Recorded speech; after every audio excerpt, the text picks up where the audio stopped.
out of the top 30 in qualifying from 45 spots. It's even worse when it comes to the Flake with 62 drivers trying to get into 30 spots. And they've only had 1 hour of practice coming in for each of those two divisions. Normally they're on track for about 5 hours before now. So the stress level's really, really high. Kevin, you've been down in the pit area a lot this weekend, a lot of the buildup for this race. What are the nerves like for a lot of these drivers and teams, and how would you feel given the circumstances? Well, this is exactly the reason that I'm not racing the Snowball Derby, because of the fact of the pressure that comes with these 2 laps. But as you said, when you look at the intensity that is going to go with new conditions, track just drying, can you imagine if you're the first guy out? Now, a lot of them would argue that, you know, maybe the green racetrack might have a little more speed, but it's definitely intense down in the pit area. A lot of guys searching for what they need with their race cars, and now they've kind of gambled and thrown what they think they need to have at it. So it'll be really interesting to see how all this plays out.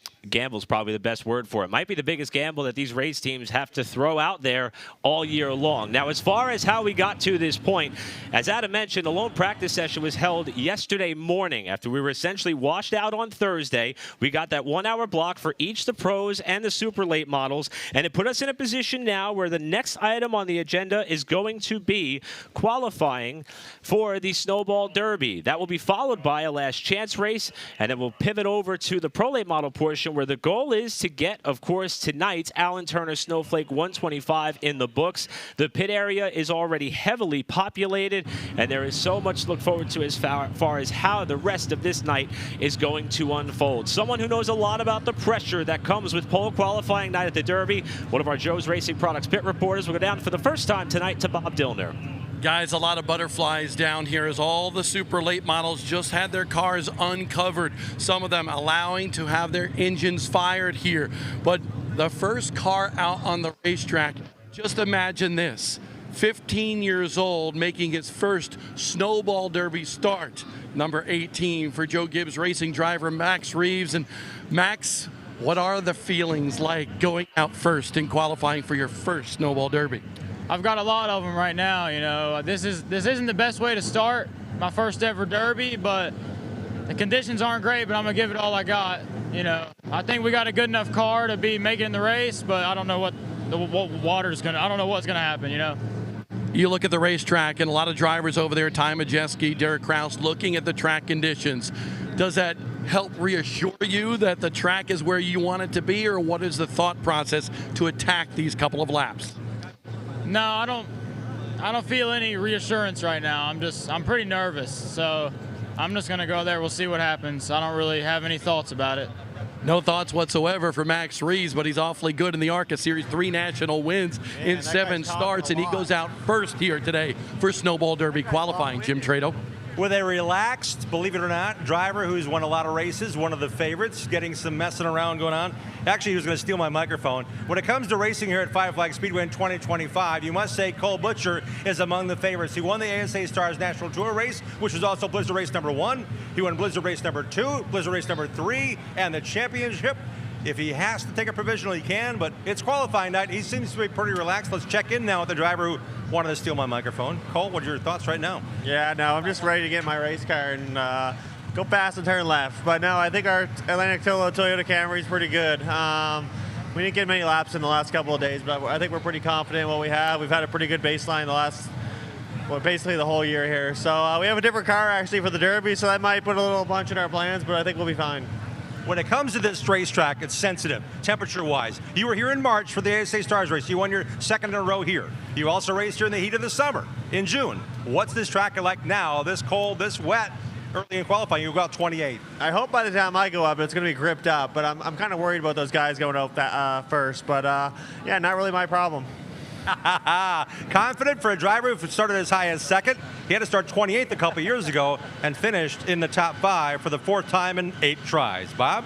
Here's a guy that knows all about the Snowball Derby, 2-time winning Snowball Derby driver Ty Majeski. I saw you looking at that racetrack. What do you see right now going into qualifying, because you go out pretty early? Yeah, it's difficult. The weather just really isn't cooperating too much. It's so humid out here. It's just hard to get this thing dry. So yeah, it's dry-ish, but I think if we had more heat in the racetrack, I think it'd be fine. But I think the biggest thing that I'm worried about is just trying to build enough heat in these Hoosier tires to get them to grip the way we need them to. So. Yeah, I mean, we're obviously stuck between a rock and a hard place, so eventually they're going to send us out, and hopefully it's ready. Is there any change in how you attack qualifying in these couple of laps because you want to see how that car is maybe on the first lap, or is it just go for broke? Yeah, I mean, obviously you have to feel it out. You don't want to wreck your race car on a wet racetrack, but yeah, you know, you got to be aggressive. You got to act like the track's dry, and hopefully it is. Thank you, Ty Majeski. I want to show you a couple other things as we look over here. Several of the drivers actually checking out the racetrack. Preston Peltier here, and you can see that the track for about 2 grooves is pretty dry. When you get down here to this yellow line right here, just below it, there is a little moisture. Preston Peltier checking that out right here. And one other note before I throw over to Jim Trado, as we look over here, there will be a couple of Pro Late models going out onto the racetrack first to get a read on the racetrack and actually get a message back to the tower to make sure that this track is ready to go before we go to Snowball Derby qualifying. Jim Trado. 32 years ago, our next guest on the pre-race show was a crew chief that won what is now the ARCA Menard Series West Championship as a crew chief for his father, Butch. David Gilliland is back in the car that he helped build from scratch with a lot of guys in the shop at Tricon Garage. David, welcome back to Pensacola in a car you had a direct hand in. How cool is this and the challenge of racing in the Derby again this year? Oh, it's awesome. What a great event. Just a lot of great short track racers out here, and to be able to come out and do this, I just heard a stat I'm not too proud of, but I'm the oldest driver in the field again for the 2nd year in a row. So hopefully we can make that mean something and go out and have a good night. But what an event. You know, we had a lot of fun building this car, and I've just got to thank Frontline Enterprise and Hidden View Dairies, Penske Shocks, all the great people that have helped put this together and helped me be here. So, but first of all, I want to thank God for the ability to come out here and do this, and I'm just very blessed to be able to come out here and still do it, especially at this age, I guess. Well, the boys put this car together as their night gig, their hobby. They didn't go and play cars. They were working on their short track car for you, David, but you qualified the car 12th last year, not knowing what you had. What are your thoughts now about just getting a little bit of practice in just a couple days ago? Yeah, for sure. It's, you know, everybody's got butterflies here qualifying. Luckily, you know, with my age comes I've qualified a couple more times than these guys have too. So in my mind, I got that in my back pocket as my little secret weapon. But yeah, just really excited. It's been a special project, and you know, we go out there and see what we got. He also may become the 2nd oldest pole winner at the Derby. Just saying, it can happen. Johnny Brazier did it at age 49. I'm just saying, David Gilliland's got a great shot at doing just that, guys. Thanks, guys. Great job down there. If we want to give David an idea of how much of a runway he may still have, some of the oldest starters for the Derby, Red Farmer in 1999, his last one, he was 67.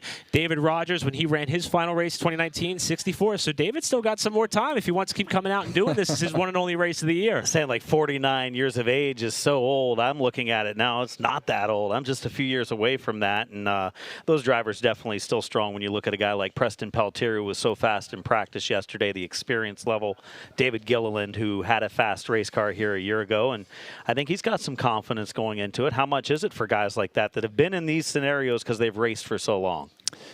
The one interesting thing that I've pulled up and listened to during practice was a lot of these guys, we switched tires. We went from the 1s and the 3s, and now we're on the 45s. And when you listen to what they were saying is how slow the tires came in and how much wheel input that they had going on their outlap out into turns 3 and 4. So I think that's probably a little bit of the reason that a lot of these guys are nervous, with the fact that they know how sketchy these cars have been on those warm-up laps. We heard a lot of different agendas and perspectives, some from a driver trying to make his first Derby, like Max Reeves, others like the veteran Ty Majeski, who seems a little less concerned. How about another driver trying to make his first Derby, who's already had quite the eventful couple of days, if you will. We'll go down to Bob Dillner, who is with Gavin Bichelle. Gavin Bichelle was quick in practice, very limited practice that we had yesterday at Five Flags Speedway, but had an unfortunate circumstance where his car wound up in the wall. He's in a backup car here today.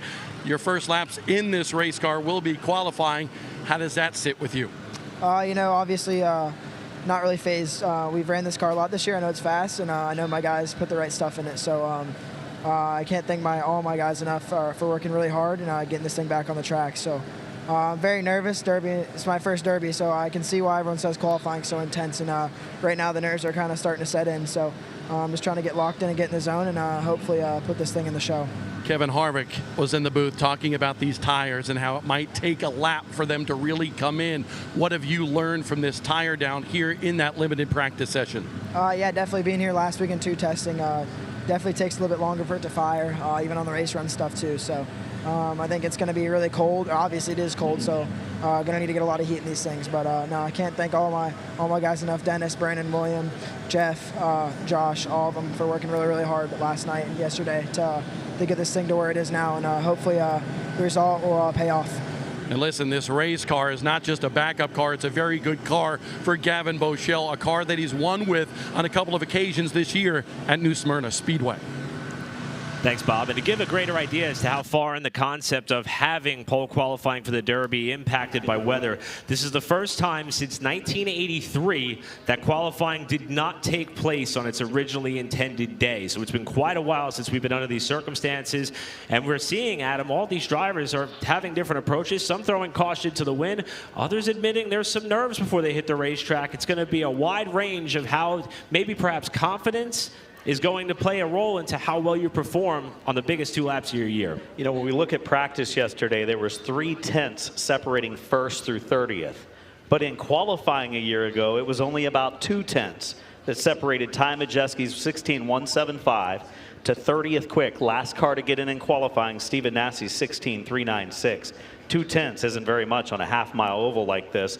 And when we look at it and we line those cars up and we show that after qualifying each year, it's a matter of less than half a car length. That's how tight it is. And I think when you look at the pace, what's the pace going to be? How much grip is going to be in the racetrack? And that's when you're not one of those first 3 guys not knowing what the pace is or what their grip level is. That's the disadvantage that the guys in the front have to deal with, right? Like, they're the guys that really have to throw that caution to the wind. So the later that you go in the group, you get a little bit more confident because of the fact that you know what the pace is. You've heard a little bit of chatter of what happens on the warm-up laps with teammates and just people talking. So these first few guys that have to go out, I guarantee you the stress level is super high, as we heard from our first car on the racetrack. And you've raced in a similar scenario where you've seen a track like this, where you see the differences in colors. Up by the wall, it's darker, which means there's more moisture in that asphalt. But you see different spots. You think, man, there's no way we can go out there on this. You see that concrete patch there? It looks like it has a little bit of a shiny texture. Is that just moisture in the air? Or is that just the way that you're going to have nerves at hitting certain spots on the racetrack? And that's the unique part about this racetrack. When you see those granite-style patches that they've put into this racetrack, they're very smooth, right? So any of that moisture just allows those cars to slide. The other thing that the old guys notice, like you and I, with your light on your desk here, but it is light, right? Like, right. You've been doing all this testing, and everything that you've done has been in the daytime. When this track gets dark, that shadow and the way that this racetrack is lit, that shadow into turn 1 with the wall and those dark spots of moisture right below that yellow line, it becomes hard to know exactly where you need to turn in, and things change. And in qualifying, obviously, that speeds up. So a lot for the drivers to take in with all the different changes that are happening for them from practice. Bob did a great story yesterday about how the approach to turn 1, you almost want the left front fender just about grazing that inside wall to nail that perfect line and perfect lap. Some of the best fans in motorsports sticking it out with us in what has been a long stretch of days.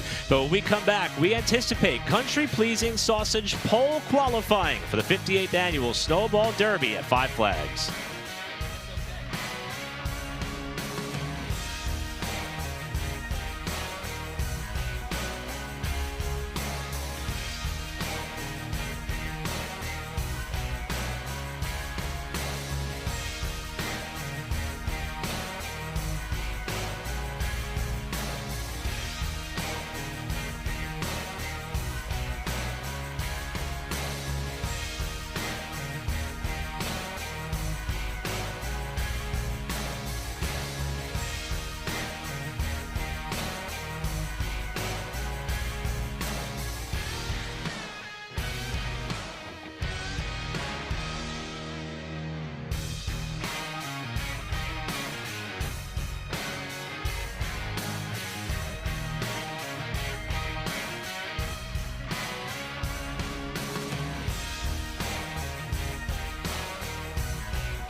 on the Gulf Coast. We also offer certified technician services and rentals. Come see our new location, Buggy Works, in the heart of Car City. MD3, the most advanced body panels on the market. Aerodynamic, manufactured from the highest grade and lightest weight materials, tested tough for optimum performance. The highest quality and most durable products you'll find anywhere. Our products help racers around the world reach victory lane. Winning never looked so good. MD3, the #1 body choice for top dirt racers.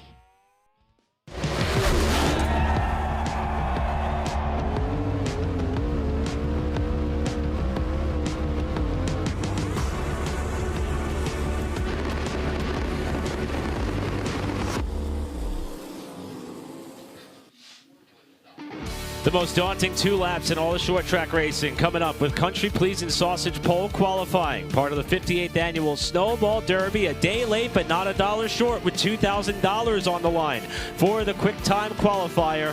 As we are hoping, we are within about 15 minutes of that trial run that was mentioned earlier with some of the Pro Late models to verify whether or not the track is good to go. And as you can see, all efforts being exhausted by what I'm sure is an exhausted track crew here at Five Flags after all that they have had to endure over the course of the last 3 days.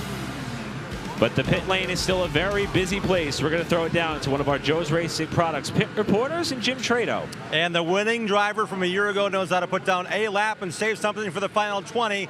Caden Honeycutt back here to defend his Snowball Derby title. And you go out later like 30-something, but more importantly, you qualified second here a year ago. You stayed within the top 5 really throughout that race. How important was qualifying looking back 1 year ago to how important it may be tonight? Yeah, I think it's definitely going to be a lot important for sure, especially after the track drying out. There's jet fuel out there, and there's stuff that will definitely benefit us going out in the back. So, and it also give us something where we need to shoot for and see how hard I really need to drive to put in the show and get us in the top 5. So I'm definitely going to try to go for the pole, no doubt. That's just how I am, natural instinct. But I just want to thank everyone at this race team. Special thanks to Stephen Nasty for letting us have a motor. We had a motor let go Monday, and he was very kind to help us even after we finished first and second last year. So I just want to thank everyone on this Cook Electric team, Hampke, JC, and all my crew guys that do an excellent job. And we're just looking forward to tonight and see what we can start at come Sunday and have a good spot to go out and to defend our title. You had that speed last year. You won the Pro Truck race, and you know what? This is not the only race you're going to race in this weekend. You've got 3 races now stacked up on Monday. You bagged a bunch of money in the Run for the Money earlier in the weekend because it was a week and a half ago, 2 weeks ago it feels like. Saturday night you put out a lap. Each division got to put out a lap down, and you already backed $900. $2,900 sounds pretty good if you win the $2,000 Country Pleasing Pole Award, right? Yeah, I mean, honestly, I'll try to go get $3,900 because the Flake qualifying will be after this, hopefully. So, yeah, I just want to, all the owners I get to race for. I get to race my dad's truck. I haven't raced with my dad since 2017 here, so that'll be really cool. John Howes worked extremely hard on that modified to try to beat that Stuckler guy. He's been really good the past 3 years. So, yeah, we'll try to do that all on Monday, but hopefully we can go out and win a Flake tonight with the Alex Roberts crew and put this thing either on the pole or the top 5 tonight and have a good race on Sunday. Proving at every opportunity you can become a legend starting here. He won this race a year ago. He's now locked into a brand new ride in 2026. The number 11 championship team for Tricon in the Truck Series. So a lot in the positive direction for our defending race winner, Caden Honeycutt. Bob? Well, right now down here in turn number 1, you see the torch going on the racetrack. They are trying to dry out some wet areas down here in turn number 1. You can say, why are they drying out right there? Well, this is that area of turn 1 where the cars get down. They actually get down below that yellow line. You can see some of that moisture up against the wall right there. So they figured get out the torch, put some heat to it, and try to dry things out. A lot of onlookers down here in turn 1 to see what's going on, see how wet it is. Scott Menlin's down here. Tim Bryant is down here from Five Flags Speedway. Several different people amongst the teams, crew chiefs, drivers, and so forth. So Derek Kraus is one of those drivers that's going to go out pretty darn early, second in qualifying. Derek, what do you see right now in regards to this racetrack? I mean, they're working really hard at it for sure. Tim and Scott and everybody are going to make sure it's right, but I feel like right now it just needs to be a little bit drier. So they'll do everything they can and to get us a good, fair chance at it. And as you know, it's the biggest qualifying run of our year right here. So got to make sure it's right. What are you concerned about when you were down here? I saw you talking to Scott Menlin and so forth. What areas are you concerned about to make sure that they get dry?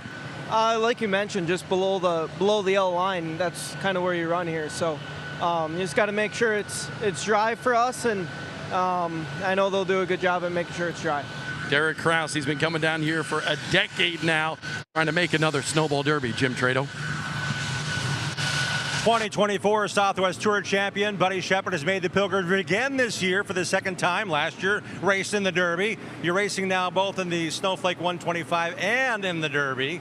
But I think we're following the progress of Buddy Shepherd, the never stop working on the race car mode this weekend. We caught you yesterday taking things apart before you got a chance to practice. Have you touched the car since you got on the racetrack? Oh yeah, we've touched a lot more things. Dwayne Sharp, he came up with some great ideas last night, and we reworked her this morning. So I can't thank all the guys enough for working in the rain out here. Everyone's wet. Everyone's ready to get after this deal. Hopefully we can get the flake race in tonight. I'd love to see that. I can't thank Call Ambulance enough for all. Levon, thank you so much. Everything you do for us. Dobie Yeager Trucking, getting us out here. Scott Massell, Blaine Rocher for letting us use our hauler so we can bring 2 cars. It's pretty wet. Hopefully we can dry off and run some races. You ran top 10 here in the Blizzard race in September. That was another pilgrimage across the country. How much confidence did that give you, knowing how little track time you guys got? I think every time we come here, we bring something that we think is going to work, and it really doesn't. So we just never stop here, right? Like, this place is so mentally draining. I think for us, it's just been hanging out and having good conversations at the house and just having a good time. Not tinkering, getting speed in these number 22 cars we'll see tonight in the Snowflake 125, and hopefully for Buddy, a great starting spot for his second straight Snowball Derby. Bob? Stephen Assey, looking at this racetrack like so many others, down in turn number 1, some onlookers up in 3 and 4. What do you see right now in regards to how close we are for qualifying?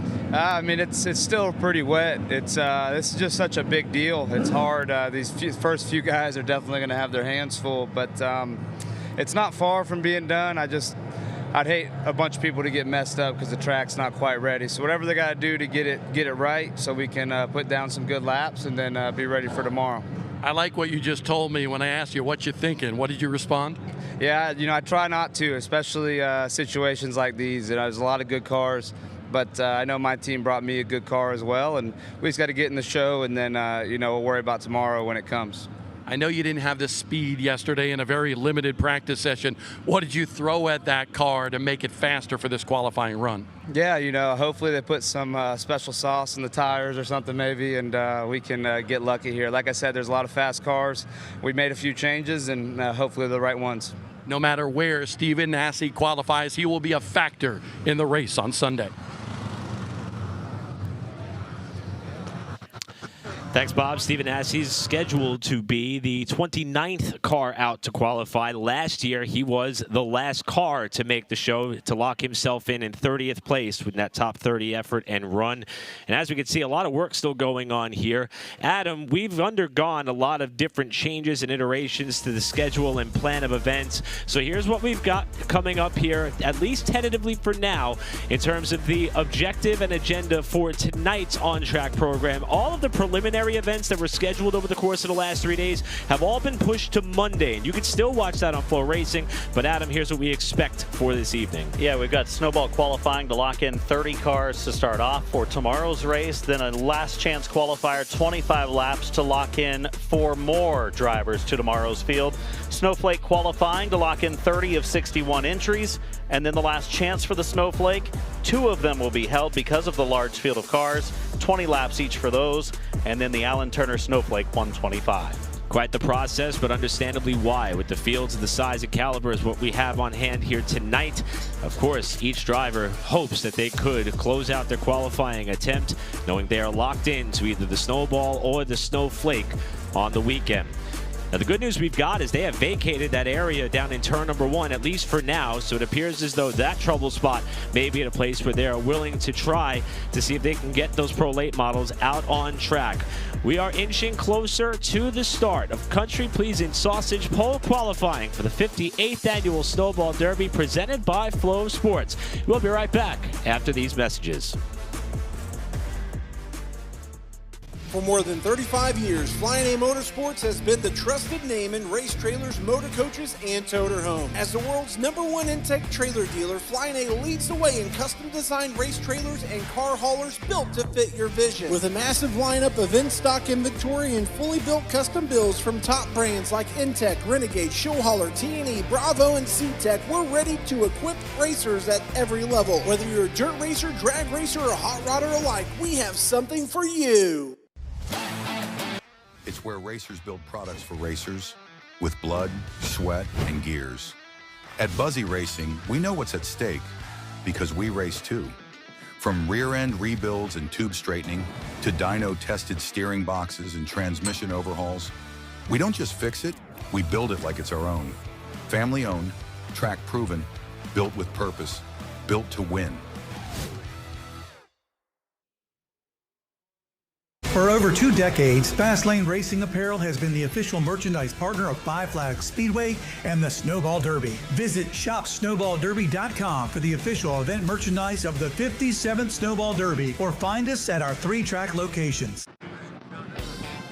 Welcome back to the Panhandle of Florida, live on FloRacing. It is Snowball Derby qualifying at Five Flags Speedway in Pensacola, Florida. A little bit of a delay qualifying on a Saturday night here at Pensacola. Derek Griffith, he feels lucky because he's going out a little bit later in qualifying, but how do you feel for some of these guys that will go out initially on what is a very green racetrack? Yeah, man, I feel terrible for him, especially Max. I mean, first one out. Not a ton of qualifying times here, so I don't know. I feel like it's deja vu. Me and Ty and Noah walked out a couple years ago, and we're like, no way we're doing this. And I mean, at least it wasn't wet then, but I feel terrible for those guys. It's going to be slick. You come from New England to come back down here and run the Snowball Derby again. What brings you back, and how good is your car for qualifying? I'm really, really happy. I mean, we only got an hour of practice yesterday, but I'm super happy. I made one mock run. I was like 19th. Very happy with that. Every year, this is a marquee event. I mean, this is the best of the best. Everybody here's a somebody. They got 70 pros this year. They got a whole bunch of supers and a lot of big names. So I'd love to add my name to the list of someone who runs good down here. We're getting better and better, so we'll see. And you can see how interesting TG is on looking at these pro late models on the racetrack and how they adhere to this racetrack down in 1 and 2. Thanks, Bob. And the plan is with these sight laps, they got 2 laps to get up to speed, 5 laps in anger. You see the 82 on the left side of your picture. That is Rafe Slate, who is going to try to turn some laps.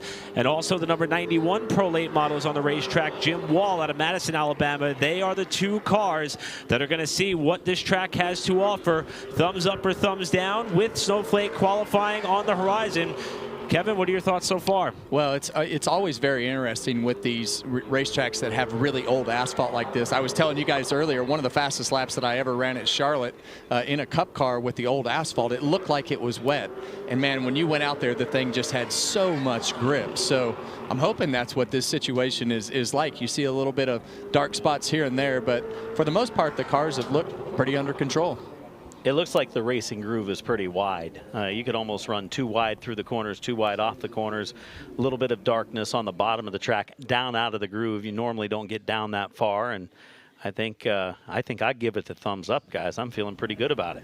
I agree also because I'm really anxious to get this qualifying session going. We've been waiting a while to see this. Carson Brown, interested onlooker, as he too was trying to see what the track looked like under those conditions, trying to make his first Snowball Derby with the Anthony Campy Racing Team. And there's Max Reeves, who he is probably awaiting word as to whether or not this will be the attempt for him to try to make his first Snowball Derby. As Bob alluded to, 3-time winner on the ARCA Menard Series side, also spent a lot of time racing these types of cars. Most recently ran the Florida Governor's Cup, had some misfortune there, but he is fully aware as to what is at stake here tonight. We'll go back down to our Joe's Racing Products pit reporter, Bob Dillner. Well, guys, as you see Max Reeves inside this car, I just want to tell you that he's got some good tutelage down here. The gentleman that is standing by the door right there is Jeremy Pate, a former Snowball Derby pole sitter. And Jeremy has been tutoring him throughout this weekend. Remember, this is Max Reeves' first attempt at the Snowball Derby. And he also has somebody that Kevin Harvick knows really well on his side as well. NASCAR Hall of Famer Bobby Labonte down here helping Max Reeves get adjusted to this high-intensity world of Snowball Derby qualifying. And remember, Bobby Labonte ran this race back in the late 80s. Let's go to Jim Trado. The driver who's coming here from Quincy, Washington. He raced full-time this year, almost full-time this year in the ASA Star Series, towing from the shops in Idaho. About a brand new, beautifully wrapped gift called a race car here to the Snowball Derby. Casey, your thoughts about qualifying for the Derby again this year? Last year, it didn't go your way. Yeah, just really looking forward to qualifying. We have a really fast car. Trevor Christiani brought me a really bad machine this weekend and kind of got a chip on my shoulder with how last year went. After missing qualifying, I got told I might not be good enough to be in a Super Late. Just looking to prove that wrong. Go out here, qualify really good, and just shut out all the haters. You proved this year at your age, you're able to race and compete for top 5 finishes at tracks like Slinger, Wisconsin, and other big racetracks. Not only that, but you're a champion in the Northwest Super Late Model Series. That chip, how does that carry through here, knowing you've got 2 cracks at winning a trophy here with your Pro Late as well? Yeah, it just kind of helps motivate me. Just hearing that, knowing that's not the case, motivated me to do better and to prove everyone wrong, and just kind of lit a fire inside of me this year. And we've shown we got a lot of speed, just unlucky finishes and just bad luck has kind of held us back, and just looking to put all that behind us and go out there and show everyone we can do what we came here to do and win. Casey Klein on a mission. He already committed next year for a full-time ASA Stars run at 17 years of age. A bright future ahead for this young Washington racer. And he was very fast in the lone practice session yesterday. 6th on the session as we are ready to officially kick off Country Pleasin' Sausage pole qualifying with a driver trying to make his Snowball Derby debut. In the Cookout Coca-Cola, Cheerwine, and Taco Ruse number 18 out of Trinity, North Carolina, Max Reeves will be the first super late model to test his talent against the clock to try to make the Derby field for the first time. Yeah, and we heard the nerves out of Max when he was sitting on that grid. Oh, yeah. You could see the intensity knowing that he had to be that first driver out. You see him up the racetrack still trying to get some heat in both those front tires. They get the green flag, so they get 1 warm-up lap to get him up to speed. Max Reeves has experience here. He's been in victory lane here in an ARCA East race earlier this season, one of his 3 ARCA wins. First lap of Country Pleasin' Sausage pole qualifying. Reeves across the line, clocks in with a 16.460. The track record here, 16.120, set by one of the drivers trying to make the field again. In fact, former winner, Ty Majeski. You see Reeves bottom out there a little bit, going into 3. He'll come to the line to complete his run, and the checkered flag is out for Max Reeves. He goes a little bit quicker that second time through. Lap of record, a 16.459 for Max. Check that, a 459 for Max Reeves. Correct, yeah, 1/1000th of a second better second time by, and it brings up the number 9 of Derek Kraus, veteran driver. Many starts here, 8 Derby starts and 10 attempts for the Kafka Conveyor. Shockwave Marine Seating number 9 from Stratford, Wisconsin, one of the regulars on the Appalachian Sucker Punch ASA Stars National Tour. The Wisconsin driver is underway. Yeah, and we saw in that last lap with Max, bottom out into turn 3. When the air gets thick like this, sometimes the travels in the cars and the speed and everything makes those cars hit the ground, and that's the part that you don't want to have happen. Derek hustles the car off of turn 4 to come to the line. It's a 16.60 for Derek Kraus, who is a driver who made 2 Cup starts this season, and he said just before he got in his car, this is the most important qualifying session of the year by far. Looking for some insurance here on lap number 2 as he comes to the stripe. He'll go faster yet on the second lap, but not faster than Reeves. It's a 16.48 with an 8 for the number 9 of Derek Kraus. Kind of looking at yesterday's times, guys, a 30th quick in practice, and it was only 1 session early in the morning. Temperatures were about the same. 16.609 was the 30th quick time by Corey Hall yesterday. Both of these drivers in the 16.4s. I think tonight's track's going to be faster. Yeah, and I think as this evolves right here and everybody is able to see what that grip level is, they're going to get that pace, and I still think that second lap of Max Reeves is probably a little bit off because of the fact that he bottomed out in turn 3. He had a great first lap in the mid-4s there. This driver may show us what this track has. He was the pole sitter here last year. Second time he did it. The time before that, 10 years ago, when he set the track record. Debuting the new Menards partnership here at the Derby. Ty Majeski with a 16.345 on lap 1. Yeah, that's a good first lap, but it's still a little bit off of what he had a year ago. A 16.175 is what put him on the pole in 2024 across the line. Majeski 16.301. But how conservative are these first 3 drivers right now, thinking, what am I going to feel when I get out on this track? Yeah, and that's the tough part about qualifying, is just knowing that you got to lay it all out there on the line and in these track conditions and everything. I'm a little surprised that the second lap pickups haven't been more than what they have, which tells me that those out laps are a little bit better than we probably thought they were. Next up on the racetrack out of Herman, Maine, trying to make his Snowball Derby debut after 3 former appearances in the Snowflake 100. Driving the Colebrook Trailers, Sturms and Daughters, and Hopkins Milling and Paving, number 15. 2019 past Nationals champion in the Super Late Model Series. Mike Hopkins is around and up into the wall hard in 3 and 4. Yeah, we'll have to go back and look at the replays, but it looked like that car bottomed out right there as he went into 3. We've seen several of those cars bottom out because the way that car turned around. That was abrupt. It was abrupt. A hard hit on the left rear from Mike Hopkins.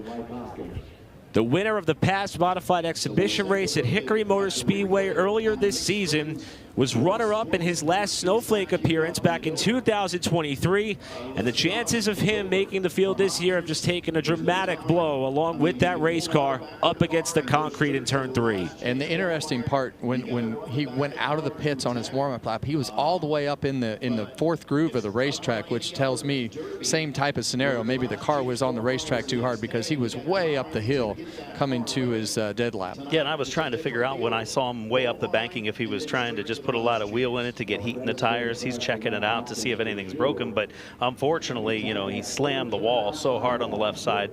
Rear end destroyed on the Hopkins machine. A driver from the Northeast who came in here expecting to run both the Flake and the Derby, but backed out of the Flake appearance to concentrate on the Derby car. So we'll get a chance to take a look at the replay.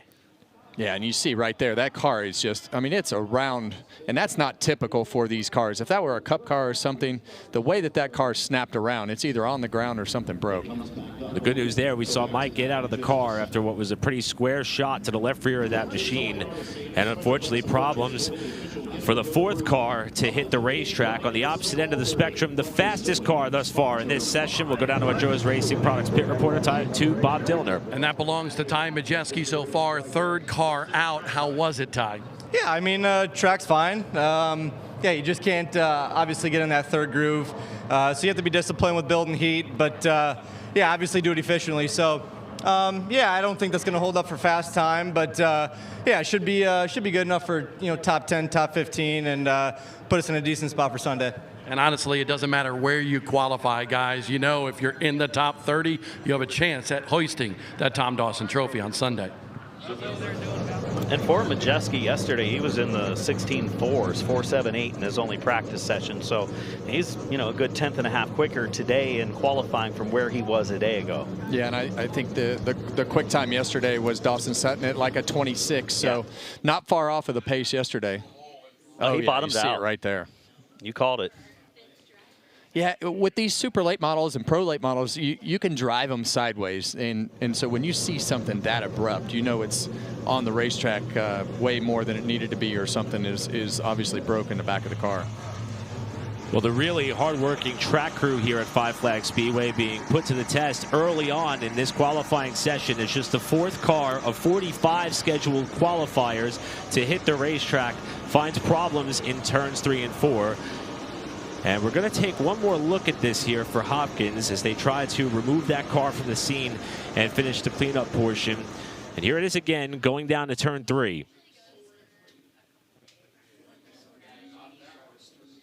Car just bottoms out. You see the sparks flying. That's instantly what sent the car around. Yeah, when it bottoms out that hard, it just takes all the load out of the tires, and you know, you just wind up with no rear grip right there in the back of the car. So is that just a matter of shocks being set wrong, a spring issue, something in the suspension, or they just underestimated the ride heights for the left rear? I think that, you know, it could be a number of things, and the way that car bottomed out in the back like that is very, I don't even know the word to use here, you know, just not normal, a little strange. So you don't really, I don't want to say it was the height set wrong, you know, because it could have been something that broke on the car, but you definitely see the middle of the back of the car hit the ground right there, and that's what turned that car around. And Hopkins was decent yesterday, inside the top 30 in our only practice session for the Derby. But we did see Max Reeves do the same thing, but you could tell his was with the front of the car, which is pretty normal with these cars. The way that car sparked was not a normal bottom out with what looked like the front of the car. You see a lot of fluid has been left behind, and that's what they're continuing to try to clean up here as we take a look at some of the marks with the car going down in the corner. And is that fluid right there about halfway through that first line, that first wave? Not quite sure. I don't think so. It was not unrelated. You can see his tire marks going up into the corner. So a hard crash for Mike Hopkins, whose Snowball Derby attempt may come to an end here, because again, contrary to what we normally see, instead of him having an opportunity to maybe find another car, maybe find another backup ride, the last chance qualifier is scheduled right after this. There's not enough time for them to try to put up a contingency plan. That's the line of fluid that they're concerned about. Fortunately, it goes straight down the track, so it's going to be a very short time. They're going to run through it, and I'm sure they're going to take every opportunity to clean this up real good before the next car goes out. A little bit of downtime as the cleanup continues. We'll go to Joe's Racing Products pit reporter Jim Trado. 2018 Snowball Derby champion Noah Gragson qualified 8th that day. He's qualified as high as 3rd. We're sitting here wondering if this track is ready to go. Mike Hopkins appeared to have a failure on his race car, but more importantly, there's a lot on the line here for you and these Rhett Jones Racing guys, isn't there? That's right. Yeah, first off, I want to thank all the fans for coming out and sticking it out through this weather. You guys are rock stars, so thank you. And yeah, the track looks pretty ready to go. It's been a long week, not a lot, so that's been a bummer. But yeah, hopefully we get this Sucker Punch Track TV car up front. We had a lot of issues there in practice yesterday or 2 days ago, whenever we practiced, with the engine cutting out. So only did 2 laps, unfortunately. So we'll see here. Hopefully we can get up there and lay down a couple good laps, have the motor run good. But can't thank everybody enough from Port City Race Cars, Rhett Jones Racing, and especially all the fans down here in Pensacola. We appreciate you and hope to put on one hell of a show when we go racing. While the team went through the entire race car to get it ready, you've not been in that car since it was misfiring. Your thoughts on the confidence of the team and what you can put down here, running here just once a year nowadays? I've certainly had more confidence going into qualifying probably every other time than I do right now. But you know, we tested here, and I felt like we had a good baseline, good balance. Just the motor stuff scares me. You never know. So the good thing is there's a last chance race if we can't figure it out here in qualifying. And but we got great guys on the team that, you know, fingers crossed. Great to see Noah Gragson back here. He's raced in 7 of the last 9 of these races. That's indeed exactly matching when he started racing full-time in the NASCAR National Series. He loves this race. He loves his guys here in the Rhett Jones Racing camp. Noah, one of 4 full-time Cup Series drivers trying their hand at the 58th Annual Snowball Derby. He will be out to qualify a little bit later on. The next driver scheduled to qualify, ironically, also towards the bottom portion of the practice sheets from yesterday, Casey Johnson. That team had motor issues as well and actually changed the engine before this qualifying session, so he too will be up against quite the challenge when they pull that car out on the racetrack. And Kevin, we talk about the fact there wasn't that much track time, but as we've heard, there's been a lot of teams that have had trials and tribulations. It really is their first and only chance to see if they've got it right that first time. Noah, Johnson, several others in that same boat. Can't imagine what that feels like. Well, all the nerves that go with this qualifying session, just the intensity of it and the competition and everything that goes with it. And then you add in, is my car going to run? Is everything going to be okay there? And so you're thinking about all these things, and you heard Noah mention all those things. That's on his mind, and as it should be. And with the way that the weather has been, it hasn't given us any options to be on the racetrack. And you depend on those practice runs to get the bugs worked out of your car and all the things that go with that, as we see him putting oil dry down on that streak that we were talking about in turns 3 and 4. So right now qualifying in a bit of a holding pattern after a hard crash from Mike Hopkins out of Herman, Maine up in the turn 3 wall. The good news was Mike did get out of the car under his own power, and you could see why we all were exhaling a sigh of relief there as the left rear of that car and more is absolutely destroyed. That car looks like it needs to be in St. Louis at the dirt race. Be the right rear that was tore off of it. Well, they've pretty much torn everything on every corner. So we are 4 cars in to Country Pleasing Sausage pole qualifying for the 58th annual Snowball Derby. We'll step aside as cleanup continues down in turns 3 and 4. We'll be back to see who sets the quick time in the 2025 Snowball Derby.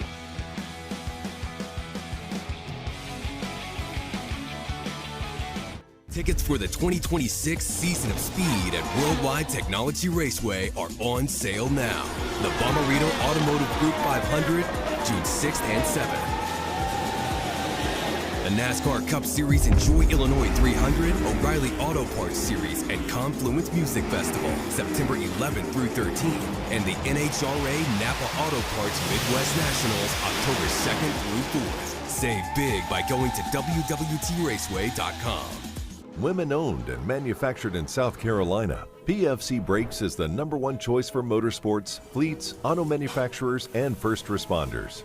PFC delivers the best brakes on the market, guaranteed to outlast and outperform the competition. If you're looking to win at the track or reduce downtime for your fleet, or just need more stopping power when towing your boat or trailer, look no further than PFC Brakes. Visit us at pfcbrakes.com to find your local PFC Brakes distributor today. PFC Brakes are bred to win, from the track to the job site. No compromises. Hey, this is Kyle Larson, and you're watching the best pavement, dirt, and drag racing, all live on FloRacing. You have great racing on the track, you have great crowds. 400 race cars.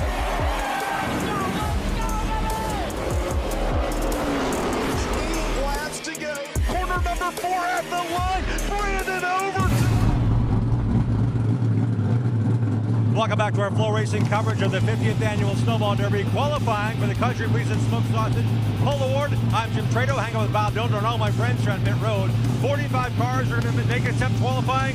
4 have gone this far. The driver's going to go on 20th is Austin Nason, the veteran out of Roscoe, Illinois. Austin, you raced here a lot. You've also been on the DNQ side of things a couple times. You were at the rail here watching each of those first 4 cars go out. Your thoughts as you're kind of contemplating what you need to do and what they're doing on the racetrack right now? Yeah, it's just such a narrow racetrack tonight with the rain. You only got a couple grooves to kind of scrub tires in. These tires take a little bit to get coming in. So, yeah, hopefully we do a little bit better than we did yesterday. We tried some stuff that didn't work. So went back to what we knew and see if we can put it in the show tonight. One thing I like to follow is how good you guys are at approaching your races. You're not the best. I'd say you're not chasing the fastest qualifying lap or the practice lap or the mock run. You guys methodically go through things with Brian Johnson and all the things he knows about shocks. So when it comes to those speed charts, we're throwing that away. How much work did you guys do on that race car, given the time you had since yesterday's practice? We did a lot. We did a lot of studying last night when we got back and completely switched the car over. Just like I said, back to kind of what we know. You're always trying to find stuff in this sport, and sometimes it don't work out. So we'll go back to what we know and put it in the show tonight. Austin Nason trying to break in the top 30 for just the 3rd time. He's racing the LCQ a couple times as well. And Dylan Fetchell's going after his 2nd chance at the Derby. Last year qualified 22nd, finished 21st. But he's got some laps here. Pro late model champ here and at Nashville in a given season. That doesn't matter a whole lot right now than it does at Dylan. Yeah, I think it helps. I got quite a few laps here, like you said. Yeah, just hopefully we can make it in the show. Really looking for a top 10. That would be where we want to be. When it comes to racing supers, the efforts you and your dad put forth, working with teams now racing for you guys in pro late models, and you're doing the Legends thing still at Nashville, there's a lot going on. When you get a chance to race the super, how much fun is it? How much work is it? Yeah, it's a lot of work. Thankful for my guys. We got a lot of good guys that help us out. So especially weekends where we have 2 or 3 cars, we couldn't do it without them. So really thankful for them and really just ready to get this over with. So you're saying, let's just get a lap and let's do what we need to do. Do you think you got the speed to break the top 30? Yeah, I think so. Struggled a little tight in practice on mock runs, but we didn't get much time, so I think we'll be all right.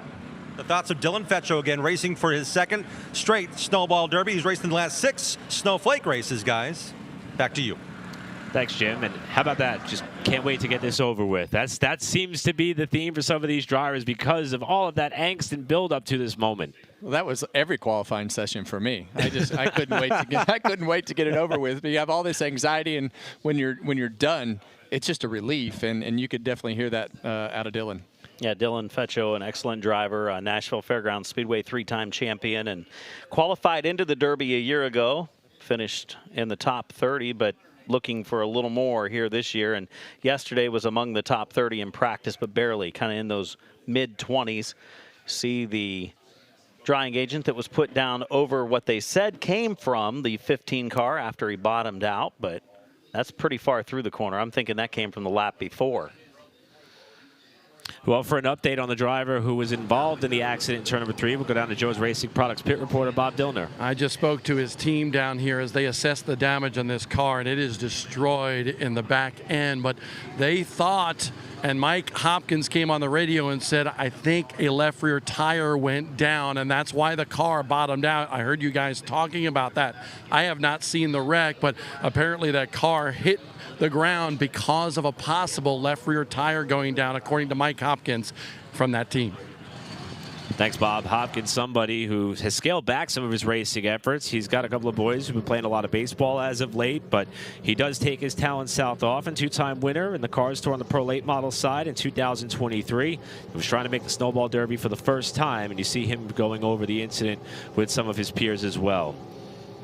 Well, one driver who was not in attendance for the Snowball Derby last season is back. Casey Roderick is with Jim Trado. Casey's got a new ride as well. Port City Race Cars gave him a good call right before the All-American 400. I'll tell you what, this bright yellow, number 34, teammate to Noah Gregson for Red Jones Racing, has a really solid race driver behind the wheel. What's it feel like coming back here to the Derby for your 10th time in his Super, Casey? It feels great to be back. Derby week's always fun.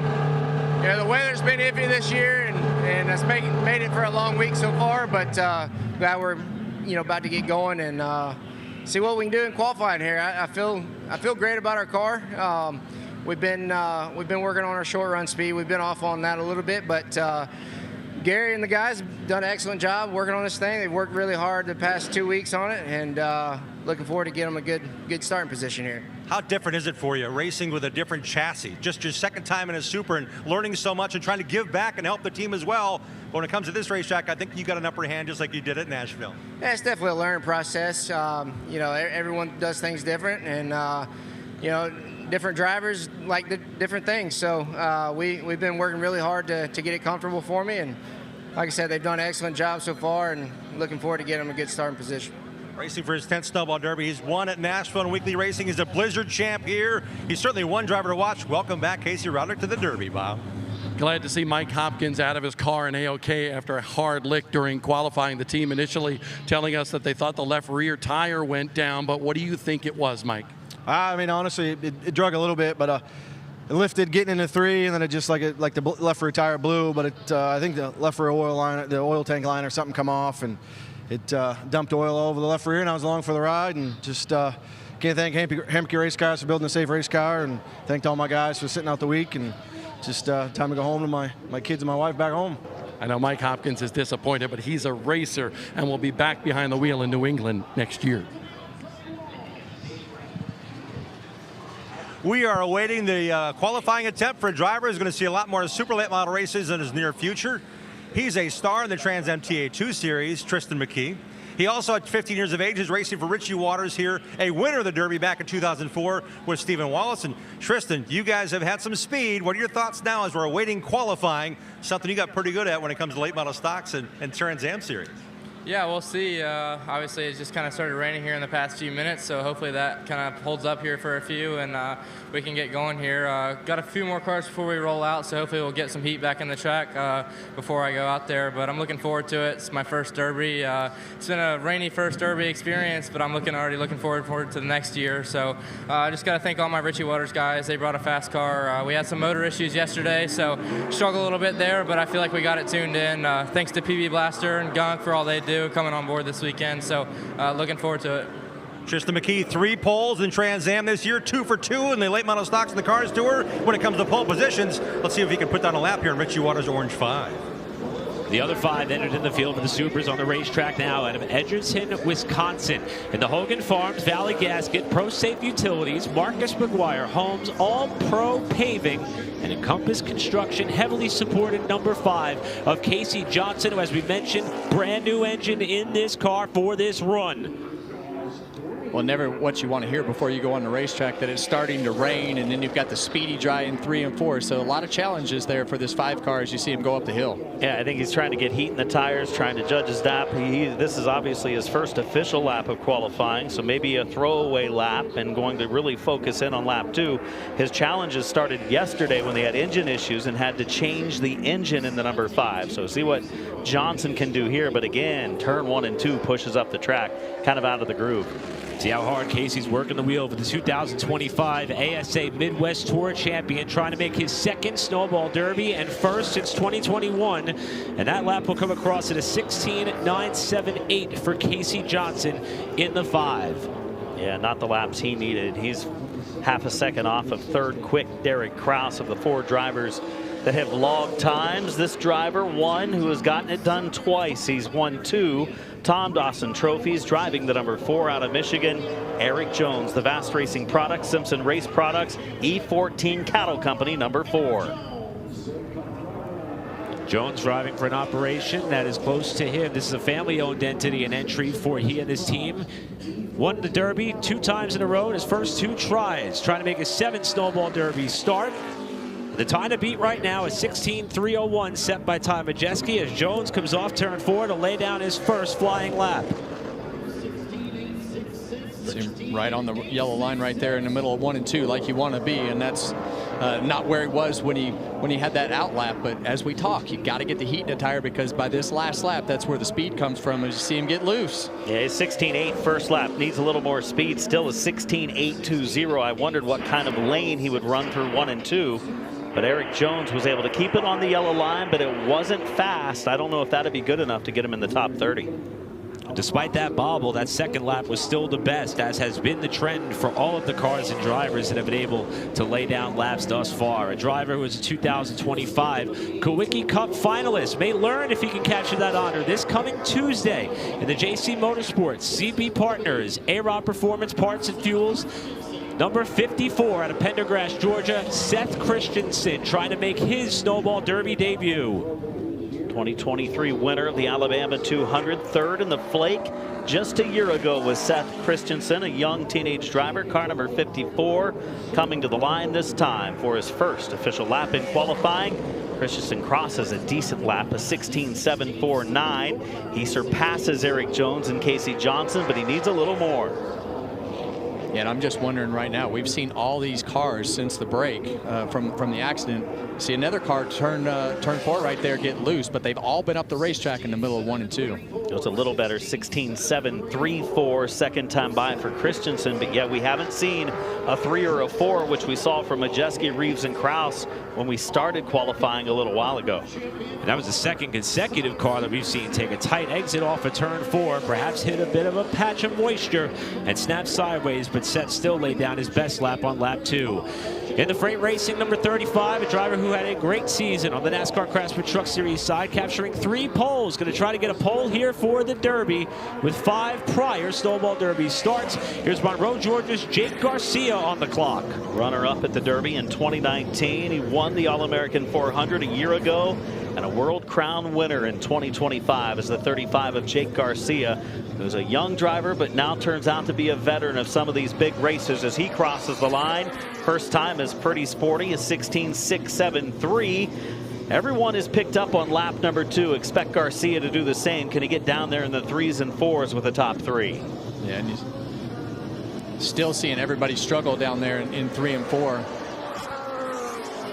Garcia is going to complete his lap. Will be slower on lap 2. Let's go to Bob Dillner. Eric Jones, I know that was not the lap you wanted. How did it feel? Yeah, I guess me and Casey cleaned the track up. That's all. That's about it. So just a lot of oil down, and yeah, just slow. So didn't drive bad, just slow, just slick, and so we'll go from there. Casey Johnson said the same thing when he got out of the car, guys. He was pretty frustrated. Said there was a lot of stuff on the racetrack down in 1 and 2. Unfortunate for Jones, who finds himself 6th of the 7 cars who've completed their laps so far. Out of Concord, North Carolina, the Alliance Rental Solutions, CNC Boiler Sales and Service, and Hamke Race Cars number 44, Matt Craig. Craig has started 6 of these races. His best finish came in 2023 when he was 5th. Matt Craig with the Bob Lyons race team for the Super. For the Pro later, will be qualifying for the Snowflake and his family-owned number 54. 4th quick on lap number 1. Lap 2 for the North Carolina driver, Matt Craig. Craig will stay in the number 4 position with a 16.552. That is the best lap we have seen since we've gotten back underway. Yeah, and that car right there for me brings back a lot of memories. Raced against Bob Lyons a lot in the Southwest Tour days. Hadn't changed his paint scheme, still that red 44. Here's a driver also, Kevin, you've spent a lot of time with over the course of the last couple of years. He was fastest in the lone practice session held yesterday in the Rackley Roofing War Shocks SP Tools number 26 from Lebanon, Tennessee, Dawson Sutton. Yeah, and this is going to give us a great idea of where the racetrack is with the speed and everything in the car. Dawson lights out here in September, fast yesterday in practice, so we'll know what this racetrack has right now. I made it pretty well known that he's my pick to win the Derby, and it's tough to make a pick for the Derby, but he is on such a hot streak right now with an average finish of about 1.5 over his last handful of races. He's 3rd quick on lap 1, 16.473. If he hits all of his marks on lap 2, I think he's capable of going to the top of the board. The 2025 All-American 400 winner to the checkered flag. Sutton is going to come up a little bit shy of the provisional pole. He clocks in 2nd fastest with a 16.425, tipping our cap to the lap laid down by Majeski. He's clear of the field by more than 1/10 of a second. And that's what we talked about. Sometimes these racetracks, when they get blown off and these really coarse racetracks like this, they love it. From a grip level standpoint for the first 2 or 3 cars. And a lot of folks were worrying about the jet fuel. You know, they obviously use a jet dryer to help dry the surface. And is there residue on the track that makes it slick from the jet? Well, Majeski was one of the first out. He has the fastest of our first 9 qualifiers. We've documented the story of Gavin Bichel's maiden Snowball Derby voyage in the JBL Audio and TRD number 24 for Wilson Motorsports. Gavin Bichel on the racetrack to see if the backup car in his first laps in this car is going to give him what he needs to make the show. As Bichel comes in 8th quickest, we'll go down to Jim. The weather guys, we can see our breath, no question, but a lot of teams have now said, you know what, we need to put something on the windshield. There is no defrost button on the windshields of these cars like you do it in your passenger vehicle, so a lot of the teams have said, we need to put at least some cloth on the windshield to keep the fog down, perhaps some condensation, perhaps what could be fogging on the windows here. So as they leave pit road, they want every opportunity for the driver, A, to see clearly, but B, to keep that fog and perhaps even a little bit of moisture going down in the airbox. So a lot of things going on down here for the cool temps and the cold conditions and the damp conditions here for these drivers. Unique circumstances for sure as Bichel wrapped up his session in 6th. Here's Northfield, Minnesota's number 36 in the MGR Herman's Landscape Supply Nortec Equipment entry for the 2nd generation driver Ty Fredrickson. Pair of Midwest Tour wins in 2025, got hot in the second half of the season. Started as a full-timer with the Appalachian Sucker Punch ASA Stars National Tour. Had some bad luck, some tough races early on.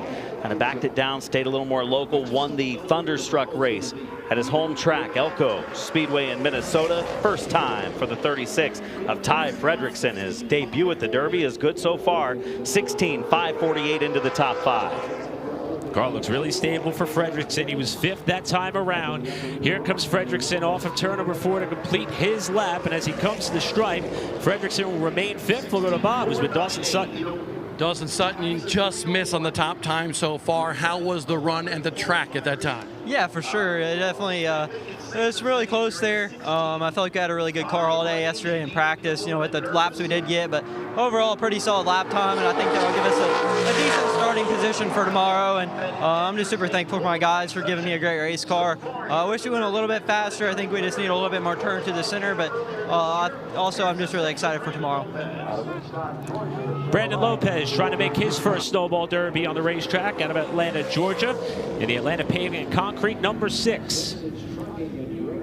One of 12 drivers making their first attempt at the Derby is Brandon Lopez in the 6. He and that team extremely busy with several entries between the Flake and the Derby. Cars Pro Late Model win at Caraway this year. Second in the Cars Pro Late Model points. Lopez, lap 1, 9th quick out of the first 12 that have logged times for Brandon Lopez. Yeah, Brandon's made a huge progression this year, gone through the Pro Late Models into the Late Model stocks and now into the Super. So he's raced a lot of cars this year, looking for a little speed on his second lap. 6th quick, Brandon Lopez, right around mid-pack, and I would say that's got a great chance to make the top 30. And that's the ultimate goal, not only to try to sit on the pole position for the 58th annual Snowball Derby, but to lock yourself into the top 30 and not have to sweat out the last chance race that sits on the horizon. In the Frontline Enterprise is number 98 out of Chapman, North Carolina. David Gilliland, who we heard from earlier, was the fastest car in the combined practices last season, made the race. This is his one and only on-track venture in 2025, and he will be the 13th car to qualify. No, you missed the most important part there, Eric. He's the oldest driver in the field. I mean, from an old guy to an old guy, I want to see him do well. He can still get it done. Has shown speed in practice the last couple of years here, and he shows speed on lap 1. Best first lap we've seen, 16:4:45 for David Gilliland.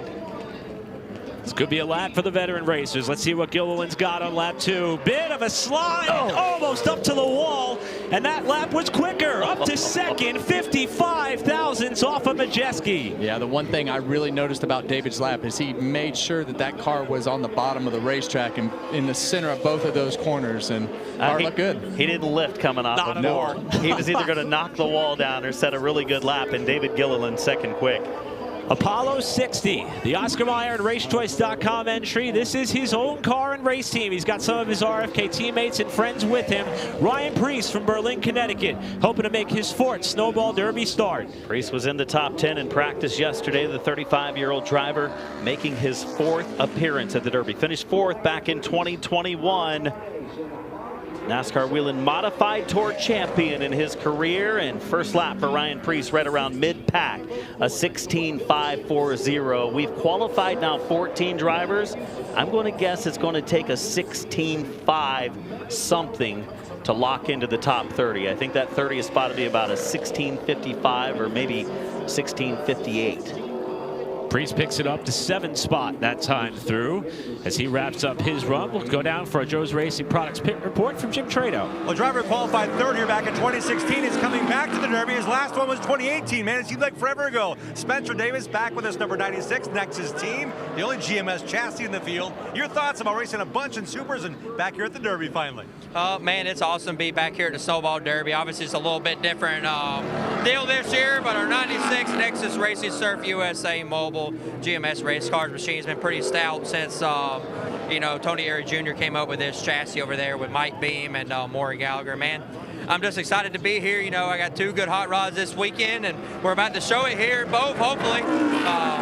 Obviously, our main goal is try to get the pole, but you know we're going to race good. And you just part 1's making the field here, and you don't ever know what's going to happen. I mean, we're in the coast in Florida, right? Hopefully, there's no pop-up showers after we go out. I saw your eyebrows raised way up when you saw Gilliland's lap. What do you think you need to put down now? Yeah, man, he was giving her all she's got, and I don't know, maybe going out early was a better call this year, but you know, there's a reason I don't draw. I don't feel like it's on me, right? So, Miss Snowball, have us going out there 33rd. We'll see what happens, right? There's some heavy hitters coming up, and you know, we'll stack up fine. The thoughts of Spencer Davis in one of the 96 cars here, guys, Bob? Over here with David Gilliland. Harvick was rooting for you from one old guy to the next, but I want you to describe coming off of turn 4, coming to the checker. That was good. I got a little free, probably rushed the gas a little bit, but I only do this once a year. I need to spot in these guys something. Then you hear I am the oldest driver in the field too, so that, you know, but then in my mind I kind of turned that and I thought, well, on the flip side of that coin, that means I've qualified more than these guys, so we're going to use that to our advantage. So really happy with our frontline Toyota Camry, everybody. I got this bracelet on I got from my mom, says God's got this, and that's exactly right. I was, my heart rate was up a little bit right there before qualifying. I looked down that bracelet and it all went away. So, you know, we're just out here doing what we can and excited. I feel like we got a race car good enough to win this race, and we're in the Snowball Derby. That's the biggest thing. Hayden Plybon out of Spokane, Washington, almost touched the lap that Gilliland laid down. He's third quickest. Yeah, it's exciting to see these West Coast guys go back-to-back right here. Hayden Plybon, who's been a standout on the Northwest side of things all over the country, right here to Buddy Shepard on the track next. Yeah, Plybon showed a lot of speed in practice yesterday, so not a real big surprise there for the third fastest lap. Shepard was among the top 30 yesterday, would still like a little more speed. We'll see what he has in store for the driver from the West Coast. Shepard comes off the corner trying to make his second consecutive Snowball Derby in this number 22 car. And Buddy Shepard's first lap is going to put him 11th spot.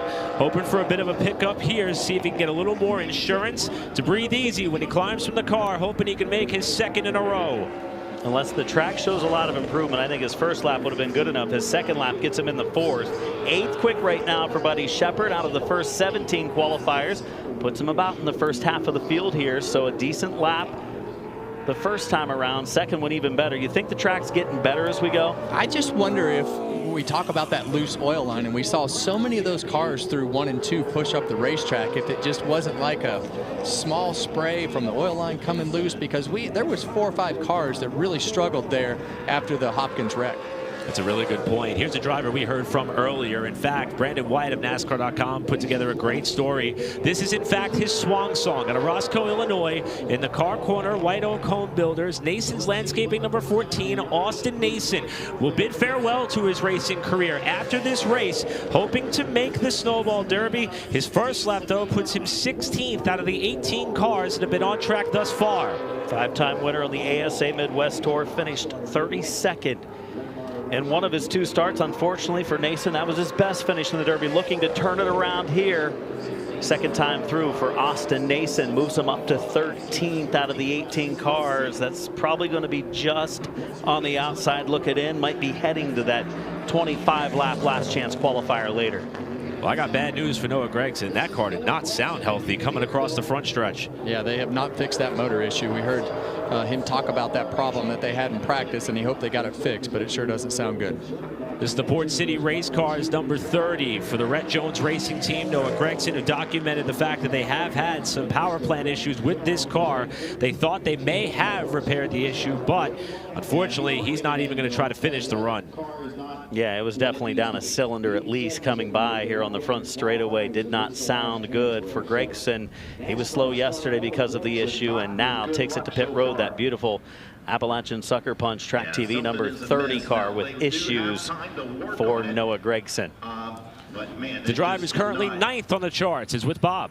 Yeah, bad break for Noah Gragson. One Cup regular to another. Ryan Priest, you're inside the top 10 right now. Is that going to be enough? I don't know, man. I would have felt a little bit more comfortable if I went a low 4, but yeah, I was just probably a little too conservative, trying to not clip that apron, and just a learning curve for sure. These supers are definitely different from a modified, but you know, we'll see if we can make it in the top 30. And remember, this is a brand new car that Ryan Priest and his guys put together. Well, Ryan's worried about a 16.519 getting into the top 30. He's in the top half of what we've had qualify so far, but if the track does continue to improve and the times get a little bit better, he could be in trouble. Here's a driver out of Lebanon, Tennessee, driving for his family-owned team. As we heard from him earlier, also preparing a car for Aiden Potter to hopefully qualify his way into the Snowflake a short while from now. Looking to make his second straight Snowball Derby in the U.S. Tank and Hunter Industrial 89. Lebanon, Tennessee's Dylan Fetcho. Champion here in the Pro Late Model Division in the past was Fetcho, 3-time champion at Nashville. And they've been fast here at Five Flags Speedway. They've been fast at Nashville, but Dylan Fetcho against a stout field of super late models goes 6th quick on lap number 1, 16.482. That's a big lap. Yeah, and you talk about that experience on this particular racetrack. So line sensitive, knowing how hard to push the car, where to put that left front tire means a lot. Fetcho's second lap is going to bump him up to 4th. He said he wanted to get this one over with. I'd say he is safely into his second straight Snowball Derby. Fetcho in the top 5 for now. I'm just glad he was super honest. Yeah. I just want to get this over with. That's never more a true feeling than I have. Let's just get this over with. Next up, a driver who hails from Belle River, Ontario, Canada. The US 131 Motorsports part number 14, Chase Pinsino. Finished 19th in the Flake a year ago. This is his first attempt for the Snowball Derby. 12 drivers trying to make their first start in the Derby this week. Lower right of the screen, there's NASCAR competitor Kyle Busch making his return to the Derby this year. He's still yet to go out to qualify, pretty late down the list, in fact. Pinsino's first lap is going to put him 15th. He was on par to have a top 5 effort at the Florida Governor's Cup in New Smyrna a little less than a month ago until a late crash while running up towards the top 5. Hoping to make, as Adam said, his inaugural Snowball Derby.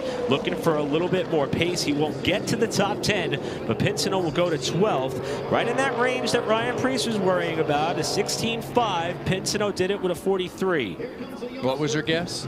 I said 16:55 is probably what it's going to take to be 30th. But these laps have been pretty good lately. Next up, the youngest ever Trans Am TA2 Series champion. Did so this season in 2025, also trying to make his Snowball Derby debut with a race-winning organization in the Richie Waters team. This is the Gamebridge, Matt Jones Motorsports, and 5-star bodies number 5 for Williamsburg, Virginia's Tristan McKee. First time hooking up with Richie Waters to drive this orange number 5. Was decent in practice among our top 30. Running in the Flake as well tonight. Double duty for the teenage driver Tristan McKee, who shows a lot of promise. 8th quick on lap 1, 16.489. Look at this. 7th quick, 16.488. 8th is 16.489. Then we've got 2 drivers right behind him, 16.498. So many right there inside the 16.4s, and he goes a little bit better, does McKee, up to the 6th spot for the 5M. And those few hundredths of a second, I mean, those, with as close as this field is, those could pick you up 2-3 spots. So anything matters on the time stand. Next out on the racetrack, a driver, as we documented earlier, did not run this race after not being able to put together a ride. He ran a Snowflake, but that effort ended in a spectacular crash. Multi-time Southern Super Series champion in another Rhett Jones prepared Port City race cars and Casey Jones Racing number 30 at Lawrenceville, Georgia. Welcome back to the Derby to Casey Roderick. Got back behind the wheel of a super late model for this team at Nashville after taking most of the season off super late model wise, and he was impressive at times, was closing on the leaders before the rear deck lid got pushed in. Casey Roderick was pretty solid yesterday in practice. He's 9th quick on lap number 1. He got into the 16.49s that we were just talking about moments ago. Looks good off of 4 before the wiggle. And even with that slide coming off the corner, he was able to keep it off the wall, but he was slowed down on that 2nd lap. But Roderick remains still in the top 10 for the time being as he sits 9th. Yeah, that apron down there is such a fine line of how much you can put that left front tire on there to help it rotate and still get grip. He hit it just a little bit too hard with that left front, and the back got out from underneath him. One of the hottest drivers in super late model racing on the track right now in the Atlantic Tilt Load, 90 Creative, number 28 for a Wilson Motorsports prepared entry for the driver who won the ASA Stars National Tour, the ASA Southern Super Series Tour, and a whole bunch more in 2025. Cole Butcher on the clock. He's been in victory lane here earlier this season with the ASA Stars National Tour. So good here at Five Flags Speedway. An average finish of the Derby of 8th, which is actually really good. Ty Majeski's average is 7th. This time by Cole Butcher into the top 10, lap 1 of qualifying, 16.466. Butcher has been on the hottest stretch of his career. He takes a really tight exit off turn 4. See what he's got on lap 2. He'll just miss the top 5. He sits 6th as that of Cole Butcher. As we go down for Joe's Racing Products Pit Report, here's Bob. And a big smile on Dylan Vecchio's face down here, 4th quick so far. How excited are you? Pretty excited for sure. We threw a pretty big change at it for qualifying because we weren't great in practice and we didn't get much time. So I'm just glad that worked for us. Cinderella story. He'll be in the show here at Five Flags Speedway on Sunday. Let's go to Jim. The spectator turned into a cheerleader. The next car after this one is Pelton Peltier, who built this P1 chassis for Jace Hansen. The story last year was you going from 20th to 4th in the race. How important is qualifying for you tonight, knowing the speed you had last year for a top 5 finish? it's a big deal. Preston's about to go out, so we're going to base a lot of things off what he does. But just qualifying's huge here every year. But if we can start closer to the front, it'll make our lives a lot easier. So hopefully we can get it done. Dustin Smith, who had a leak early in practice yesterday, did not get a lot of time hustling this car around for his run, and he is 13th with a 16.507. That could be a bit of a Cinderella effort for a driver who's run this race before, but they had to overcome a lot of adversity in the 1 hour practice, and Smith puts himself in 13th spot. Preston Peltier is up next. This is another one of those target cars. I think when you look at the pole position this weekend and the speeds that this veteran driver is able to turn, puts a lot of wheel in it down in turn one, maybe trying to get some heat in the tires there, Kevin. Yeah, well, you definitely have to do everything that you can to get those front tires working as early as possible. But we saw a lot of speed out of this car yesterday, so we expect him to be in contention for this pole. Peltier, who did one run only, 4 laps across the 1 hour practice that was available for the Supers, and was elated with the lap that he laid down in the generator source number 48. Peltier trying to make his 11th Snowball Derby, and his first lap is 4th. Can he do it on lap number 2? That's a really good first lap for Preston Peltier. Down to the bottom, looks good in 3, solid in 4. Is there a wiggle? No, looks solid on the wheel. To the line, Preston Peltier to the top of the board, 16.240 for the second oldest driver in the field. Started on the pole for this race back in 2017, hoping to do it for a second time. Meanwhile, the driver who is trying to win this race for the first time, after trying so for now 15 tries. This will be his 15th attempt. He was the last car in on qualifying last year in the Mitch Smith All-American Concrete and WABAM number 51 out of Pinellas Park, Florida, Stephen Nasse. Yeah, when you want to know how to get around this racetrack, this is one that you watch. Keelan and I spent a lot of time last night watching how he drove his line on those race runs. Qualifying here tonight, a little bit different story. 14 starts, Stephen Nasse has made it the Derby. First lap in qualifying, 21st to 16.665. He's going to need more speed on lap number 2. Will Nasse, the driver from Pinellas Park. He got to the bumper of Caden Honeycutt coming to the checkers last season, finishing runner-up. Nasse picks up 1 spot, 20th. He may have to sweat out the tail end of another Snowball Derby qualifying, just as he did 1 year ago. Cole Butcher currently sits 7th. Joe's Racing Products pit reporter Bob Dillner's with him. Cole Butcher, did you get what you wanted out of that race car? No, it was really free out there. I didn't really know what to expect. I mean, we were kind of prepared to, I don't know, not do this. But yeah, no, it's just really slick out there, but it is the same for everybody. So yeah, we'll probably be, I don't know, 12th to 10th, I'm thinking. So yeah, we'll just have to wait and see. One of the favorites in Sunday's race here at Five Flags. Thanks, Bob. Next on the racetrack, driver we just heard from a short while ago in the Appalachian Sucker Punch Concord Wealth Partners Specialty Manufacturing number 96. Oh, check that. Excuse me. This is the Surf USA mobile entry for the number 96 of Spencer Davis. That's $1 in the jar from me. Yeah, Spencer Davis had a fast race car, I think, for the Pro and the Super yesterday. Spencer Davis out of Georgia, 7th in speed for the Snowball Derby a day ago, and he's getting up to speed right now. First time he's tried to make this race since 2018. He's trying to make his 6th Snowball Derby in his 8th try after having much success in these style cars over the course of the last 2 seasons. Davis comes across the line. That's a really strong first lap. Right there on par with what Peltier ran on his lap. He's 5th for the moment. Yeah, 5th quick, real impressive lap 1, 16.380. Second time for Spencer Davis. Move him up a spot into 3rd quick, 16.327. You see Peltier there watching on as he's able to dodge one of the bullets, and Spencer Davis as next out on the racetrack, a driver also making a return to the Snowball Derby after not being in attendance last year. This is the LCM Northeast Auto Imports number 12 from Hudson, New Hampshire, Derek Griffith. Let's hear from our quick time setter. Here's Bob. Preston Peltier, you said this thing ain't slow. How good was it? Man, I'll tell you, this P1 was just incredible. Like, I knew on my my up to speed lap that it was going to be good. and the spotter called out a 30-something, 37. I was like, I told him down the backstretch, I got this. And man, when he said P1, it's kind of relief. It's good to be back.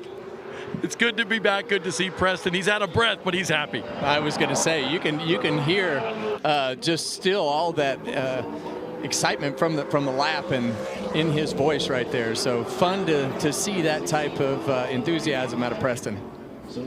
Derek Griffith's going to close out his run 20th for the moment. Next on the racetrack, another West Coast native who has had himself a lot of success out of Lake Oswego, Oregon.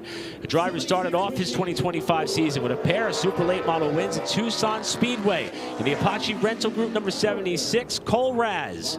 2023 winner of the Summer Showdown, a Chili Willy winner a year ago, and he finished 13th in this race in 2024, which was his second start in the Snowball Derby yesterday in practice. For that 1 hour session that they had, was among the top 30. Can he replicate and get inside the top 30 and qualify? Yeah, you saw that car bottom out pretty hard right there, getting into 3, as we've seen so many of them do. First lap for Raz is going to put him 20th, right with Derek Griffith, who just wrapped up his on-track activity. Remember last year, he had to dodge a multi-car pileup early in the race before he was en route to that 13th place effort. Here's Raz hustling the car back to the line. He'll pick up a couple of more spots. Raz to 18th with a 16.524. And that's one of those pickups that we might be talking about here in a little while, to go from what his first lap time was just to pick up a few hundredths to put him on the right side of the bubble. Yeah, 16.52, and it moved him up just a couple of spots. That could be very close. He's 18th right now out of 30 qualifiers. So we got 14 qualifiers or so yet to go. It's going to be close. Now this is the Appalachian Sucker Punch, Concord Wealth Partners, Specialty Manufacturing, and Highlands Racing number 96 of a multi-time Snowball Derby pole sitter and 2022 winner, Derek Thorne from Bakersfield, California. Thorne, a new team, new season this year, ran full-time with the Appalachian Sucker Punch ASA Stars National Tour, the winner of the Derby back in 2022. He has led 1,049 laps in the Snowball Derby. He's going to try to lead more tomorrow, but they need speed. He didn't have it yesterday. Derek Thorne, first time by. And on his second lap, Thorne is going to pick it up into the top 10. That's a great pickup for Derek Thorne on that second time through. He is safely in the show after not putting that much pace on display in the lone practice session yesterday. As we welcome another driver who's been chasing this race for quite some time. This is his 18th Snowball Derby, and it is Bubba Pollard from Sonoy, Georgia. They really have that car down on the track, Kevin. Maybe a little too much, you think? I was just going to say there's a lot of sparks out of this car, so I'm a little bit concerned about where this car is going to hit the racetrack. And he was fast yesterday, looked good in practice and limited laps turned. Bubba Pollard doesn't seem to be shooting up the track with whatever is hitting the bottom of the racetrack. Right there, Bubba Pollard crosses the line first time through. Pollard not good on first lap. He's one spot out of being on the bubble at this rate. 29th for Pollard in the Phoenix Racing and Race Car Engineering number 26. He's got to look for a pretty big pickup here on this second lap to breathe easy. And he will improve this time by for Bubba Pollard. Pretty good improvement up to 12th. Yeah, big pickup on lap 2. Yeah, and that's a lot of experience right there. Just not trying to drive that car so hard, knowing that it's going to hit the racetrack, to just get all that you can out of it. And he learned from that first lap to the second lap. He got the pressures up a little bit and managed to get a decent lap out of it. And the bumping has begun. Noah Gregson and Casey Johnson already bumped out of the top 30. Eric Jones, former Snowball Derby champion, on the bubble as we welcome the Del Oso Family Farms number 16 from Manteca, California, Jacob Gomes. Yeah, Jacob Gomes had a great year out west. Got to run in a couple races with Jacob this year on the Cars Tour West, and had a couple good battles with him there in the Pro Late Model and the Super. His crew chief Mike Keene, familiar with winning the Snowball Derby with Derek Thorne back a few years ago, and Gomes was fast yesterday in practice, was inside the top 10.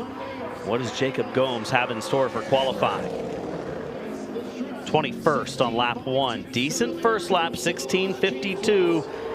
He'd like a little more comfort in knowing he can make it in easily. Second lap, could it be better? You see Eric Jones accepting the fact that Gomes just bumped him out of the top 30. They will focus on the LCQ as Gomes goes quicker to 9th into the top 10 for Jacob Gomes. See how low he had that car coming off of 4? It was definitely up in the middle of the racetrack, and he shot that thing straight down. So I think as we see this racetrack right here, it seems to be pretty consistent now that the lap times are starting to pick up and be, you know, on the front side of those 50s. You saw Derek Thorne just putting his hand up, evidently indicating some showers. Let's hear from Derek. Here's Bob. Yeah, we can see some of the precipitation coming down just a little bit. How is your run, and do you think this is going to be a big factor? I don't know. I hope not. There's got a few more cars to go, but just proud of these guys. You know, I can't thank Highlands Motorsports enough for the opportunity. I was very concerned going into qualifying. We were pretty down the charts there in practice, but Jeff Foltz and Josh Reeves, they rebuilt it this morning here in the pits, and just can't thank these guys enough for digging. That was the best it's been all weekend by far. Guys, you can see in the lights some of the precipitation certainly coming down. Corey Hall, who had quite the haul to get to this racetrack out of Lionsbrook, Nova Scotia, Canada. Currently, he's in the show, 26th right now, for what he said was one of the longest trips he's ever made to compete in a race car. He is currently in his things stand, now bumping Seth Christensen from the field and putting Connor Jones on the bubble.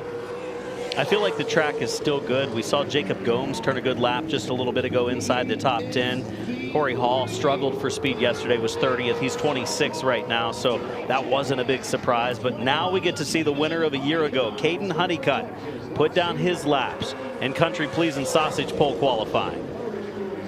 Honeycutt, one of the drivers who knows that he will be in this race no matter what. A provisional is offered for only the defending winner of this race, in which Honeycutt is, as his objective now is to try to go back-to-back in his Cook Electrical, Jet Concrete, Ernest Performance, and Strange Oval number 21 for Caden Honeycutt, who puts a lap on the board. 24th first time by for the former winner a year ago, the defending champion of the Snowball Derby, Honeycutt. Really loose off of turn 4 right there.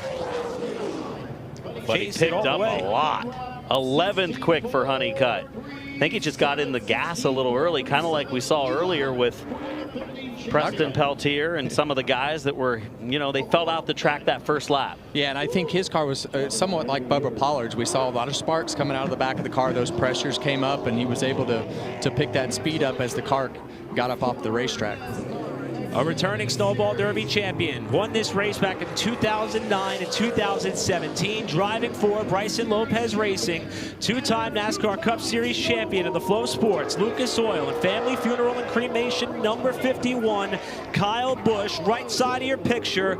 That is Bubba Pollard watching on as Busch will now hit the racetrack and see what he has for this qualifying session. Beautiful race car. Good to see Kyle Busch back racing here at the Snowball Derby, where he's had his success and found victory lane in the Tom Dawson Trophy. Busch across the line. First lap for the 51. He was looking for speed yesterday, still doing so on lap 2. 15:56. Looking at some of the times and who we have left, I'm not so sure that's good enough. Might need a little more. Yeah, and he had a little slip off of turn 2, and same thing off of turn 4. Car just sideways off the corner. Yeah, and he loses a little time. He'll stay in the 25th spot. His former winner, Kyle Busch. And that's going to knock Garcia out of the field as Busch wraps up his run. We'll go down to Bob Dillners with Bubba. Bubba Pollard on that second lap, a big pickup. You look safe right now, but how was it? Just it bottomed out bad, and we changed a lot of stuff before qualifying. Really all 4 shocks and springs, and just kind of threw something at it. I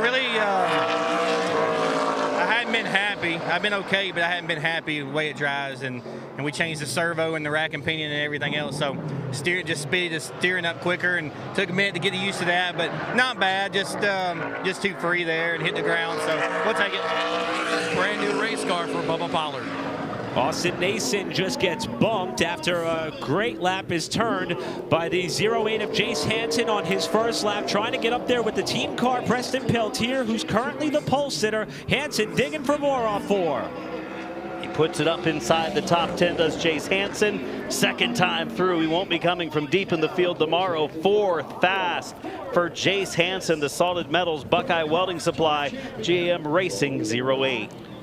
And with 6 cars left to go, Stephen Nasse finds himself in a similar spot as he was in 1 year ago. He currently sits 30th, as now the Anthony Campy Racing number 81, the Ebb Logistics, Pay Cafe, GBS Brand Connect, and Mobile One entry out of New London, North Carolina, Carson Brown will try to time his way into the show, and Nasse will be watching on.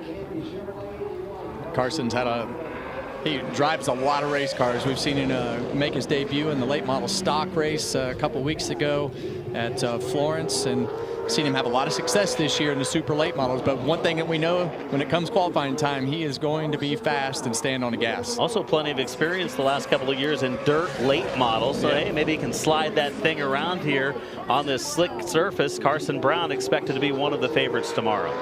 Brown's first lap gets him in. That bumps Nasse to the last chance race. Brown 24th on the first go around.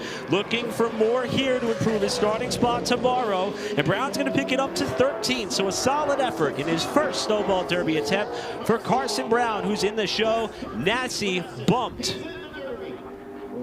Yeah, it's such a fine line right now up off the corner. You see a lot of those guys really low off of turn 4. Same thing off of turn 2. It seems like if you just miss it by a little bit, you get that thing up the hill half a car length, and it just scrubs the speed off as you can't get rear grip.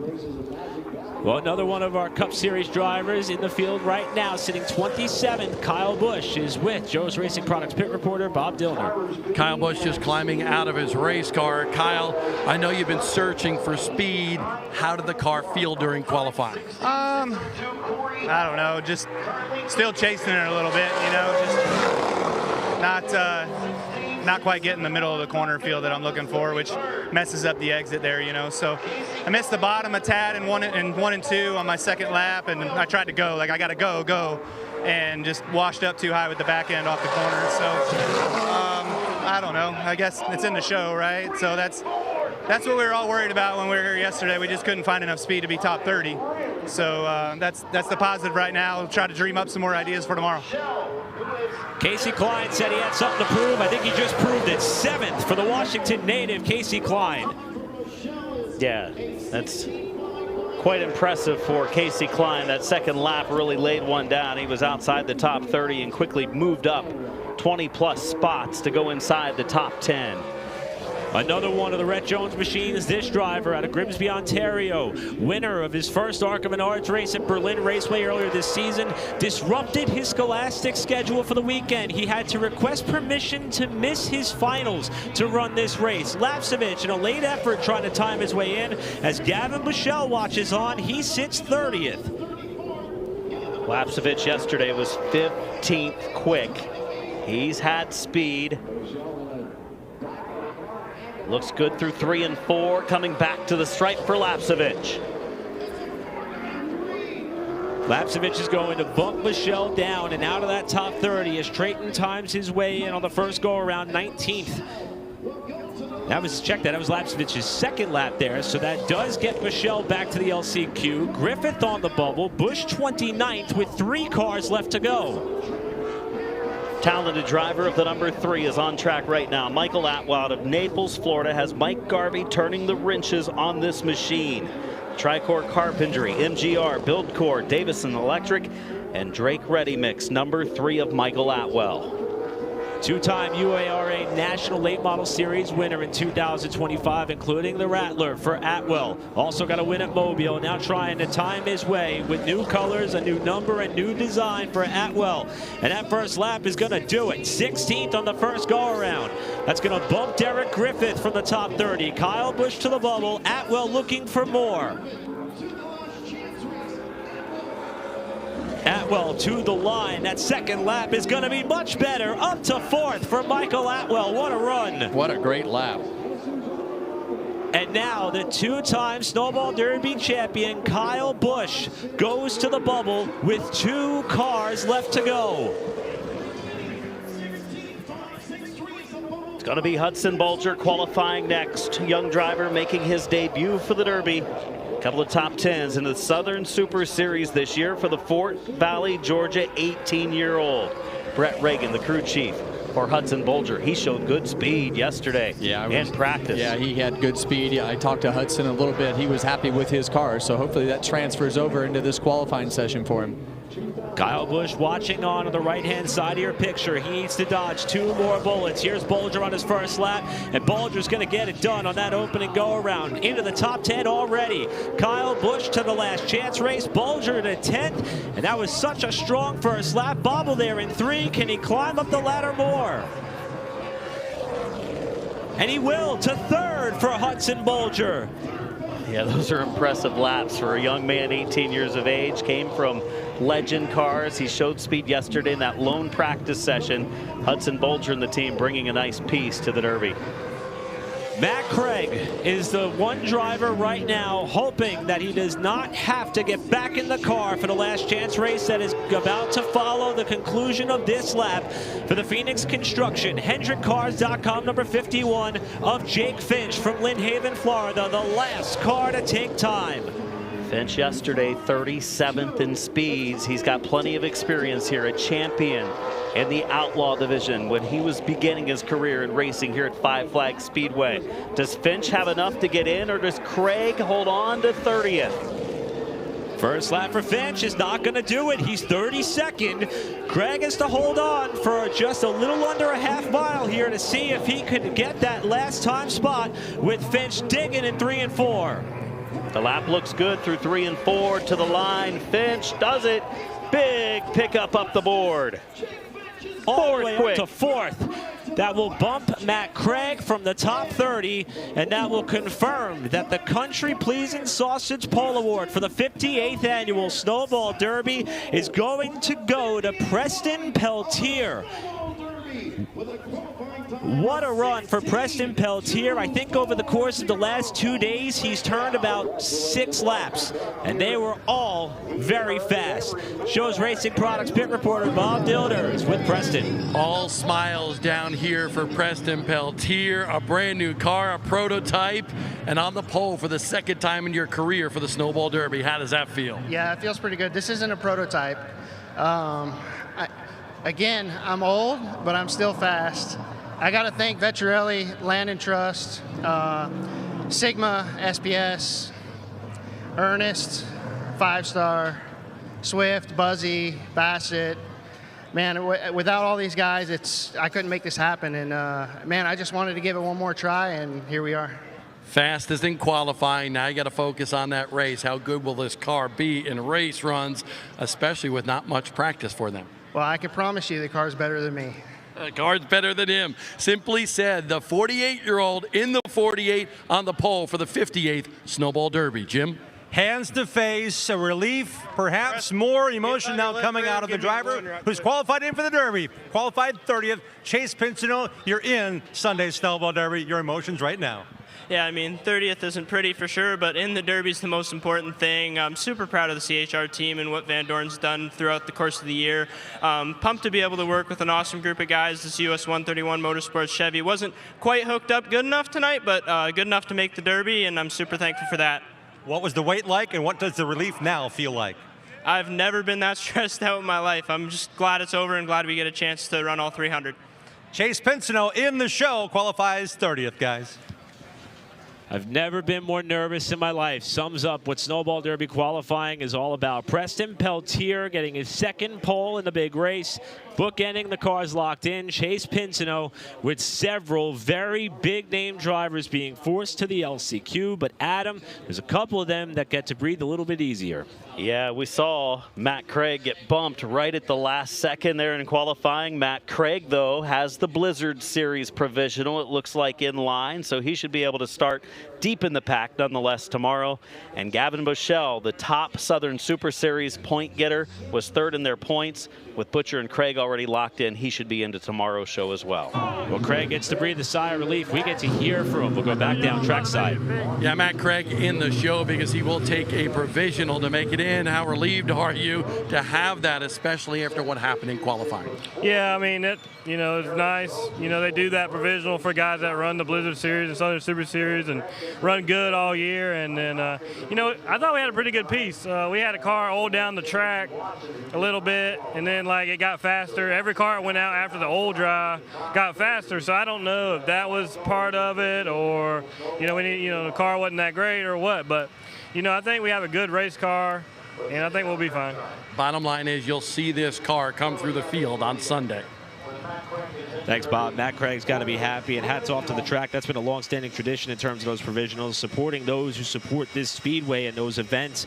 Craig is in the show, and as Adam mentioned, Gavin Michelle also able to fall back on one of those provisional efforts. And contrary to what we've seen in the past, instead of these drivers having to sweat out an overnight thought process of what they're going to do for this last chance race, it's coming up shortly, and there are a lot of big names that are going to be in that race. One driver who timed his way into the field, Carson Brown, is with Jim Trado. Carson Brown, 0.206 seconds off pole, 17th fast, but the relief has to be a good feeling right now for you after winning the Pro Late Model Championship last year. Now you're in the Derby for the first time. Yeah, for sure. It feels really good to be here. Just a big thank you to Anthony Campy, Save22.net, Pepperjack Handle, just everybody that makes this happen. And yeah, definitely a little bit further back than we wanted to be, but still feel really good about it. Just kind of a tick tight there in qualifying, but should definitely play out to our advantage here in the 300. He's another young driver trying to win as a teenager here. 7 drivers have done so. Carson Brown racing in the show on Sunday with his number 81 Anthony Campy team. There were a wide range of emotions going into that session. There's a wide range of emotions coming out of that session, with the field just about set, minus 4 spots that are going to come from the last chance race. What a session, guys. That was crazy. That's exactly why I don't do it right there. Just the intensity of that. You can feel it. And following along, you can feel that. But that's what makes Snowball Derby qualifying so great. I've watched it several times in the past, and you can see the emotion out of the drivers. And now it's different, right? Because now you're mad if you're in the consolation race here, and you have to reset your mind and able to put yourself in race mode, and it has to happen quick tonight.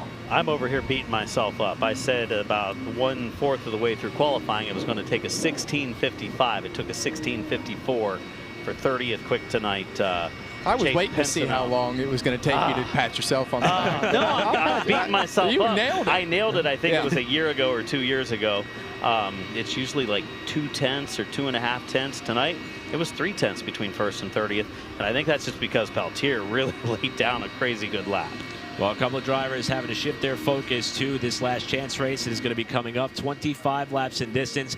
While the track crew does some work to the upper grooves and the corners, we'll step aside. Preston Peltier is a 2-time Snowball Derby pole sitter. We'll come back and preview the last chance race right after this. For over 2 decades, Fastlane Racing Apparel has been the official merchandise partner of Five Flags Speedway and the Snowball Derby. Visit shopsnowballderby.com for the official event merchandise of the 57th Snowball Derby, or find us at our 3-track locations. MD3, the most advanced body panels on the market. Aerodynamically engineered, manufactured from the highest grade and lightest weight materials, tested tough for optimum performance. The highest quality and most durable products you'll find anywhere. Our products help racers around the world reach victory lane. Winning never looked so good. MD3, the #1 body choice for top dirt racers. Hi, I'm JP Wibbs, and here at Buggy Works, we have the largest selection of new and used vehicles on the Gulf Coast. We also offer certified technician services and rentals. Come see our new location, Buggy Works, in the heart of Car City.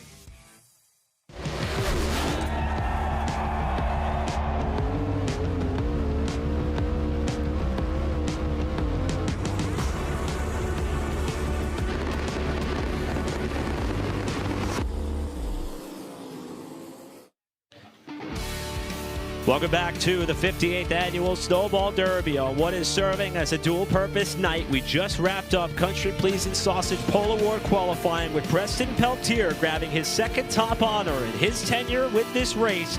But the last chance race is already being racked and stacked to see how the rest of the Snowball Derby field will fill out. Buddy Shepard knows he doesn't have to sweat that one out. He's already shifted his focus to his family as he is in the 58th running of the Snowball Derby. You see there is some precipitation falling from the sky right now. There's still a bit of a system to the south of the Speedway that's been tossing up a couple of rain clouds, but nevertheless, we're quite confident we're going to continue this program on into the night. Another driver not having to sweat out this LCQ is with Joe's Racing Products pit reporter Bob Dillner. And Jacob Gomes is very happy right now. How relieved are you, and how much pressure-filled was that qualifying run for you?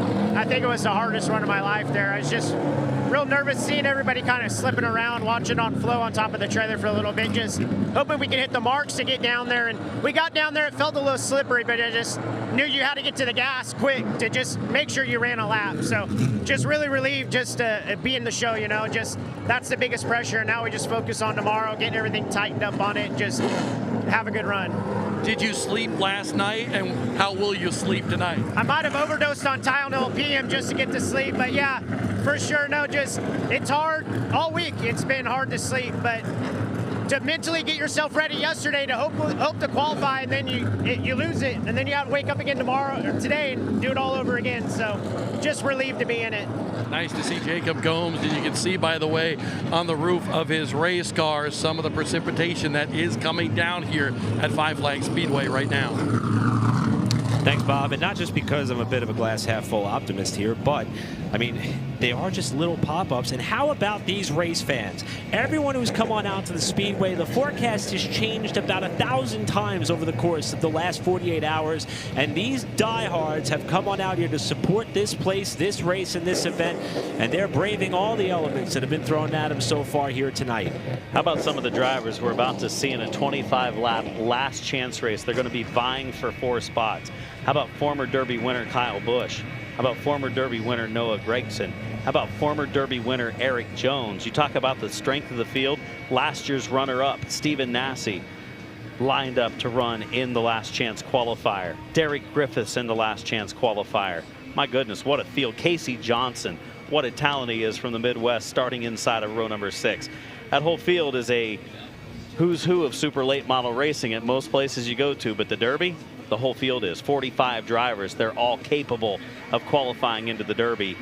And we've got 12 drivers that didn't make it through qualifying heading to the last chance. Yeah, and how about 3 of our 4 full-time Cup Series competitors being relegated to this last chance race? All 3 of them can theoretically race their way in. Noah Gregson's team still looking at the motor on that car after it misfired again in the qualifying session. And of course, Mike Hopkins, we do not expect that car to line up for the LCQ after the hard crash at the beginning of the qualifying session earlier. Again, the good news is Mike is in fact okay, and he will most likely be watching the 58th Annual Snowball Derby along with the rest of us here on FloRacing. So with that LCQ on the horizon, again, a few more raindrops falling at the moment, and then the focus will shift over, we hope, to the Alan Turner Snowflake 125 with the same type of order and process, qualifying, LCQs, and the race on the docket for this evening, if we can get a little bit of cooperation from Mother Nature. And I think the intensity there is even worse. 61 drivers trying to get into 30 spots. Over half the field that goes qualifying won't make the Snowflake through qualifying. Well, one driver who has got to strap into his car and prepare for this last chance race, Jake Garcia, is with Bob. Indeed, he's getting ready for the last chance race here at Five Flags Speedway. But first, that qualifying run, you were among the cars right after that oil was put down on the racetrack by Mike Hopkins. What did you feel? I mean, I lost the car. Initially, I thought I hit the racetrack, but I definitely, looking at the times, I thought there was something definitely on the racetrack. Didn't feel like we got a fair shot at it, but at the same time, I thought we needed to be a little better in practice. So it's hard to say, but I know the guy that went out right after the wreck went a 90, and then everyone got a 10th better on the number until they got down in the 40s. So yeah, it sucks. Everyone that went out right after that or just in the last chance race or took a provisional, and you know, hopefully we'll just make the most of it here with our freight racing group. I feel like we've had a fast car all year, and you know, we didn't really get to make a run this weekend, but we were good here in the spring, finished second in the ASA race. So I wish the last chance race was a little longer than 25 laps, but we'll give it a shot, and hopefully we keep it in one piece, and hopefully we can advance the Snowball Derby. Star-studded field in this last chance race. You mentioned 25 laps. Is it just go for broke as soon as the green flag flies? Yeah, I mean, I feel like 25 laps is hardly enough time to even get heat in the tires. So, yeah, we'll be, I think everyone will be going hard. Hopefully no one's stupid and wrecks everybody, but we'll all be going hard and fighting for that top 4 spots. So, Jake Garcia, last year's All-American 400 winner at Nashville. Thanks, Bob. Jake, someone who finished second here on debut back in 2019, runner-up to Travis Braden that night. As some of the fans and crew members depart from the infield, the last chance race for the Supers coming up here on the Flow Sports for the 58th annual Snowball Derby.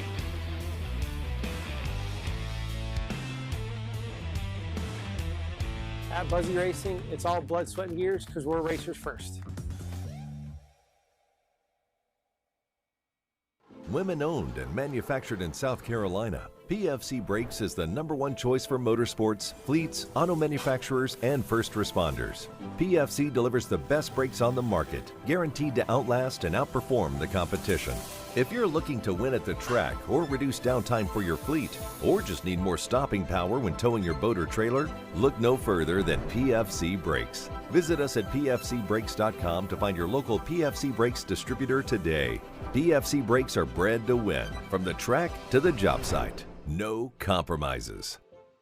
For more than 35 years, Flying A Motorsports has been the trusted name in race trailers, motor coaches, and toter home. As the world's #1 Intech trailer dealer, Flying A leads the way in custom-designed race trailers and car haulers built to fit your vision. With a massive lineup of in-stock inventory and fully built custom builds from top brands like Intech, Renegade, Showhauler, T&E, Bravo, and C-Tech, we're ready to equip racers at every level. Whether you're a dirt racer, drag racer, or hot rodder alike, we have something for you.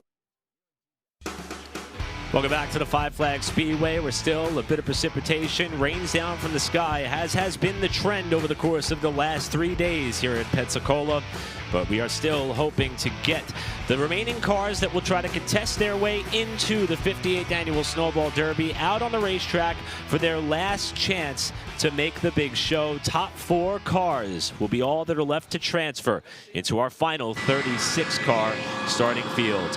One driver hoping to make his way into the field for the first time. Seth Christensen is with Bob. Seth Christensen about to climb into his race car to do battle for 25 laps.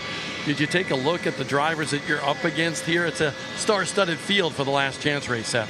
Yeah, it's disappointing that we're here in the first place. Felt like we had a better car than that. I know we have pretty good race trim figured out, but just mock runs we've just struggled. But again, I'm very thankful for the support from JC Motorsports, Hotspots Charters, CB Partners, Kelly Drywall, everybody that makes this possible. Again, I'm really humble and really happy to be in this position. But, you know, just didn't really work out this time. But we got 25 laps to go, I guess, chase it again. What is the philosophy from the drop of the green? I guess just try to survive. I feel like a lot of these guys are going to be crazy, but again, you really don't know. I feel like a lot of these guys are going to try to be smart, but it's just going to be 100% the entire time. Seth Christensen going to put on the helmet and get inside the car. And by the way, he's carrying the decal for Weeder here, Wesley Weed, and he's a tire specialist in this industry for a long, long time. Had a difficult situation the other day, and we are praying for Weeder. Thanks, Bob. All of us are praying for Weeder, and our thoughts go out to Weeder's family as we see the work continuing on the Rhett Jones Racing number 30. That is the car of Noah Gregson that is slated to roll off from this LCQ in 10th spot of the 12 cars that are eligible. We expect at least maybe 11 to make it to the green flag, but they are trying to diagnose the issue on that car to see if they can give Noah a shot to race his way in. Yeah, and that's frustrating. You spend all that time coming down here to test, and everything is fine, and then you unload it for the race weekend. And in this particular situation, you have a gremlin that you can't figure out, and there's no practice. You go out for qualifying, so you put all that effort into getting everything prepared, the best that you felt like you prepared all year, and then you come out and have to chase a gremlin that you don't know where it is. Yeah, typically yesterday they would have had 3 hours on track, but they would have had hours in between to work on it, to go back out and see if they had it fixed. They only had the 1 hour on track, and you can never really tell in the pits just firing the engine to see if it's right until you get it back out on track. Well, one driver who's already had to use a last chance opportunity and parlay it into a pretty strong run early this year is in the Cars Tour Throwback Classic is standing by with Joe's Racing Products pit reporter Bob Dillner. Connor Jones loves late models, or late model stock cars, pro late model down here in a super late model as well, but you're in the last chance race. So what's your mindset for 25 laps in this one, Connor? Obviously, you got to keep the nose clean because we don't really have a lot of time to repair this thing. Just got to keep fenders on it and try to get to the front as quick as possible. It's only 25 laps. Top 4 make it in. I'm hoping the bottom lane goes like I think it's going to. Connor Jones going to get suited up here, get ready to go to battle for 25 laps in this last chance race. Thanks, Bob. I referenced the race at Hickory. Ironic, similar weather conditions there, Kevin, where we just couldn't get out from underneath Mother Nature's grasp. But Connor just made the show there, finished second in the LCQ, made the race, started in the back, raced all the way up to a podium effort. He's been in this similar situation before. The question is, could he hit the rewind button and do it again here at the Derby? Well, I think he can. I mean, Connor's a great racer, and you know, you mentioned the Hickory throwback race, and it felt just like this. I think the biggest difference for me is I wasn't one of the series owners standing down in the pits getting yelled at as to what we were going to do next, but they've done a great job in trying to navigate through this weekend. Never an easy situation for a promoter, and when you have this many people at the racetrack that are expecting a race, you want to do all you can to put it on. When sprinkles started to fall in the last 15 qualifiers or so, and we were right on the edge of that storm front coming through, how tense do you think Tim Bryant was and the officials? Because if you get a downpour, then qualifying most likely is a wash, and you got to start it over tomorrow or whenever that's going to be. Yeah, it's a great point. And I mean, speaking of all of the people here at the racetrack, Tim Bryant, his entire staff, officials, track crew, they've been fully honest, open, and transparent. They've offered up what the plans have been several times. They've communicated effectively, giving these race teams and these drivers and us fans a little bit of time to think about what the outcome could potentially be. Cannot thank Tim, his team, and everybody enough on what's just been an unbelievably difficult circumstance, but Derby qualifying is in the books. Let's check in on what's going on down trackside. We'll throw it down to Joe's Racing Products pit reporter, Bob Dillner. Well, guys, I heard you talking about how many good drivers are in this last chance race. I walked up on this field right here, and I was amazed to see who's in it. You look at the number 51 here for Stephen Nasse, former Winchester 400 winner. Stephen Nasse, winner here at Five Flags Speedway so many times. And then the 51 that is in front of him. Kyle Busch thought he was going to put the car in the show, just missed, and now he's running the last chance race. Shows you how competitive it is to break into this race and just have the opportunity to start. Kyle has won this race on 2 different occasions. You continue to march down this field here. Then you have some young guys trying to make a name for themselves. Corey Hall right here, hoping that he can score the victory here. He's won races around the country. Austin Nason, former Midwest Tour champion. Austin Nason, part of the Stars program this year. He was very frustrated with his qualifying run, but is hoping to have a chance by getting into the top 4 in this race to qualify into the Snowball Derby. Jake Garcia, he's won a bunch here in the last couple of years, really come into his own. And you know, you guys were talking about the fact that in his first run here, he finished in second. Connor Jones, winner in the Cars Tour. Seth Christensen here, part of the Kulwicki Driver Development Program, and a winner in his own right. And then another driver right in front of him, that number 4 car, with Wolfgang Bakery and Grooming on the side of his race car, Eric Jones. Jones came down here, and this race is how he was discovered. He went toe-to-toe with Kyle Busch and beat Kyle Busch using the outside groove to do so. And Eric Jones has gone on to become a 2-time Snowball Derby champion. This field is incredible, guys, and I think we're going to see an unreal battle just to qualify for the Snowball Derby amongst this star-studded field. Really hard to handicap a field of this caliber, especially under these conditions as the rain continues to kind of spritz from above, but it is not deterring these race fans from going anywhere. In fact, if they are anywhere, they're on the midway or out supporting the many vendors who are here on the property. It is quite the event at the Snowball Derby, and these fans want to see how the rest of the Derby field is going to fill out with this LCQ. See drops still falling on the cars in the pits. Not heavy enough to where the fans are leaving the stands. We're just right on the edge of it. They've got the jet dryer going around the track, keeping heat in the racetrack. Other trucks also circling the track, trying to do the best that they can to keep the track as dry as possible so we can go into this 25-lap last chance. You know, our outside pole sitter for tomorrow is going to be Ty Majeski, which definitely isn't a surprise. In the last 10 years, Majeski has started on the front row 5 times.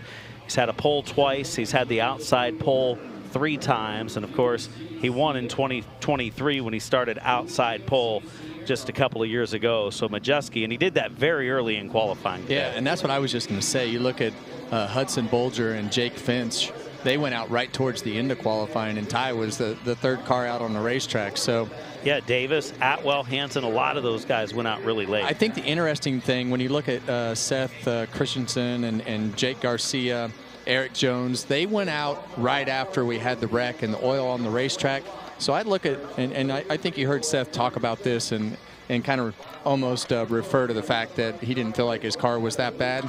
I think they know that there's a couple cars in this race that probably just had some bad luck of timing when they went out that are probably going to be in contention by the time we get to the end of this last chance race. Christensen yesterday was 40th quick in practice, so we didn't really see how good his car was maybe on a fast lap. We didn't get to see it in qualifying, but he says it feels good in race runs, so he's going to get a chance to prove it against a star-studded field. And as a young kid, you think I'm going to be competing against 3 NASCAR drivers like Kyle Busch and Noah Gragson and Eric Jones in a last chance race at the Snowball Derby. A driver who's had quite the tumultuous Snowball Derby experience in his first go of it is with Jim Trado. Putting it mildly, Eric, because he had to qualify in with a car he had not no ops on. Gavin Bushell had a crash in our only practice session, but it's a car he's familiar with. Unfortunately, wasn't qualified top 30, but by racing all the Southern Super Series races, Cole Butcher won the championship, but the highest points driver that's not in the show gets a provisional from the Southern Super Series for the Derby. It's Gavin Bushell. How relieving is that for you, knowing all the things your team worked through getting this second car ready? Yeah, you know, we always knew that provisional was there, so it wasn't guaranteed, but we knew we had that to rely on. So glad that we're in. Sucks that we're in that way, but we'll get to work for 300 laps tomorrow, and yeah. You didn't miss it by much. What do those 2 laps tell you about what you have in a race car?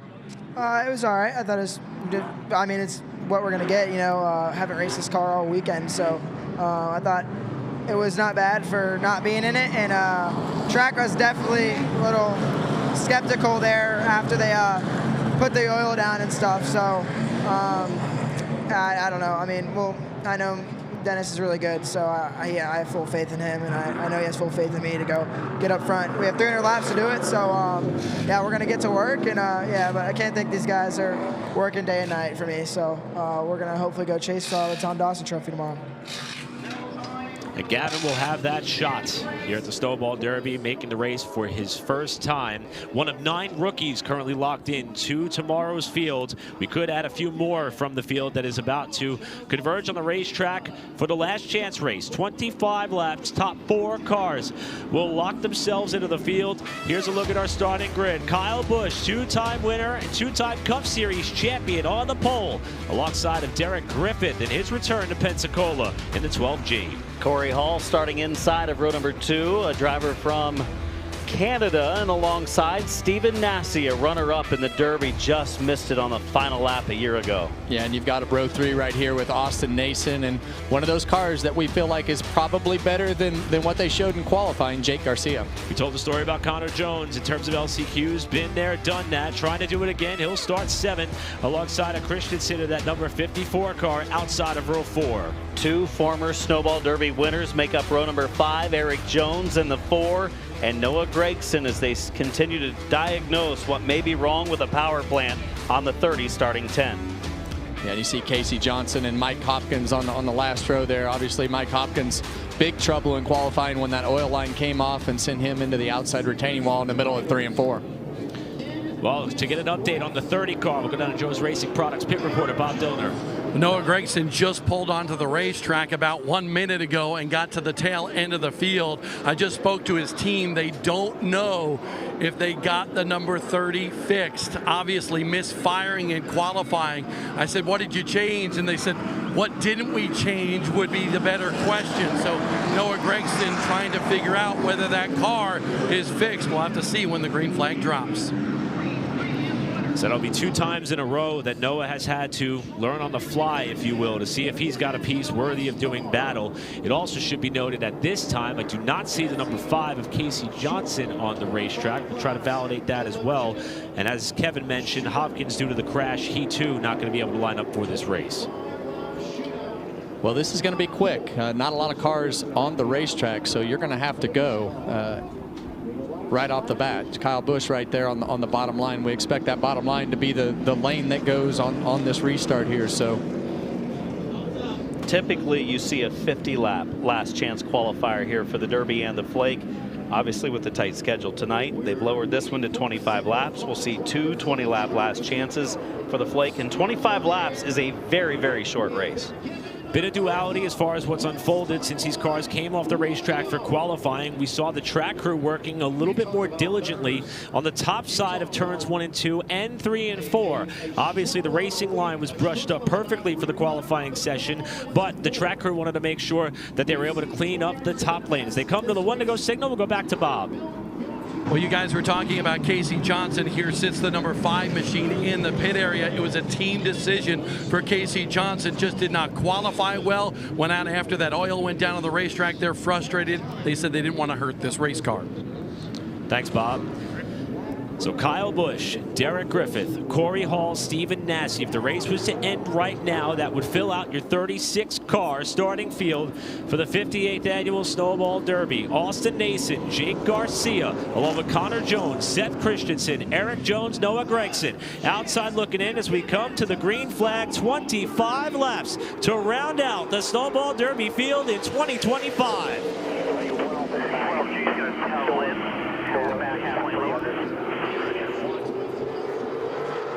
How about Nasse? Not many have been up where that car is leading the parade on the top side, trying to get third away from Corey Hall as Busch leads lap 1. Hall with a big slide for Nasse to get a spot of insurance in 1. It shows that 51's pretty strong right there, Kevin, to be able to hold off the 83. Kind of pinched him down just enough to keep his momentum down. Yeah, and when you race this racetrack a lot, you know that if you can just keep that bottom car pinned just a little bit off the exit of the corner, you need, in these super late models, you need that whole exit to be able to get that run up off the corner. So we know Nasse is always really good in race runs here.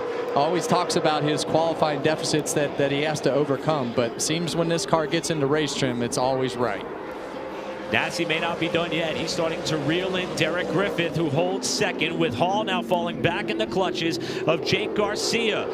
He needs that 1 spot there to lock himself into the field. 1 spot behind him, Austin Nason, as it's been well documented. This is meant to be his farewell race. He does not want his on-track career to end in a last chance race. He wants to be in the Derby. He needs 2 spots.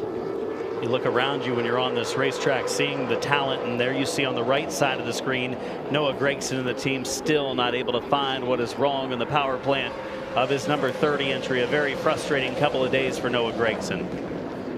Yeah, you see a lot of the sparks out of the back of Jake Garcia's car there in the 35, and I think as we get these 3 or 4 laps further into this run right here, that's going to be when we're going to see this car start to move forward, I would predict.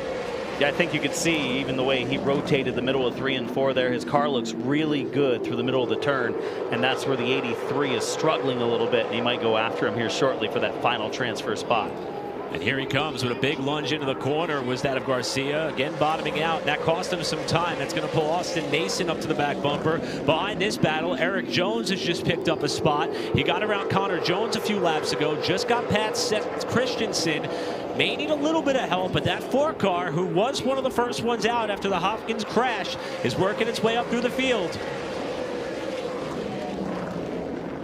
Eric Jones right now running in 7th. Christensen back behind him in the 8th spot. Said he thought he had a pretty good race car, but he has no time to wait. We're already 8 laps into the event. Just 16 to go now at the line this time for Kyle Busch. And let's talk a little bit more about the driver holding down that final transfer spot right now in Corey Hall. Spoke to him leading up to the race. They actually brought the car down the week before they had the prelude to the Derby here because they wanted to get the Hall out of the way. He did so with his father and his tire guy. This is a true Cinderella story for a driver who won a super late model race at the World Series of Asphalt and said it was by far the biggest win of my stateside career as he tries to venture more into auto racing contests south of his native homeland in Canada. He is holding on to that 4th spot with 14 to go while Kyle Busch still sets pace. Busch has built up nearly a 2nd lead at the front of the field in that battle on the right side for the final transfer spot. Still a little bit early in this race. Garcia's not going to wait long to pounce on the 83. And you see everything that he's given it right there. The back stepping out off of turn 4. But the thing that I like about that 35 car right now is it's just a half a lane lower than the 83. And they are starting to ratchet up this battle for 4th. It's about to include a couple of more cars. There's Austin Nason and Eric Jones starting to enter the frame with Seth Christensen not that far behind. Connor Jones has unfortunately fallen a good bit back off this battle. That's not only the best on track right now, but the most important on track right now. Got the veterans running up in the first 3 spots. They've made plenty of appearances here at the Derby. Plenty of appearances at Five Flags Speedway with Busch, Griffith, and Nassie up front. There's Nassie for the number 2 spot to the inside of Griffith. And much like we're used to seeing Nassie, the longer the race goes, the better he is. Even though this is a short race, he kind of faded back a little bit from Griffith. But in the last few laps is catching him, and now Griffith could be in trouble. Nasty got himself another car's worth of insurance. And as you said, Adam, Griffith is actually falling back into the clutches of this fight that won't go away. And Kevin, one of the things I love about these cars, you can visually see the differences as there's contact behind that fight for 4th. Eric Jones and Nason traded some paint, but you can see some of these drivers visibly throwing the car in the corner harder, getting on the gas harder off the corner. All these drivers working so hard to try to get to that top 4. Yeah, and you saw Eric Jones be super aggressive right there. He knows he's got to go. He can see that group in front of him. They've caught Derek Griffith, and that car is starting to fall back. Hall right there knows that he's going to get a lot of pressure from Garcia, but right now Eric Jones is hoping that they start battling pretty quick so that he can get up in the middle of this group. Griffith may actually accordion this fight all back together. 3rd on back with the only front 2 cars holding down the spots to guarantee themselves into tomorrow's starting grid. Garcia turning up the pressure off 2. Yeah, and I promise you, in this race, the front bumper is in full play. It is. At the same time, he doesn't want to spin the 83 or he might be going to the back with them, so he's got to be patient until it's time to go. May that be on the last lap. I don't think he can wait that long. I think Jones will go after him before them. We're down to 5 to go this next time at the line. Derek Griffith, who had to sit out last year's Derby after some health issues, which he talked about at the party last Tuesday, hoping to return to the Derby in fashion if he could hold a spot there. Corey Hall, Jake Garcia, Eric Jones, Seth Christensen with it all on the line there. 3rd, 4th, right there, top 2 cars. Garcia trying to bust his way through. 4 to go. Yeah, and you can see how hard Jake Garcia is driving that car. That right front brake rotor is in a full glow right now in 21 laps. Kyle Busch, Stephen Nassie clear of the field. Here's a good run off the corner for Garcia. Looking to the inside. Hall shuts the door. Griffith is really sideways on the exit of 4 that time, running right now in 3rd, but he's so in jeopardy of being freight trained back. If he gives up the bottom, he could have 3 or 4 for the final transfer spot. Garcia saw the opening and pounced.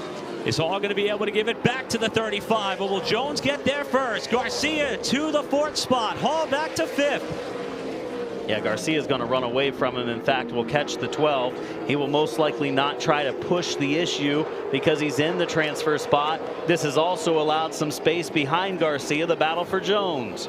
White flag in the air for Kyle Busch. He is clear of the field by over 1.5 seconds. Nassie 2nd. Hall losing a bunch of spots now, but Garcia's got breathing room in front and behind him, as it may be Garcia and Griffith who race their way in. Off of turn 4, Kyle Busch is going to win the last chance race. Nassie 2nd, Griffith 3rd, and Jake Garcia, the last car in to the 58th annual Snowball Derby. That was a field of veteran, talented drivers. We didn't have a yellow in 25 laps. We've seen some last chance qualifiers in the past get a little ugly because they were trying to get into the Derby or the Flake. But right there was drivers being patient and finding the openings when they needed and using their heads, as did Jake Garcia, to make that move late in the going for the 4th and final spot.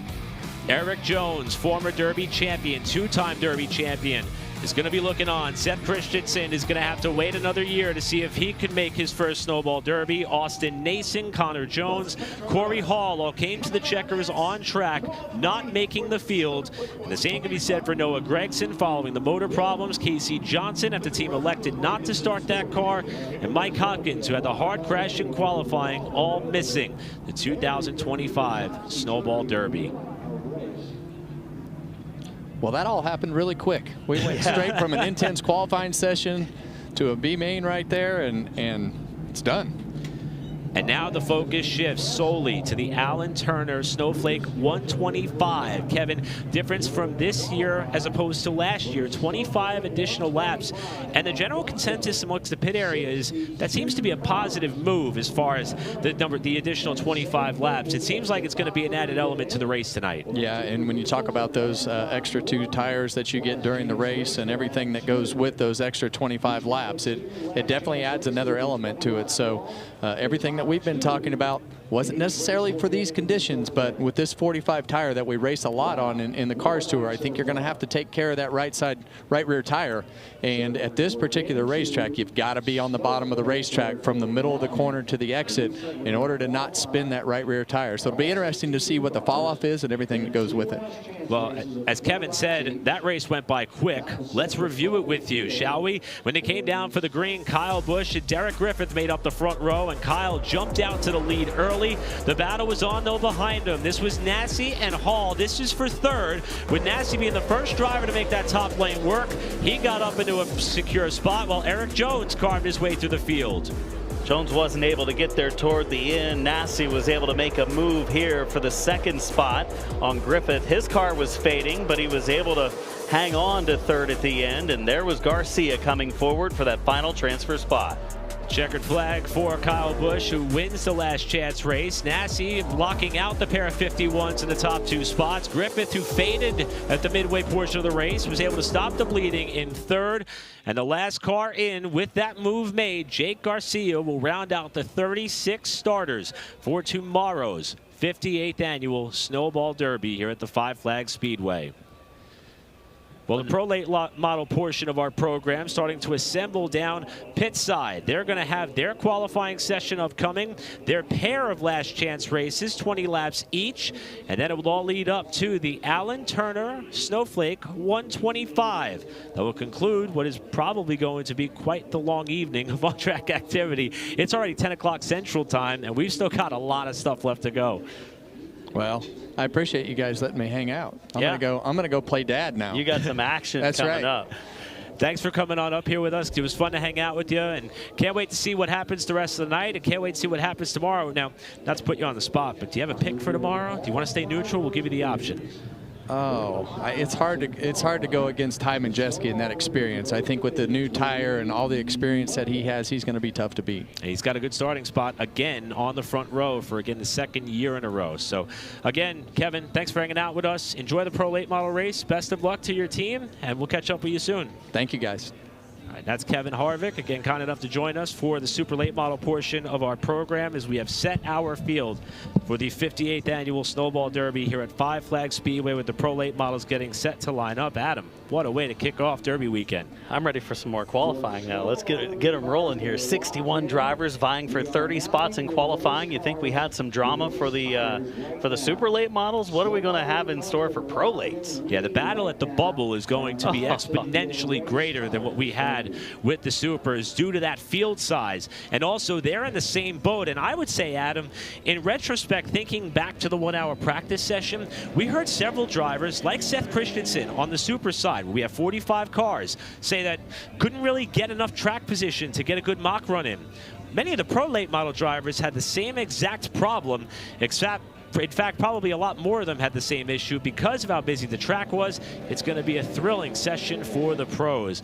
The driver who finally gets to breathe a sigh of relief as our last qualifier for this year's Derby is with Bob. Let's ask him about it. Jake Garcia, you're in the Snowball Derby. Are you breathing that sigh of relief?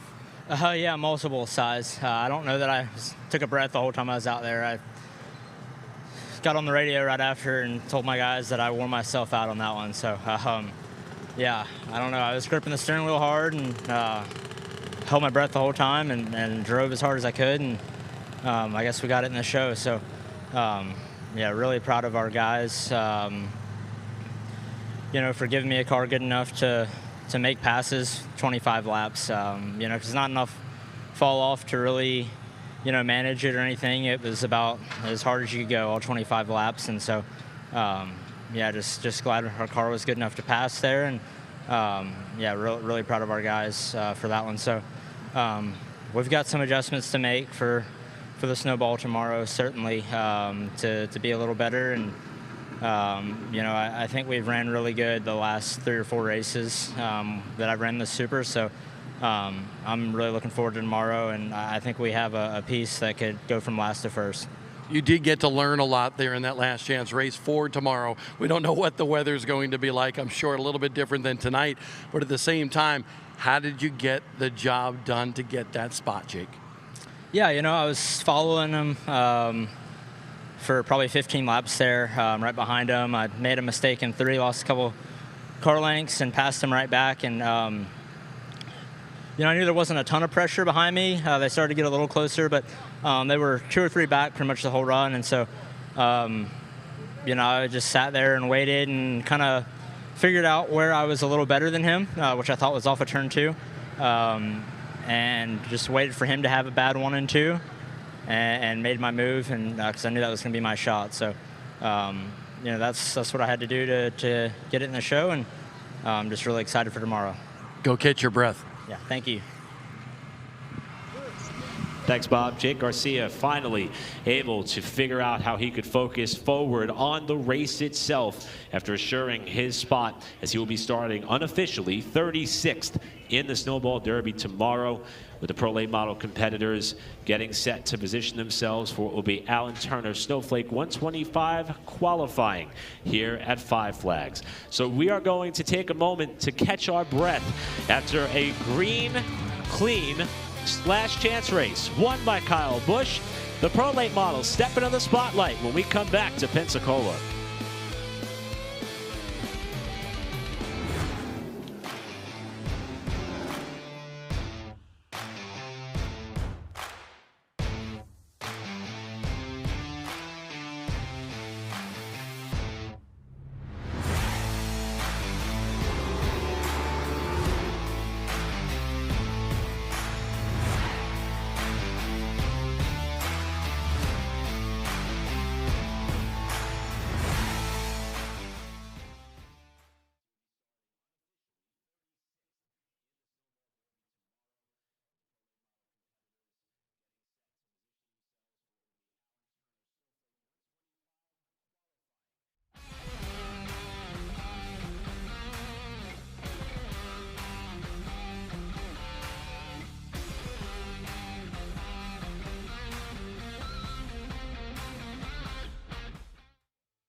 Hey, this is Kyle Larson, and you're watching the best pavement, dirt, and drag racing, all live on FloRacing.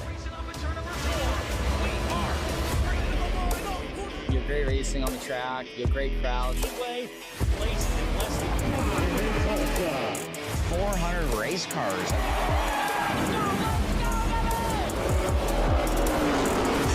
Laps to go. Corner number 4 at the line. Brandon Overton.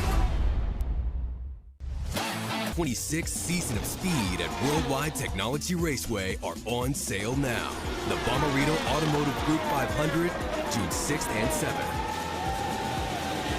The NASCAR Cup Series Enjoy Illinois 300, O'Reilly Auto Parts Series, and Confluence Music Festival, September 11th through 13th. And the NHRA Napa Auto Parts Midwest Nationals, October 2nd through 4th. Save big by going to WWTRaceway.com.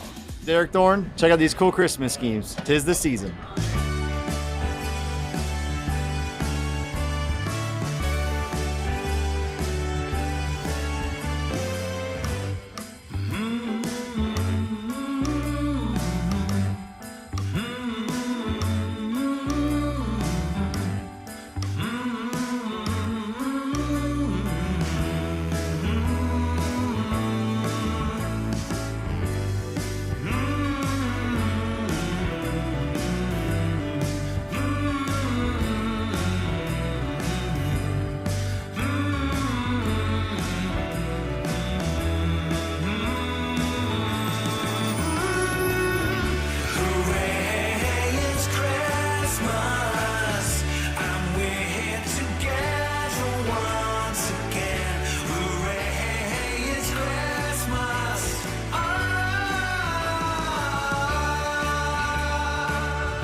So we got the red paint pen. So we're going to make it Rudolph.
McKenna. Hey. Hush, hush. McKenna. Come here, baby. What are you doing? You want some breakfast? I got you some breakfast. What you been doing? You watching Bluey? You always watch Bluey. You want some bacon?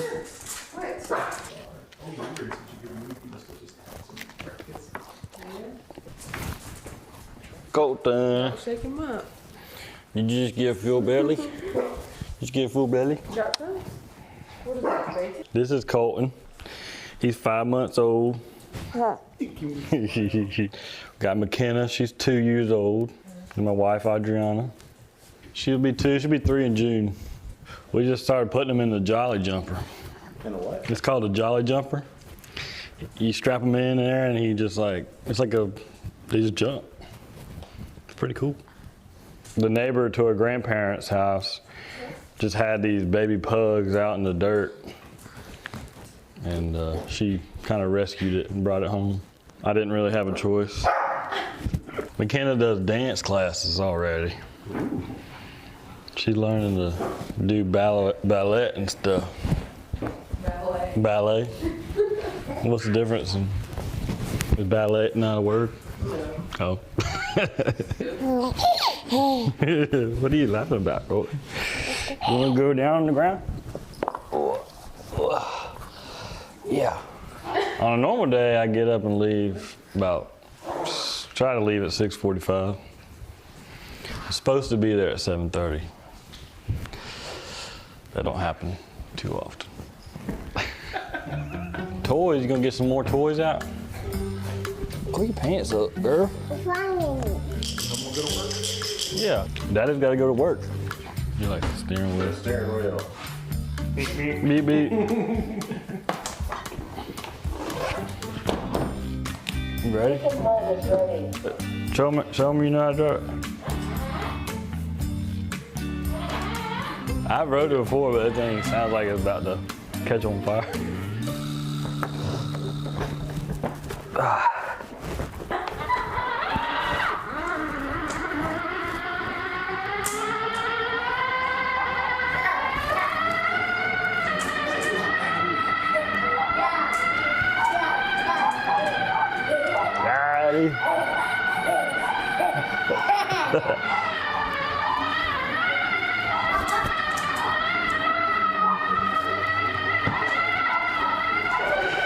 Go, Dada.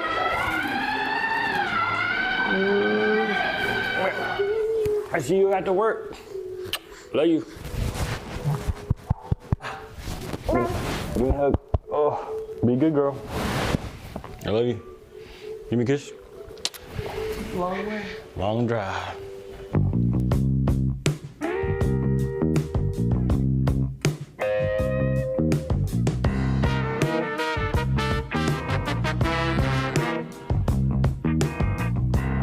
Craig, this is where you work, CNC Boiler.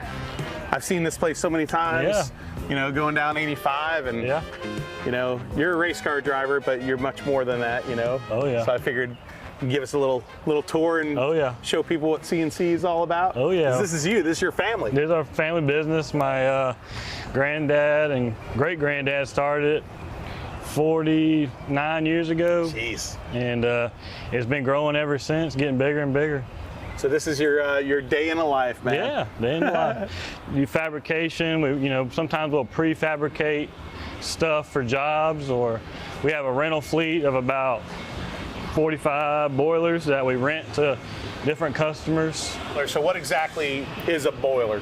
A boiler? I think of like boiled shrimp, but I know this is like heating and stuff, isn't it? Yeah, heating, hot water, steam for different processes. A lot of chicken process plants, pork processing, hospitals, colleges.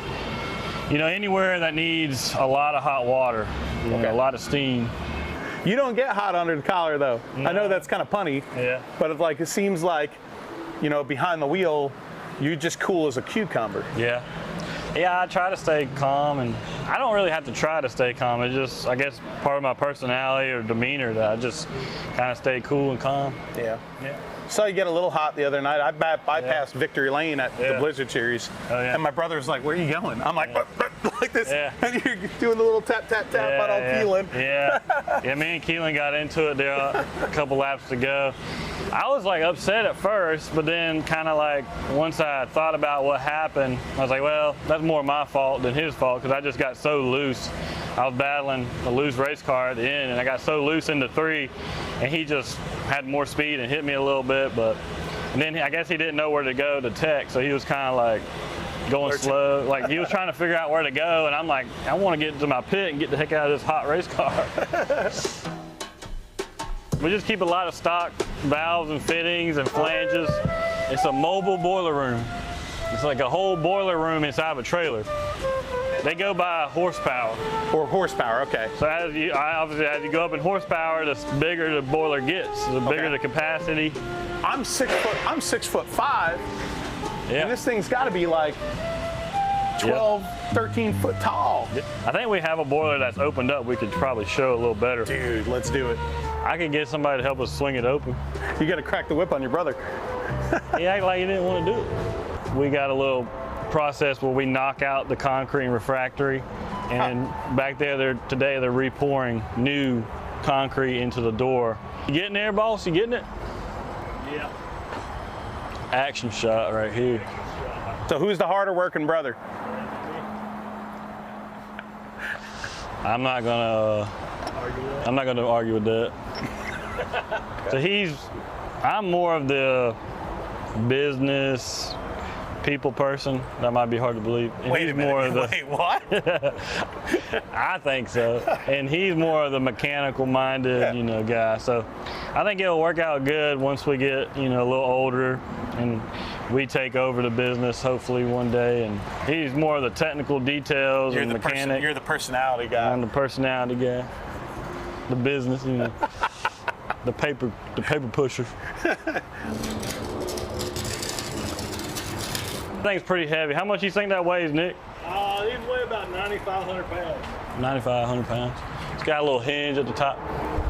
But see, this is what I was talking about. We rebuild this. So we this knock is concrete? this. It's like a refractory. It's a high temperature concrete refractory mix. So on the other end of this boiler, there's a burner. That burner burns fuel and shoots fire down this giant tube. And then the fire, the heat, comes out these tubes and comes down this bigger Morrison tube, they call it. So then it goes to these little holes right here. And it hits this back wall and gets deflected back into these tubes and runs down to the other side, hits that wall and comes back out this top. And then goes back and goes out the stack. The TV probably can't do it justice of how. It's actually a small one. This is a small one. This is on the smaller side, yeah. How do you put up with him being a race car driver, the big famous guy in the family? Hey, I just one foot in front of the other. He's my big little brother. Big little brother. Yeah. No. We used to fight a lot when we were young, but that's how brothers are. You're like, oh, I know. Yeah. You're like, screw that hole, and then you get to be about 18, 19, you're like, that dude's all right. Yeah, exactly. Yeah. If we work together, this is actually better. Yeah. Yeah. I don't know if you want to see my office or anything. Let's see. Take a little. Let's see where he pushes papers while you're working. Hey, look, he got dirty though. I got dirty. That Craig got dirty. Look at this. See, folks, he's a working man. Working man. My uncle's office. He's not here right now, but that's where the big man is. This is where I live at daily. Yeah, you got the standing desk. Oh yeah. Pictures on the wall. Yeah. It's a spark plug for a boiler. That's a spark plug? Basically, yeah. They were racing before I was born. This race shop is unique. Like, I haven't been here in years, but this is a unique place with a little, it almost looks like an airplane hangar. Yeah. Even you got the flyover for us. Oh yeah. What a, they roll out the stops for damn FloRacing. Oh yeah. It's like an airplane hangar looking thing. Oh yeah, a little trailer building. I don't know what year, but they won a Charlotte ARCA race with Jeff Foltz.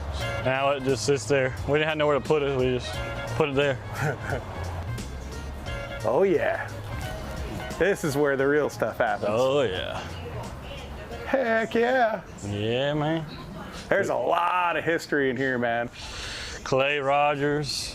I know my dad and my uncle got into go-kart racing when they were younger. In their late teenage years, early 20s, they raced go-karts. They ended up helping a guy race a Goodies dash car. I think my dad and my uncle tried to drive like a late model type car, and then it didn't really go good. And then they started hiring drivers after that. And then they raced, Pro Cup, All Pro. We did go-karts till I was probably 14, 15. And then I did some legend cars and bandos. And then about 16, I got into super late model, and I've been doing that for about 10 years now. About a month or so ago, I called you up. Yeah. And you answered the phone, which I appreciate. Oh, yeah. But I was like, hey, man, I want to do this piece on it. What did you think? I was like, you're calling the right guy, right? Why? What do you mean? I don't know. I mean, I just thought it was a pretty cool deal. I don't know. I keep quiet. I keep to myself, so I'm not. Well, that's the thing. It seems like that's why I'm interested in doing this, because, to be honest with you, I don't think people know you. Right. Yeah. They see you entered. Oh, yeah. Or they see your result, or you see your finish, but it's people don't know who the heck Matt Craig is. Right. Yeah. Yeah, I agree. And some of it's my fault or my choice, I guess, because I just don't really get out there and try to do things or, post a lot on social media. But I just show up, do my deal, yeah. But I don't ever turn away from an interview or this or that. I just, if it comes to me, I'll do it. If it doesn't, it doesn't. Where's your personality and your personality behind the wheel? Yeah. Are they the same, or is it contradictory? Because you seem like a very poised driver, but at times you can be aggressive when you need to be aggressive. Right. Where's that dynamic at? Yeah, I mean, I felt like when I was a little bit younger, I got into more trouble. There'll be people mad at me and mad at us at the end of the race because of the way I drove. And I felt like I got a little older, a little more mature, and cleaned some things up. And I think when I put the helmet on, I am, a little bit different.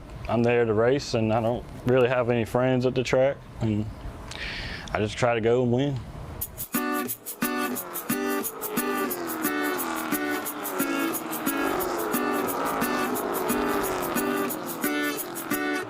Where do you think you are as a dad? How do you think you're doing, man? Because it's such a different role than we're used to. Yeah.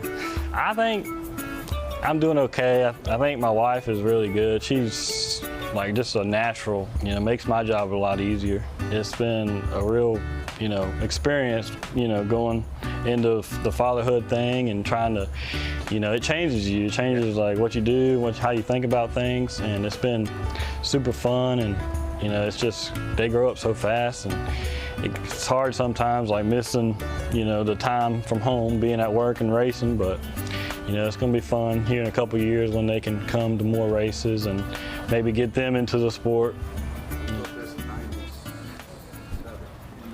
Yeah. The first trophy that comes to mind is, I guess I had to go with the guitar over there. That was a pretty big win, the All-American 400. I was surprised, it kind of took us all off, by surprise. We didn't really go there thinking we could win something like that, and we were able to do it, so. You've accomplished a lot.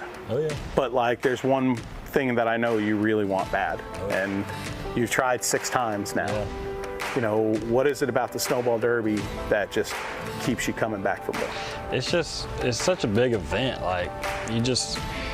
You go there and the parking lots are full, the campgrounds are full, there's so much build up, and they do such a good job making it a big deal. And it's just, it's something that everybody wants to win. And I think we finished second twice and third in the Blizzard races. So, I think we got a pretty good idea of what we need for the Derby. And I think we can go down there and make some noise.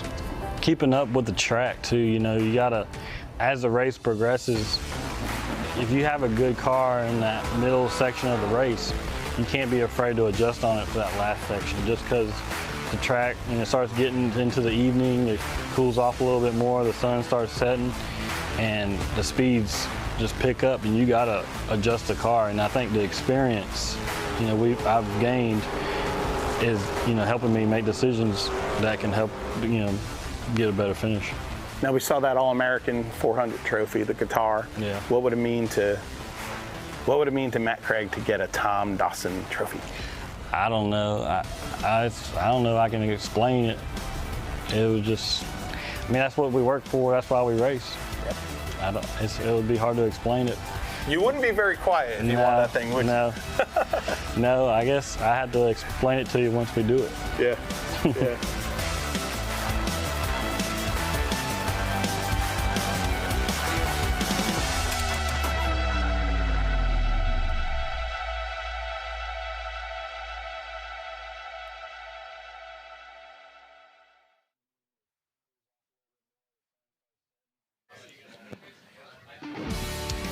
Welcome back to the Five Flags Speedway, the 58th annual Snowball Derby here in Pensacola, Florida.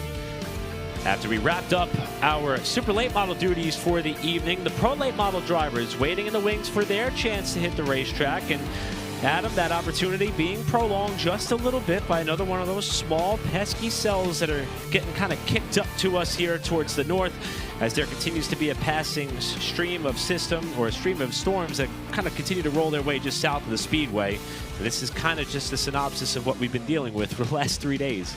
Yeah, only most of this week they've been lined up right on top of us today. We had that for the first part of the day, and we've been just kind of right on the edge of it. So every once in a while, like the northern part of that little cell comes through and hits us. So it's been just sprinkles. Track is in pretty good shape, I think, as we're not too far away from going qualifying for the Alan Turner Snowflake 125. And just like that, they're going to roll the first car. And how about the proactive nature of officials? They were able to rack the supers on the pit lane and then rack the pros towards the approach to turn one from the inside of the infield. That way we could keep the show rolling once the track was ready. And we're going to kick off qualifying for the Alan Turner Snowflake 125 with the driver from Georgetown, Indiana, the CD Electric, Bear Graphics, and War Shocks number 14, Corey Deucer. Yeah, Deucer got the unlucky number 1 and had to go out first. It's his first appearance for Snowflake 125 for about 10 years. He's made a couple of starts in this race. Winner of the All-American 100 at Nashville at the All-American 400 weekend. And Corey Deucer on the clock right now, driver from Indiana. Made his debut in 2012, started 13th, finished 21st in this race, and started 14th and finished 36th in 2013. As Deucer is going to be the first pro late model driver to set the bar. 62 cars slated to come down to try to qualify into this field. What a moment for Deucer, who spins off turn 4. And he keeps it off the wall. Wow! Deucer unfortunately spinning, but he's able to keep it off the wall. He knew what he had to do when he got it sideways, and that was light up the tires to keep from going down and hitting the inside retaining wall. But the first qualifier of a scheduled 61, Corey Deucer will clock in officially a 17.052. Quick time in practice yesterday for the Snowflake cars, 16.647. Difference between first and 30th in practice yesterday, 0.368. Difference in qualifying a year ago, 0.290 from first to 30th. But again, over 60 cars, huge field of pro late models. As rolling onto the track is Donald Crocker out of Alabama. Jared Courtney, the crew chief of this ride. Behind the wheel, Donald Crocker, the Bedgood Heating and Air Incorporated number 22. This is his first Snowflake attempt. He did attempt to make the Derby back in 2017. Ran mostly in the modifieds of Mayhem this season. In fact, picked up a top 10 at Montgomery last October. And Crocker is the first car to hit the track after watching Deucer have his moment off turn 4. Crocker's first go down, 17.866 was that lap, but I believe that was the get up to speed lap. 45th in practice speeds 1 day ago for Donald Crocker. First official lap in qualifying, 17.303. A bit of a moment there off turn 2 for Crocker, who has to catch the car. Again, a very heavily populated field of pro late models as Crocker holds a tight line coming off of turn number 4. And that second lap will be quicker. And you talk about how tight the field has been. It's already showing right here about 0.07 of a second, a little more separating the only 2 cars that have been on the track so far, with Crocker being second of the 2. I really think that the second lap will be better for 90% of the field during qualifying. Well, we had a chance to sit and watch qualifying with Kevin Harvick, the father of this young man, Keelan Harvick, in the 62, 13 years of age, making his debut for the Snowflake. 4 Cars Pro late model wins, 2 Cars West wins this season. He's on the clock right now, looking to make his first Flake start. And on top of that, capturing the inaugural Harvick Cup, fueled by Hunt Brothers Pizza, got to receive a custom-made trophy by our buddy Adam Zirkle, celebrating those honors in the head-to-head matchup against his father. Here comes Keelan down to the line. His first lap is going to be second, 25 thousandths off the lap, laid down by Corey Deucer as Harvick continues to hustle the car down the backstretch. Third in overall speeds 1 day ago when it came to practice. Did he leave a little on the table for lap 2? Harvick to the line, quickest, 16.737. First driver into the 16-second bracket. And that would have been third if we were looking at the practice times a day ago. Time for Joe's Racing Products Pit Report. We go to Bob. Corey Deucer, first car out, and what a moment coming off of turn number 4. What happened? It's a Snowflake, man. I didn't think it was going to be good enough, so I just matted it and see what happened and just spun out. So, yeah, we coming off the wall. It's kind of Jimmy Johnson, a little Dover there. So, if we didn't make the highlight reel for going fast, we did it on the front stretch spinning, but it's just Snowflake, man, going for it. I ain't going to go home if I can do anything about it. You got to love Corey Deucer in that spirit. That is awesome. And right now, he sits second at the moment as we welcome a driver who captured his maiden Cars Tour win of his young career at Tri-County not that long ago, trying to make his second straight Snowflake of his career in the Atlanta Paving and Concrete. Bryson Lopez entry, car 47 from Land O'Lakes, Florida. TJ DeCare, whose first lap nets him third. TJ DeCare, 19 years of age, has Dustin Skinner turning the wrenches. 13th a year ago in this race. The Cars Pro late model win at Tri-County earlier this season. Nephew of Troy DeCare. Across the line, second time for DeCare. Second quick, 16.958. Really showing how fast the lap laid down by Keelan Harvick was. He is still 2/10 clear of the competition, but there is still a lot of cars left to go in this qualifying session, including the driver up next, double duty competitor, trying to make his 10th Snowflake appearance in his 10th try. Oh, boy, hang on. Dustin Smith in the SA Recycling number 33 having a moment here on the warm-up lap. His first Snowflake was in 2014. He just about lost his chance to make the 10th one there on that qualifying lap. And I think he was trying to put some heat in the tires, but really got it sideways. This time, much more stable down in 1 and 2 on his first official lap of qualifying. Dustin Smith coming to the white flag. Smith 14th in pro late model speeds a day ago. The 28-year-old from Alabama across the line. Third quick out of the first 5, 17.012. You can see Dustin still hanging that car out as he comes up off the corner. His best finish came last season after starting back in 25th, came up to finish 7th. We'll see what he's got here on lap 2. Smith with a great rebound up to second. For Dustin Smith, the double duty driver, he puts himself in a good spot to perhaps lock himself into both big shows on the weekend. Up next to qualifier, 6th competitor.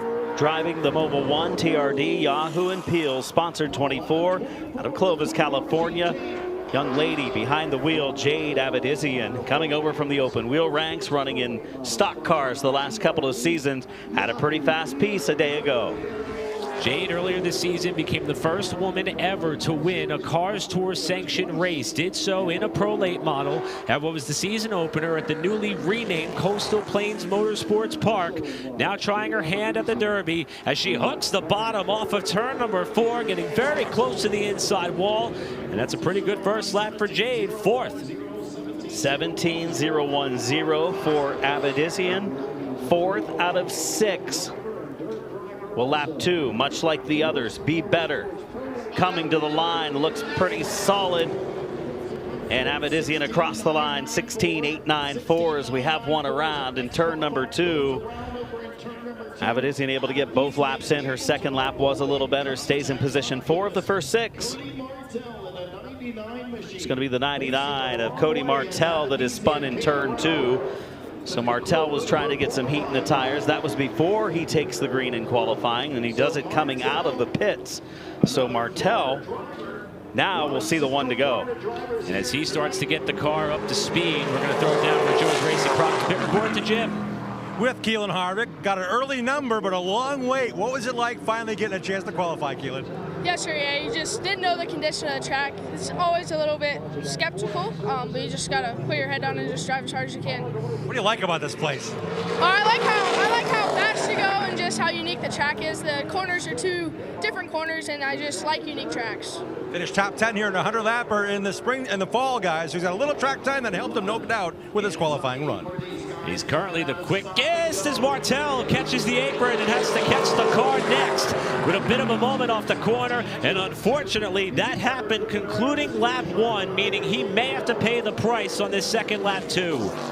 Martell finished 3rd in the Lead Fields Memorial this season, making his debut for the Snowflake in this 99 across the line for Martell. 7th out of our first 7 qualifiers. Harvick atop the board, a 16.737, which was about identical, just slightly better than he turned in practice yesterday, a 16.795. A note from our statistician, Elgin Trailer, most scheduled cars to take time here tonight since 2014, with 62 trying to make, or I should say, trying to vie their way into the 36 car field. As we welcome another driver from north of the border. This is the Brycon Construction 08 from Dartmouth, Nova Scotia, Canada, Nicholas Noggle. He's made one attempt. He did not qualify into the Snowflake. When he did, a long-time World Series regular, East Coast International Pro Stock competitor Noggle, 7th out of 8 on lap 1, 17.162. Made a Derby last year in what was his first try, but unfortunately had to retire early. Here's Noggle, another driver, touching the apron with the left sides, coming off of turn 4 to hustle back to the line. Noggle's going to jump up in the 4th spot, so a solid effort for Nicholas Noggle as he wraps up his Snowflake qualifying effort. Back down to our Joe's Racing Products pit reporter, Bob. Jade Avedizian, how was that qualifying run? Are you satisfied? I don't know. We're just going to see if I have to roll these cars and see if we're in the show. I don't really know, honestly, where that's going to put us. I wish I knew right now, but I don't. So, I don't know. We'll just have to see. How did it feel? I don't know. Not very good. That's, you know, we were trying to guess the bubble number with the super late models not that long ago. Really hard to gauge your success right now this early in the session. It's going to be in the 16.9s. I think she's going to be close. She's almost mid-pack of the first 8. I think it's going to take maybe a 16.97. We'll see how it plays out. This is a car of a teammate of Jake Garcia who raced in late during the Derby last chance. It is Luke Yarborough, qualifying the number 35 out of Milton, Georgia. First attempt at the Snowflake.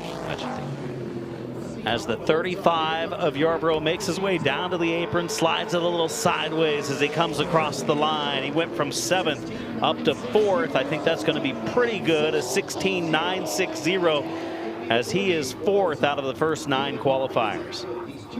Yarborough, one of the many drivers trying to find himself in a good spot to make his first ever Snowflake, as we welcome a driver who's already gone through a qualifying session, already gone through a last chance race, but like Caden Honeycutt on the super side, as the defending race winner of the Alan Turner Snowflake, Stephen Nasse knows he's got a provisional to fall back on if he needs it. This is the All-American Concrete, Mitch Smith and Oasis number 51, Stephen Nasse, hoping for a much better result than what he had in the Super, trying to see if he could defend his Snowflake title. He was just outside of the top 30 in practice times. He raced for the Derby in through the last chance where he finished second just a little while ago. Needs a lot of speed on lap number 2 for the Flake qualifying 17:145 for Nassi. Can he get down into the 16s and give himself a shot to the line?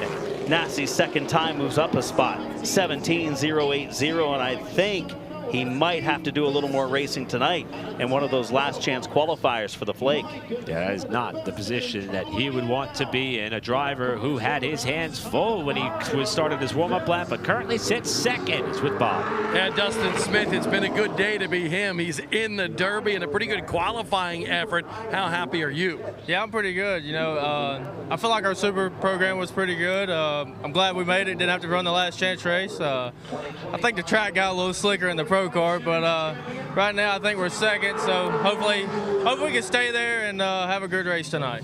What did you guys call it? He had himself a moment? A good bit of a moment on the warm-up lap there, trying to get some heat in those tires. As now we welcome the number 5 car onto the racetrack, Ryan Phipps out of Hayburn, Idaho, in the Western Mountains Incorporated machine. Phipps going to need a lot more speed on lap number 2, a 17:272, 11th out of the first 11 qualifiers for the number 5 of Ryan Phipps, making his second appearance for the Snowflake. Did not qualify in Northwest Super Late Model Series champion. 3 top 5s this season for Phipps. Second time to the line, moves up 1 position to 10th. 17:179. Phipps most likely another heading to the last chance. 12th car on the racetrack is quite the story. As a matter of fact, a member of this team went up to our very own Jim Trado to share the fact that this team has gone through a lot to be here. While we've been struggling with rain, there are a lot of parts of the country that have been struggling with snow. This driver out of Boise, Idaho, in a similar position as he gets sideways off the corner. This is Dylan Caldwell in a limitless pressure washing and KHI mechanical number 40. They drove over 1,300 miles, many of which through snow and icy roads, to get the car here, trying to make his Snowflake debut. He's attempted once before, did not qualify in. Can that change in 2025? Not on lap 1, it won't. 17:506. Can he keep his car under him on lap number 2 for a driver that was 46th quick out of 60-plus cars in practice yesterday? It's down on the yellow line. It comes to the white stripe, and he moves up a few spots to 9th, 17:091. A driver's been very busy all night long. Standing by with Joe's Racing Products pit reporter, Jim Trado. Stephen Nassi fresh out of the car, talking things over. Stephen, you won this race a year ago from well back 24th or something crazy. If you're not on the front row, what do you think this car's got for the race tonight? I don't know. That kind of worried me there. I thought we were better than that, but I don't know if we had something weird happen with the tires, but the car will be good. If we get in the show, you can count on it being up front. Stephen Nassi's finished 7th or better in 9 of these Snowflakes. He knows how to get it done with his first ever win officially on Snowball Derby weekend 1 year ago in the Flake. Theodore, Alabama driver James Patrick up next. The Jet Concrete Dock, Pensacola Beach. Mako Cap Fabrication, number 11 to the line for James Patrick. First time through, 17:375. Patrick looking to start his first Snowflake later tonight. Has made 1 attempt, did not qualify in for the Alabama driver. It's 2024 Sportsman Champion here at Five Flags Speedway. And that second lap is going to knock him up to the top 10 for the moment. Patrick with a 17:110 for that 10th quickest time of the cars that have been on the racetrack thus far. Next qualifier, Silas Ripley out of Warren, Maine, the Mike Darn Racing number 20 car. Ripley, 16-year-old driver, made his debut at the Flake a year ago, finished 29th, passed North top 10 in standings this year with a win. First time across the line for Ripley. Now gets underway for qualifying. Ripley is earning a reputation of being very solid at the Oxford 250. Finished 7th there this season. Backed it up with his second consecutive top 10 in that historic race. Up a little bit closer to his hometown in Warren, Maine. Ripley's first lap is solid. How about fit for Silas Ripley? As Adam said, his second attempt last year was caught up in a multi-car crash just past halfway. This year, trying to give himself a solid starting spot in the Snowflake. We'll see if he can pick it up even more to the line. Yeah, very good first lap, and Ripley up to second quick, 16:834. About 1/10 off of the fastest lap set by Keelan Harvick, 16:737. But Ripley, after being outside of the top 30 in practice yesterday, rips off a couple very fast laps in qualifying. Here's a driver that we got the chance to learn a little bit more about. One of the special content pieces we were airing while we were trying to prep the track for this moment. Now, contrary to the Super, in the family number, the number 54 for the family-owned team. This is the CNC Boiler Sales and Service Incorporated, number 54 out of Concord, North Carolina, for last year's runner-up in Matt Craig. Matt Craig making his 4th attempt at the Snowflake. As you mentioned, a runner-up a year ago. Former winner of the All-American 400, and Matt Craig. First time up into the top 3, 16:928. Craig put himself in position to make the Derby for the 7th consecutive year. Here he comes to the line to see if he's got anything for the pole, and he does. Matt Craig to the top with a 16.721, clear of Keelan Harvick by 16 thousandths of a second. Using a little of that experience, does Craig, and not only that, he was on track earlier in the super late model, and he laid one down to the family-owned 54. He's always fast in his super when he shows up with his team. When they show up in the pro, they're very good as well, and he proves it here with the pole speed so far. Nova Motorsports and Phil Harper putting up $1,000 for the top qualifying award tonight. Tristan McKee, who is on track right now, is going to vie for that honor as well. Out of Williamsburg, Virginia, this the Low Country Motorsports machine, driven by the driver who just timed his way into his first Snowball Derby, trying to see what he could do here in the Snowflake. And he's right to the top on that opening lap. What a job by McKee that first time through. Does he have any more left in the tank? I would be surprised if he does. He used up a lot in that first lap, but he is a talented young racer who lays down some very fast laps. He does go even better. 16.626 for Tristan McKee. So Matt Craig's position at the top of the charts does not last beyond just about one car. Should be mentioned, Jaden Park was slated to roll out as well in this session. He was involved in a practice crash. We will not be seeing Jaden in competition for his first Snowflake 125. Here's a driver also pulling double duty out of Dawsonville, Georgia.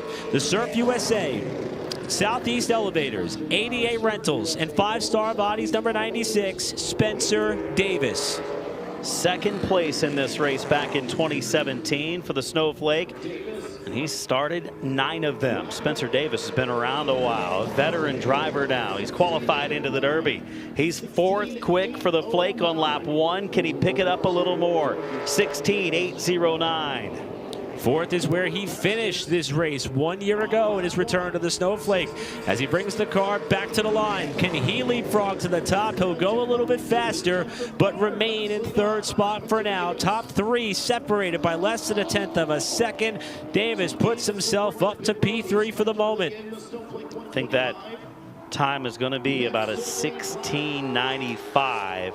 16.96, somewhere in that range, I think, to get you in to the top 30 tonight. We mentioned the issues for Jaden Park, the team car for that operation and this effort. A driver who's made several starts in the ARCA Menard Series and run very well for the Fast Track Motorsports organization, operated by Andy Hillenberg. Driving the SEC number 26 from Mansfield, Ohio, for Ethan Hutchins' operation. Tony Cosentino on the Speedway, hoping to make his first Snowflake after a tremendous part-time effort on the ARCA side. He's had 7 top 10s and 34 ARCA starts. Has Tony Cosentino's on the clock now on the 24 car. Cosentino, first lap, 18.018, needs a lot of speed. Hoping for a pretty big pickup here as he continues to hustle that car up off the corner. Big slide, he saves it, but that's gonna hurt him a little bit. In fact, that lap was a bit quicker, but he remains 18th as we check in on a driver who holds the top spot for now. Tristan is with Bob. Tristan McKee, very fast in qualifying, but are you fearful that the field is gonna get faster and faster throughout qualifying? It was definitely like that in the Super there. Kind of picked up there at the end, so we'll see. I think I laid down a really good lap there. The car felt really, really good. It basically drove itself out there. All my low country guys bought a really fast car, showed all weekend, so hopefully we can make it last here in the race and hopefully still clinch the pole here. Flat out talented for this kid. Next on the racetrack out of Huntsville, Alabama, the M3 Hilltop Ranch Quality Glass Roy Meat Service 82, Presley Johnson. Johnson yesterday outside of the top 30, in fact, was 40th. A decent first lap. He's close. 17.072. I think he's really close to where he needs to be. A little pickup on lap number 2 would help him out a lot. He is currently 12th quick out of 19 qualifiers. A wiggle in turn 4 to the line. He moves up to 6th. Johnson 6th quick, 16.906. The key moment to a lot of these laps seemed to be the exit of turn number 4 on the second go around. That seems to be where a lot of the difference is being made between cars that are towards the top of the charts and others who are already starting to sweat out the possibility of being in the last chance race. Next up, one of 2 number 50 cars in the field. This one, the Melton McFadden Insurance Agency, Direct Driver Development, and Shotgun Motorsports number 50 from Coopersville, Michigan, Evan Shotgo.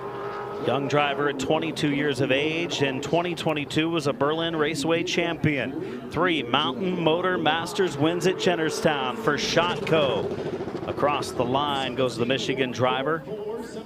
Shotco, 17th quick on lap 1. Needs, I would say, a 1/10.5 to 2/10 to put himself in a decent spot here in qualifying. Here comes Shotco for lap number 2.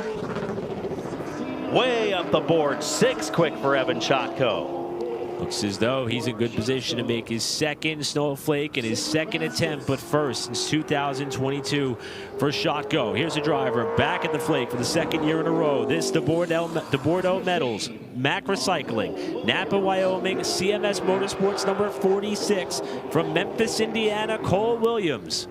2 times NASCAR, a Nashville track champion in the pro late model division. This driver can get it done behind the wheel. 5th place in this race back in 2024, just 1 year ago. 3 starts in his career at the Snowflake. Looking for start number 4 a little bit later tonight, or should I say early in the morning, as we're now past the 11 o'clock hour across the line and into the 13th position for Cole Williams. Williams just outside of the top 10 on lap 1. Most drivers have picked up on lap 2. In fact, all but 1 driver has picked up on the second lap. Here's Williams back to the flag, and he will continue to follow that trend up into the top 5 for Cole Williams, the Indiana native, rounding out the top 5 competitors right now with Tristan McKee still the pole sitter and pace setter. We've had a lot of drivers recently turning some really good laps, especially on that second pace, other than McKee, who was real strong on lap 1 as well, good enough to put him up top, and then he went even better. Current qualifier on track, the number 1 of Cody Brinson out of Auburndale, Florida.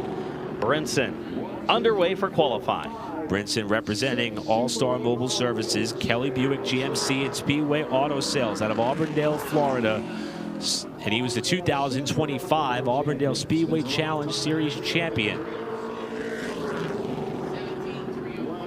Brinson is 17.304 unofficially right now. What we hear from timing and scoring on Brinson's number 1. Brinson was among the slower cars in practice yesterday, was looking for a big pickup. And a 17.191 will be his lap of record, which is right now in the 20th position out of the 21 that have qualified. Make it 22 now. Drivers have been on the track. His transponder didn't pick up, but Brinson was timed by timing and scoring, and much like yesterday, just looking for speed for the 1 car. He'll say it's likely going to put him in a precarious position to try to make his way into this field. He may be last chance race bound. Next on the racetrack out of Enterprise, Alabama, driving the South Alabama Plumbing, Southern Heritage Performance Horses, and Serendipity number 8 car, I should say 08 car. This is Spencer Bragg. Spencer Bragg looking for his debut in the Snowflake. 125. Did not have much speed in the car yesterday in practice. Getting underway for qualifying. Spencer Bragg first lap, 23rd quick. 17.859 for Bragg. See what Bragg can do here on this second lap. He's hoping for a pretty considerable pickup here, if at all possible. As he comes to the line, he'll gain 1 spot, move up to 21st. Again, still about 1 spot shy as that was close. That was Brandon Lopez entering the racetrack as Bragg was wrapping up his run. Send it back down to the pits, guys. Hanging out with Evan Shotko as we got an anxious moment in turn 2. Evan got a chance to see it here on the big screen in the infield, but more importantly, you might be in the big show at that Q run. You guys built this chassis yourselves. How much pride is there and how much work went into that lap? Yeah, you know, we honestly, we changed everything before qualifying, and the car was significantly better now. But like you said, we build our own cars and stuff, so to come out and compete with these guys is a really big deal for us, and we're just a family team, and, you know, we love what we do. Driver captured his first career Cars Tour Pro Late Model win in 2025. It is Brandon Lopez, the Atlanta Paving and Concrete #6 for the Bryson Lopez team. His first lap puts him 12th in the books, as he too is another one of our double-duty drivers on the weekend. Made the Derby earlier, looking to make the flake for tonight. 12th quick on lap 1, pretty good first pace. 16.961, Lopez second time up into the top 5. 16.818 for a driver who had some issues with his flake car yesterday. They seem to have those fixed. Really good laps in qualifying. Lopez wrapping up his run. Tristan McKee still the pace setter ahead of Matt Craig, Spencer Davis, Keelan Harvick, and Lopez, who just pulled off the racetrack now, takes you through your top 5. And the rules are going to be similar for this as what we saw for the Derby, where you have to be in the top 30 to lock yourself into the field. As we see the session get slowed here momentarily, with it looks like officials are checking the top side of the racetrack. Let's get a Joe's Racing Products pit report. Here's Bob. There are all different strategies, especially when you have limited practice. Cole Williams, good qualifying effort for you, especially after not mocking up during that short practice session yesterday.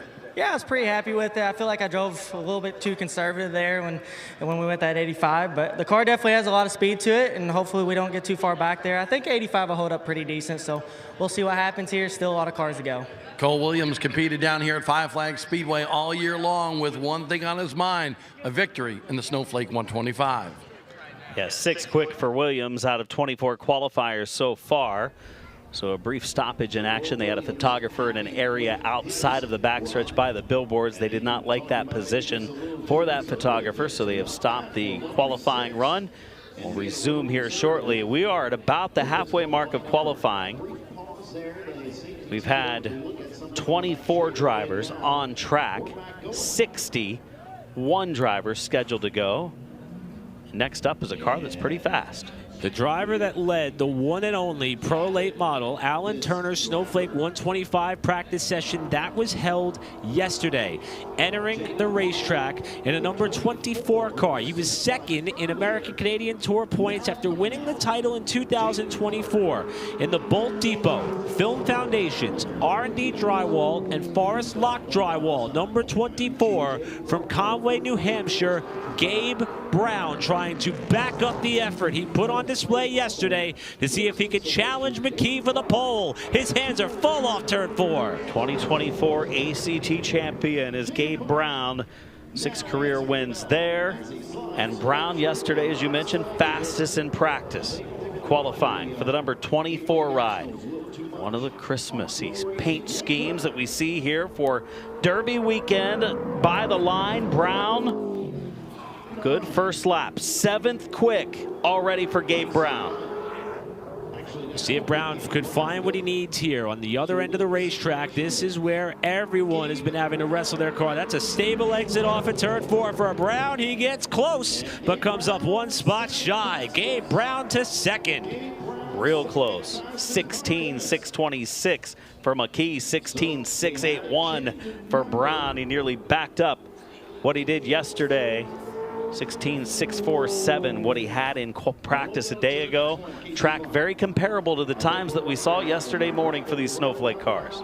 Here's a driver who told us before Snowball Derby qualifying, I've got something to prove, and he had a stellar qualifying effort there to lock himself into the field for his maiden Snowball Derby attempt. Now here in the Pro Late Model car in the Thiermart Farms LLC, Farmer, Bean and Seed, and K. Mendelez Trucking #1 out of Quincy, Washington, Casey Klein. Champion of the Northwest Super Late Model Series a year ago was Casey Klein. Klein already 6th quick on lap 1. Laid down a good lap on lap 2 for his Super Late Model. Ran quite a bit with the ASA Stars National Tour in 2025. Looking to make a full run at that series next year. And he's to the pole. Casey Klein from Washington. 16.593. Fastest lap we've seen from a pro late model in the 2 days of action. Looks like he kept the chip on his shoulder for good measure and carried it right into Snowflake qualifying. Next up on the racetrack, driving car number 4. They said that they found that the fuel pump was cracked on this car in practice yesterday morning, hoping the adversity is out of the way for the driver who hails from Lucedale, Mississippi, in the Agricola Hardware and Lumber Machine, Elliott Massey. Elliott Massey and Bubba Pollard have made each 15 attempts at qualifying into the Snowflake. Massey, because of the strength of fields and needing speed in qualifying, has started just 6 of them. He's looking to start his 7th later tonight. Massey, first time by, 25th quick. Massey may have some work to do here unless he sees a considerable pickup. And we're getting close to where we've had 30 cars take time so far. As here comes Massey with a bit of a slide off the corner. He will be the 27th car out of the racetrack thus far. Second lap was a little bit quicker, but he does not improve in terms of where he sits in the running order. Massey will conclude his time trial effort 26th for now. Up next to qualify, Jarrett Butcher out of Nova Scotia, Canada. Superior Foundations, Atlantic Tilt Load, Top Construction, number 54. Jarrett Butcher, 27 years of age, has made 5 flake starts and finished 3rd back in 2020. Back this season. Started 20th and finished 17th last season. His best start was 9th, did so twice. The year he got the best result in 2020 and again in 2023. Hoping for similar success here as he holds that car off of turn number 4 with a bit of a slide and bobble off the corner. And Butcher's first lap puts him 13th on the board. Pretty solid first lap. We'll see if he can bump up into the top 10 on lap 2. Looks good through 3, down to the bottom, close to the flat, on the line in 4. Butcher to the stripe. Give him 8th quick right now. Better on his final lap, 16.820. Let's get a Joe's Racing Products pit report from a driver who's been consistently quick here these last 2 days. Here's Jim. Yeah, Gabe Brown has speed. At 17 years of age, you made your first Oxford 250. That's 7 straight runs. What's the comparison between that 17-year-old qualifying for the Oxford 250 and here today at 23 years of age qualifying in for the Snowflake? A lot more experience than I had then, and just thankful for this car that Sigma Performance brought me, and the P1 guys and Preston. Man, these things are badass, and just super thankful to be a part of it. And I clipped the wall down there on my money lap and just shot me up the track just a little bit and kind of killed it there, but we're pretty good. Next driver on the racetrack, driving the RS Dean Holdings, S&C Motorsports, Stones RV, KC Marine and Mechanical Installation, number 99 out of Halifax, Nova Scotia. Another driver hailing from north of the border. Here is Craig Slaunwhite coming to the line to wrap up his run and just misses out on the top 10. 11th for Craig Slaunwhite, trying to make his first Snowflake 125. A veteran driver, 44 years of age, debut here at the Flake, and pretty good lap. 17 career East Coast Pro Stock Series wins. Back down to our Joe's Racing Product pit reporter, Bob Dillner. Fast race car for Casey Klein. You are on the comeback trail for sure during this Snowball Derby weekend. How good was it? It was really good. That wasn't a great lap by any means. I bottomed out, missed one, was nowhere near the line I was supposed to be, and just stuck with the throttle and laid down a really fast lap. It feels amazing to go out. We're on the pole right now, just playing the waiting game. There's still a lot of really fast race cars left to go. Hopefully we can hold them off. I mean, top 10 in the Super and looking like we're going to have a top 10 in this as well. In qualifying, sometimes bravery matters. And it's mattered for Casey Klein all day long as Colin Ullman is trying to wrap up his qualifying run. He was 14th on the first go-around. Second lap, Colin Ullman up to 4th. Great effort for the race car engineering, number 67. And the driver who hails from nearby Plant City, Florida, Colin Ullman in the top 5. Not a big surprise there. He's had some pretty good success, including a third in the Snowflake for Allman. Brought a good piece. He's going to be one of the favorites, the contender in the 125 tonight. Next up on the racetrack, car number 91, driven by Madison, Alabama's Jim Wall, representing Jesse Stunts Incorporated, Ernest Shocks, and GARC, to see if he could make himself another run at the Snowflake. Past the halfway mark in qualifying now. 30 drivers have gone of the scheduled 30, 61, so around 30 to go now as Jim Wall gets underway for qualifying. Wall, Madison, Alabama driver, 11th place in this race, his best finish in the Flake back in 2022. 5 starts he's made. Jim Wall coming to the line. Wall, one of the drivers who was kind enough to offer help to test the track before super late model qualifying, and he picks it up to 20th on his second go around for car number 91, Jim Wall, and that will kick off the bumping, as now Tony Cosentino has been bumped from the top 30. Elliott Massey moves to the bubble, and we welcome in a very potent pro late model team to the Speedway. The driver is not too shabby himself either.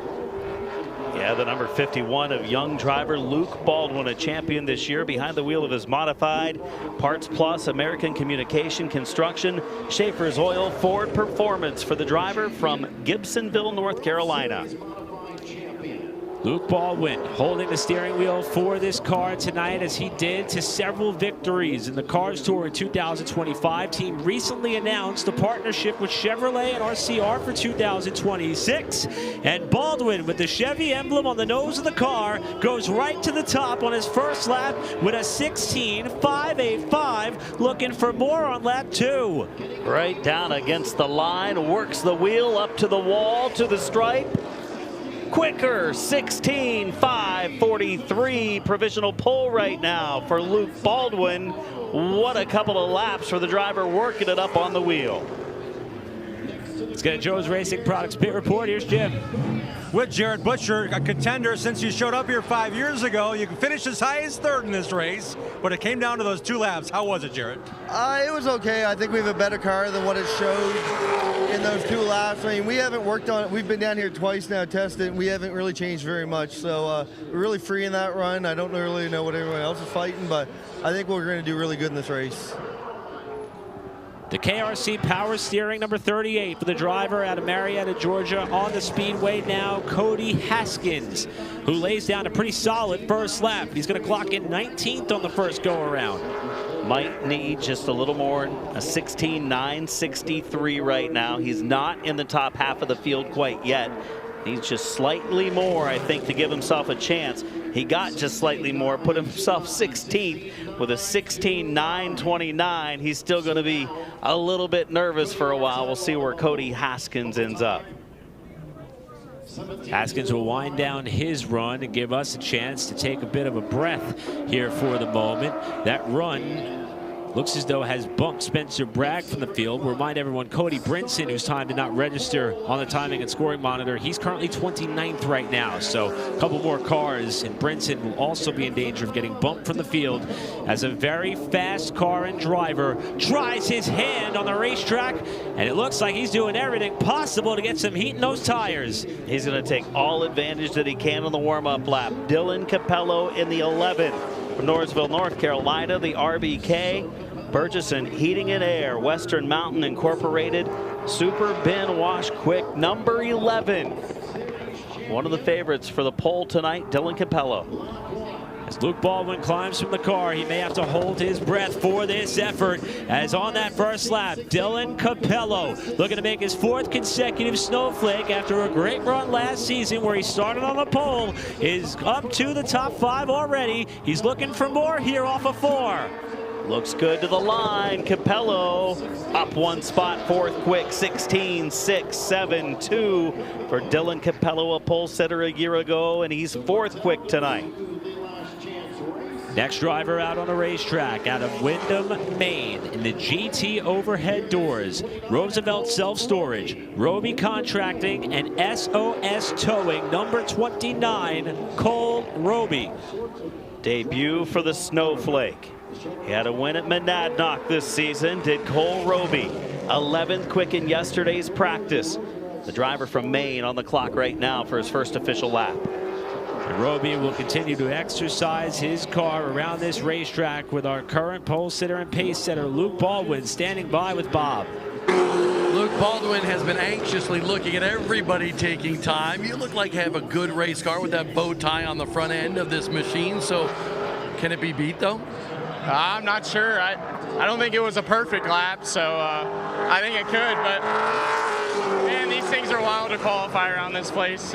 Feels good to finally lay a decent one down. I've kind of messed up the past 2 years, so yeah, I think it's beatable, unfortunately, but still a solid lap. This 51 Brickware racing machine is just always so fast. You know, we only got 13 laps to practice one run. We didn't get to do really anything, didn't test anything, so Troy Smith, just a testament to his ability, and just so blessed with the opportunity from Rick Ware and everybody at Rick Ware Racing, Joe Racer Genuine Apparel for coming on, and Marks Plus, VDL Systems, Jacob Company, Schaefer Specialized Lubricants, and you know, my whole family, FloRacing for putting the broadcast on, and Five Flag Speedway for doing a great job trying to get this in. Luke Baldwin, the two-time and defending Smart Modified Tour champ. Cole Roby ended his run in 15th as we welcome back Vito Cancilla to the Speedway. The California native who's got a solid first lap. He's 7th on his first go-around. Vito out of Martinez, California, the Impact Transportation number 27 with a really sporty first lap. Let's see what he's got here off of turn 4, trying to keep his foot in the throttle. And it's going to be a little bit slower, but he remains 7th. Solid effort for Vito the Torpedo Cancilla. Yeah, definitely inside the top 10. That should put him in great shape to make the show. But a decent starting spot. So it brings up Ben Mack, next qualifier in the 13 out of Fisherville, Kentucky. The Mack Scrap Metal Recycling, Josh Williams Motorsports, number 13.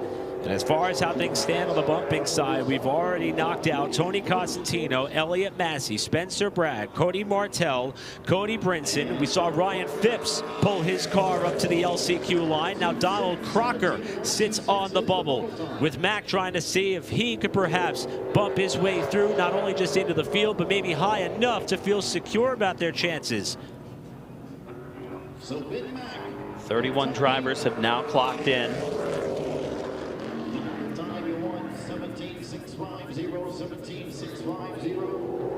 And Mack, unfortunately, is going to sit 37th of the cars that have been on the racetrack thus far. You can see him hustling that car into turns 3 and 4. And back down to the line, he will go just a little bit quicker on that second lap. It will move him up to 36. And that means that Crocker is able to survive at least one competitor for now, but still a lot of cars left to go. I was thinking a 1695 would be top 30. That might be a little bit too high. It might take a low 16.9. Maybe a 1690, 1691, as we kind of seen some speeds by several drivers that we didn't expect. Ben Mack makes his way to the pits and will be heading to one of the last chance qualifiers. Our 38th car to come out while watching on is going to be Crocker, right side of your picture. Here comes car number 50 out of Groveland, Florida, in the Cohen Law Group and Nolan's Roofing entry, Jet Nolan. Nolan outside of the top 30 in practice yesterday at 22 years of age. Seems like a veteran now. He's been around for a few years. In fact, he's made 3 Snowflake starts, finished 9th here back in 2021. 5 new Smyrna World Series Pro Late Model wins as well. Very good behind the wheel of the Pro Late Model entry. Jet Nolan to the line. Nolan comes down the line to try to see what he can do on his first lap, and it's not necessarily what they were hoping for. Nolan 37th. Last year he was caught up in one of the multi-car accidents in turn number 4 that took him out of contention. This year he's hoping just to lock himself into the field as quickly as possible. Nolan's second lap is going to improve. He's in the show for now, but only by 1 spot. 29th for Jet Nolan, and that bumps Crocker to the last chance race.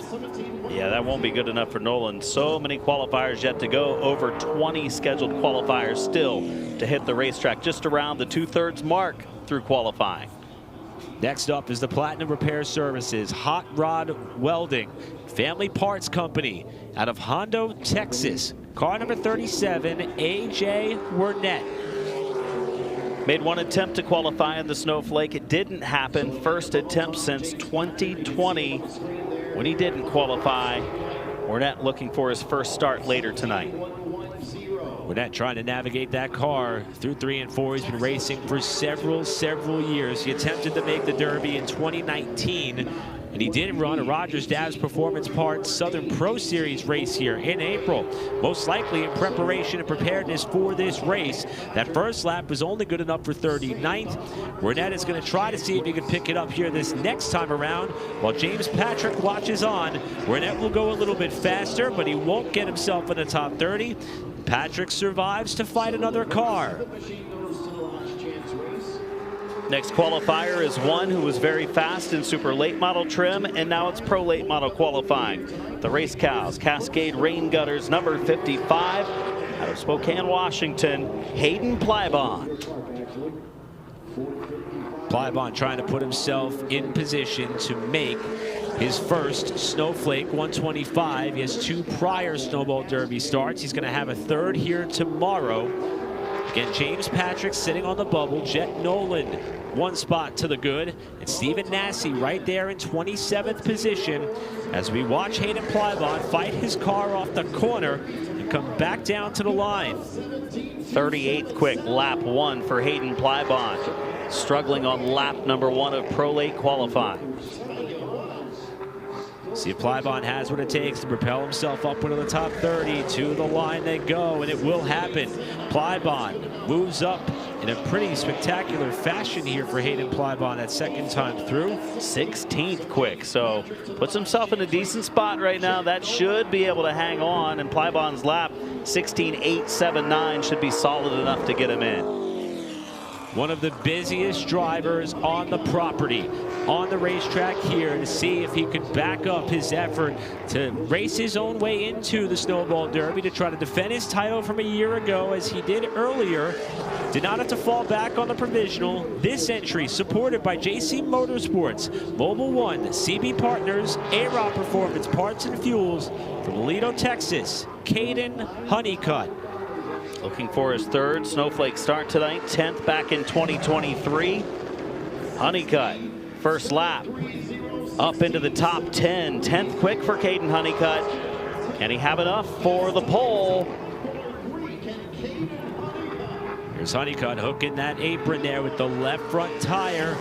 Coming down for the line, he gets close, but it's gonna be outside pole shot for now. Honeycutt to second by 37 thousandths of a second. Luke Baldwin hangs on. Honeycutt was only 19th in practice yesterday as they focused. Oh, look out. That's a little more heat in the tires than the 11 wanted. Will Mack is on the track to qualify, down to Bob. Well, this number 11 had a really good qualifying run. Dylan Capello in the top 5 so far, but you are dissecting your lap with your crew. Dissect it for us. Yeah, I mean, I felt like the track's pretty juiced up right now. It's really fast, and I think I just got a little bit too much on the second lap and just cracked throttle a little bit too early, and it over-rotated a little bit. So just trying to get a little bit too much, but I knew it was going to be fast, so I had to lay it all out there. But we'll be all right starting from here. I think it'll be a good show. Hey, sounds like it was fun, guys. From one number 11 car to another, here is the Southern Truck Outfitters, MRE Racing, T&L Farms, and LeeNewtonMusic.com number 11 of Will Mack driving for Brian Reeves' team. Will Mack saw him sliding sideways on the front straightaway out of Alabama, looking to make his first Snowflake start. To the line for Mack. Pretty low on the chart, 41st, 17.652. We documented Dylan Caldwell's commute to Five Flags Speedway, and he's going to have to hold his breath for a bit more. He's got a lot of cars. He's got to hope have some sort of misfortune to keep him in that 30th spot as the next car comes onto the racetrack in the Sierra Speed Technology, Anderson Logging, and Valley Fabrication number 29 out of Napa, California, Dylan Zampa. Zampa, 22 years of age, his debut with the Snowflake. So many drivers making their debut here in 2025, as each year a lot of young drivers as well as some veterans get a chance to come here for the first time. Zampa working his way off of turn 4 for the first official lap in qualifying. Moves pretty far up the chart, does Zampa into 15th, 16.833. And that's going to force Caldwell to move his car into position for the last chance race. Zampa, the 2025 Spears Cars Tour West Limited Pro Late Model champion, trying to get himself safely into the Snowflake, and he's up into the top 5. Dylan Zampa to 4th. Yeah, nice run on lap number 2 for the 29 of Zampa out of California. So many drivers coming from the West Coast here in 2025. This one coming from the Nashville, Tennessee area. Aiden Potter, a rookie in the Pro Late Model Division at Nashville Fairgrounds Speedway this season, driving as part of the Dylan Feccio racing team. The Potter Brothers Construction and Feccio Motorsports entry after we heard his car owner Dylan Feccio explain some of the nerves and jitters that come for qualifying for races on this weekend. Dylan timed his way into the Derby with ease. They're hoping Aiden Potter can do the same. Potter, at just 18 years of age, came up from the Legend Cars. Show Me the Money race winner earlier this season for Aiden Potter. Had pretty good speed and practice. First lap for Potter is going to be 29th, so right there on the edge as that bumps Stephen Nassy from the Snowflake field for now. Potter with a bit of a moment. He catches it up towards the wall, and he's going to improve on lap 2. 17th for Aiden Potter as we get a Joe's Racing Products pit update from Bob. Caden Honeycutt, oh so close to that top time. Where do you think you missed it? Yeah, I mean, it was really good. I don't think I've driven a pro like that here around here. That was really awesome. Just want to thank Alex Roberts, JC Motorsports, CB Partners, everyone that supports this deal, TRD, Upcharge Racing Engines. Just a really good piece. I was really happy with that. I felt like maybe I lost a little bit of the time down there in the 3. I think I tried to charge it a little bit too much, but either way, still a good spot for the 125 lapper, hopefully tonight, and we'll see how it shapes up. But other than that, really thankful for the opportunity to come back here and run for a Snowflake. Guys, everybody's sharing the same sentiment. It's wild out there. Former NASCAR Canada champion in the Group St. Gilles, number 42 out of St. Alberta, Quebec, Canada, Alex Lebay. Alex Lebay making his debut for the Flake. 6 NASCAR Canada wins, 12 Series ACT Quebec wins for Alex Lebay. A veteran driver, locks into 14th quick, 16.819. Should be good enough to get him in the show. Right now the bump time is 16.997. Times are fast during practice here, and they're tight. Brings up our next qualifier, the 00 of Jimmy Renfrew Jr. out of New Hampshire, the R&R Race Parts sponsored 00 car. Renfrew trying to make his 3rd Snowflake and his 3rd consecutive try. His best effort came in 2023 when he started 11th and finished 6th. This driver and team always go full bore when it comes to decorating the vehicle for the Snowflake. He's got Stitch along for the ride for this effort. He's fighting the car off the corner on lap 1. He took it all the way up the wall. He needed all of that asphalt to save it. Renfrew 31st. Just off of the top 30, but he needs another 10th at least to the line. And he gets it. 13th quick for Jimmy Renfrew Jr., 16.817. Renfrew trying to make sure that Stitch and friends get in the Snowflake field tonight. He put himself in a pretty good spot, 13th, but still a good bit of cars left to go. Next up on the racetrack, a driver happy to share his pulling double duty again here at Five Flags Speedway after having to sit out the Snowball Derby portion of the program in 2024. In the Ty King Motorsports GELM X10 Lifts, Johnny Pizza, K3 Fencing and Outdoors number 62 from Lawrenceville, Georgia, Casey Roderick. Roderick, the winner of this race back in 2022, looking to make his 7th start in the event here tonight. 2024 champion of the ASA Stars National Tour, 20th in practice speeds 1 day ago. Roderick to the line.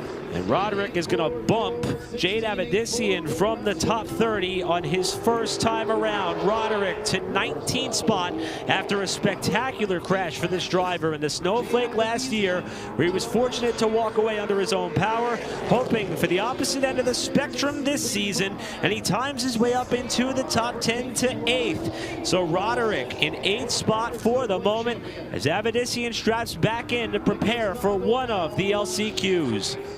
Those two LCQ races going to be wild at 20 laps apiece.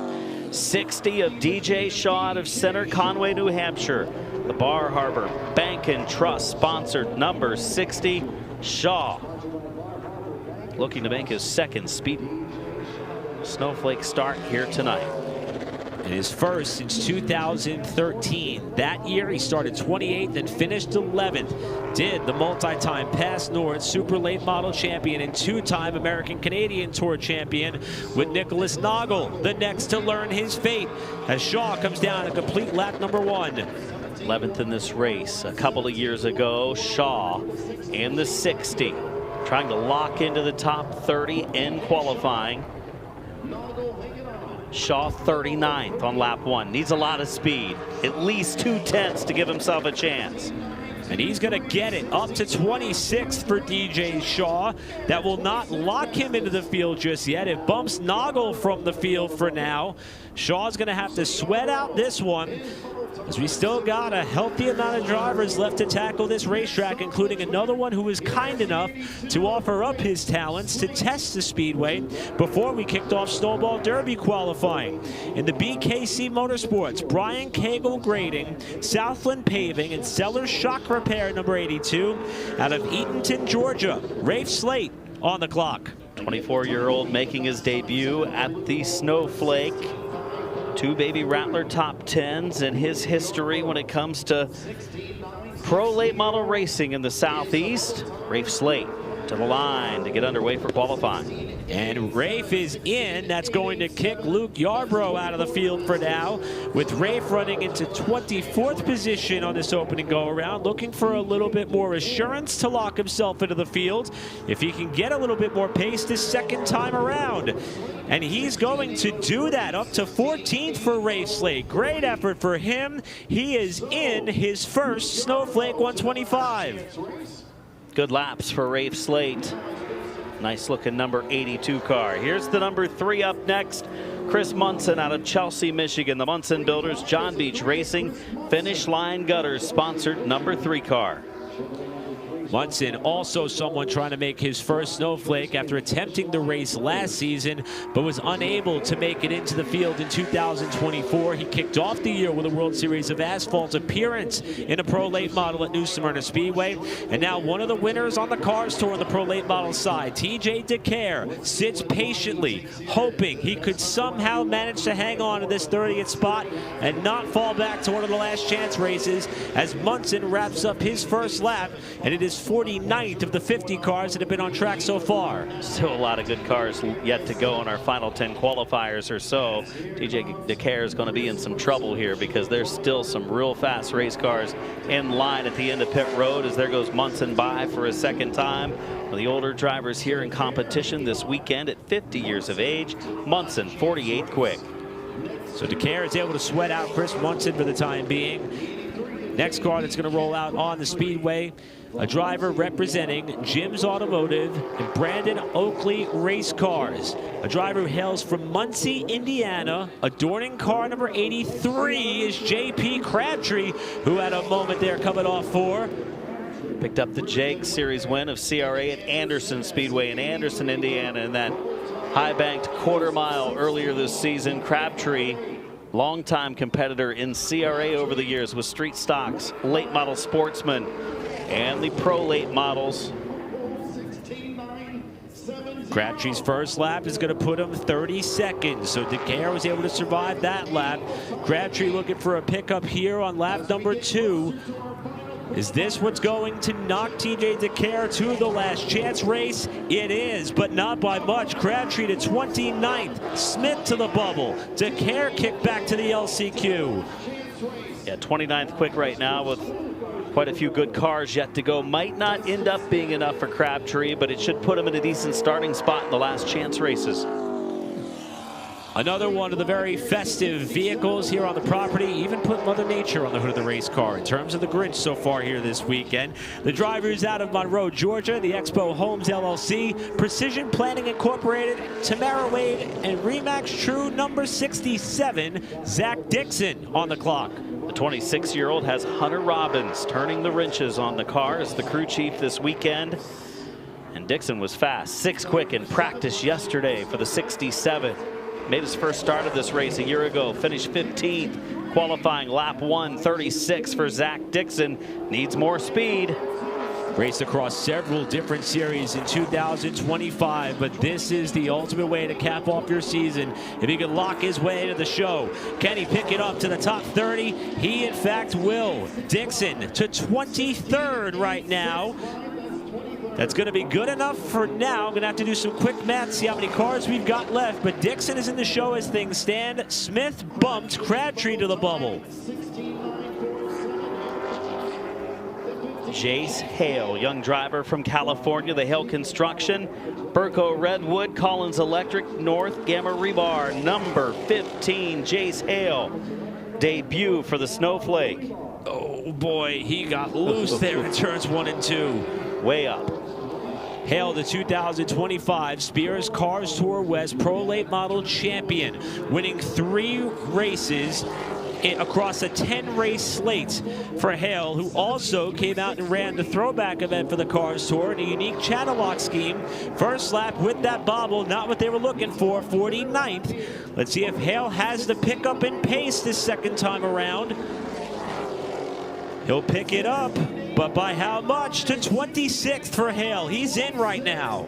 8.99, pretty decent lap. Could be enough to get in. Several qualifiers still yet to go. There's some good ones, including this one. Albert Francis, winner of the Winchester 100 for the Jake Serre All-Stars Tour during 400 weekend in October. Francis always strong behind the wheel of the Pro Late Model. Yesterday in practice was 21st quick. With the support of Francis Engineering, Habco Tool and Development, and Legan Trucking, the driver out of Painesville, Ohio, looking to see if he could provide what it takes to breathe easy for the rest of this session as he works the car off the 4th corner. And Francis on his first lap, it appears, is going to do it quite safely. 14th for Albert Francis. Now it's about starting further up towards the front on this second lap. 16.802 lap 1. Most drivers have again picked up lap 2. Sideways, but stays in the throttle to the stripe. Into the top 5 for the Painesville, Ohio driver. 5th quick, 16.618. And just like that, we have 5 cars left to go. DJ Shaw to the bubble.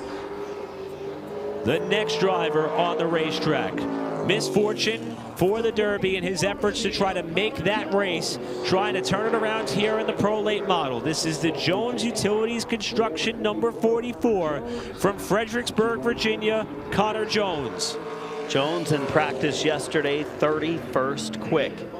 Connor Jones, 19 years of age, has been running pros and supers for a number of years now.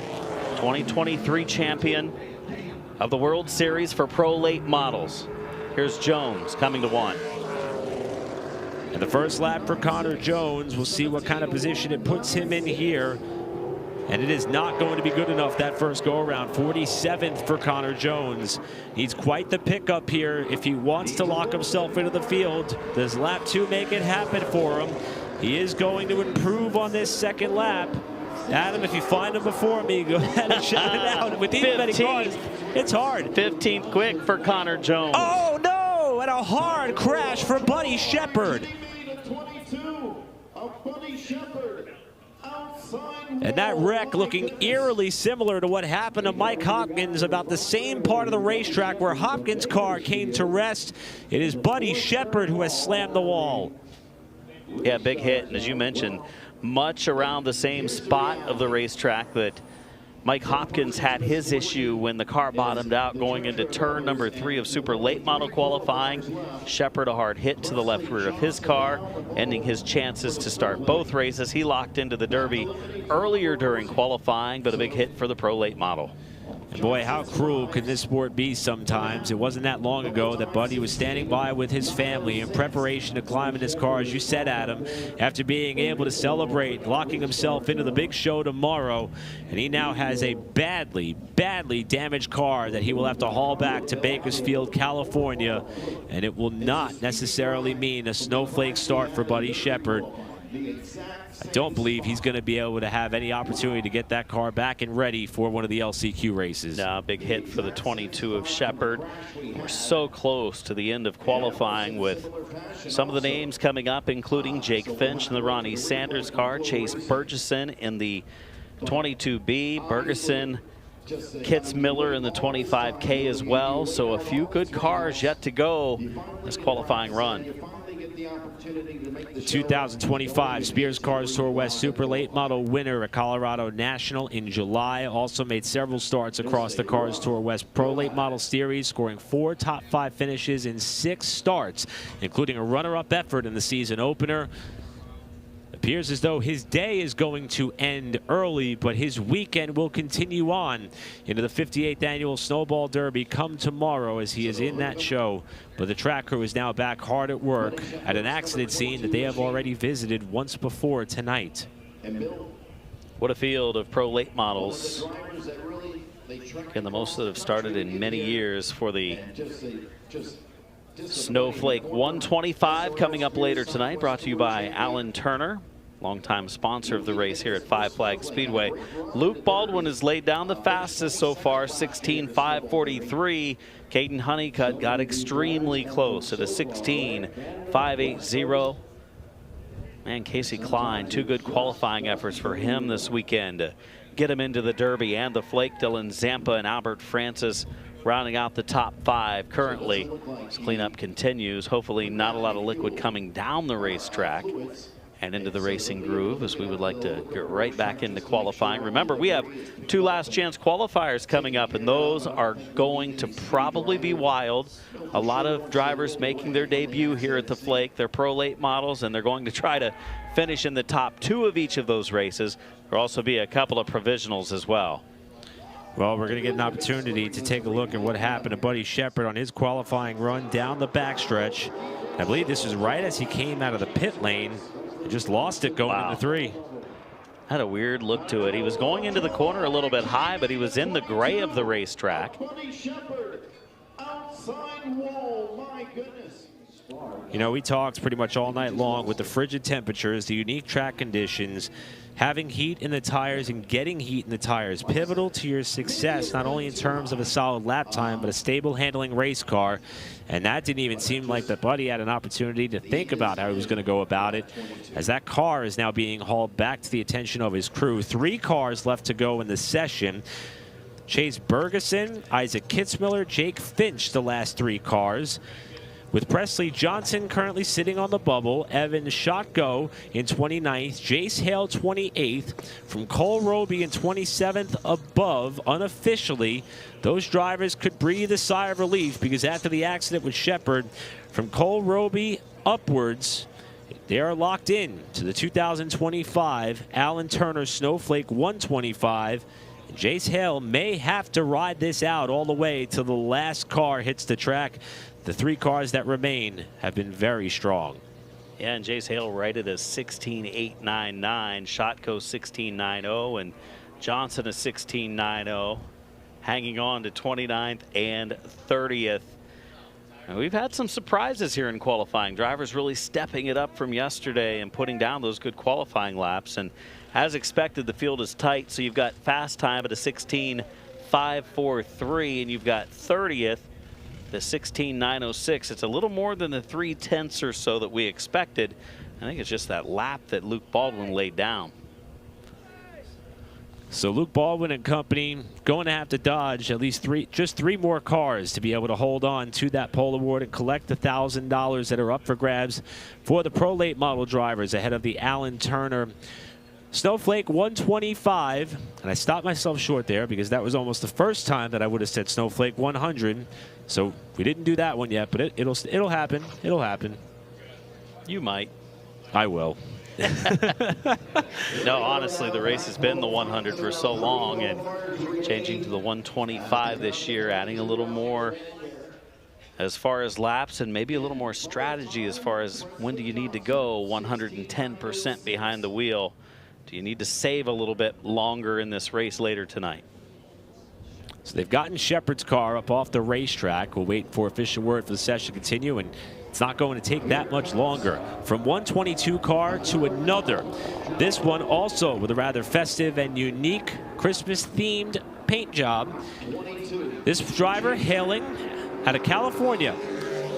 In the Atlanta Paving and Concrete Construction number 22C, Chase Bergeson. Bergeson, an 18-year-old competitor making his debut, up from Legend Cars, ran several Cars Pro late model events in 2025. And a beautiful scheme getting up to speed. Bergeson yesterday was just outside of the top 30, 37th in practice speeds. Right now, to get inside the top 30, going to need to go better than a 16.906 to feel comfortable. He's like a 16.899 or so as Bergeson is underway in qualifying. Bergeson, who made his Cars Tour Pro Late Model debut at Florence earlier this season, starting in 9th and finishing 8th, trying to make his Snowflake debut here. And that second lap is going to keep him shy of accomplishing that goal. It's 35th for Chase Bergeson, and that means that Presley Johnson is able to dodge one bullet, but he's got two very fast cars being fielded by two very strong teams still to go. First of which, this 25 of Isaac Kitzmiller. Kitzmiller was 5th quick in practice yesterday. Kitzmiller out of Petersburg, West Virginia. A teenage driver at 16 years of age in the ALL Construction number 25.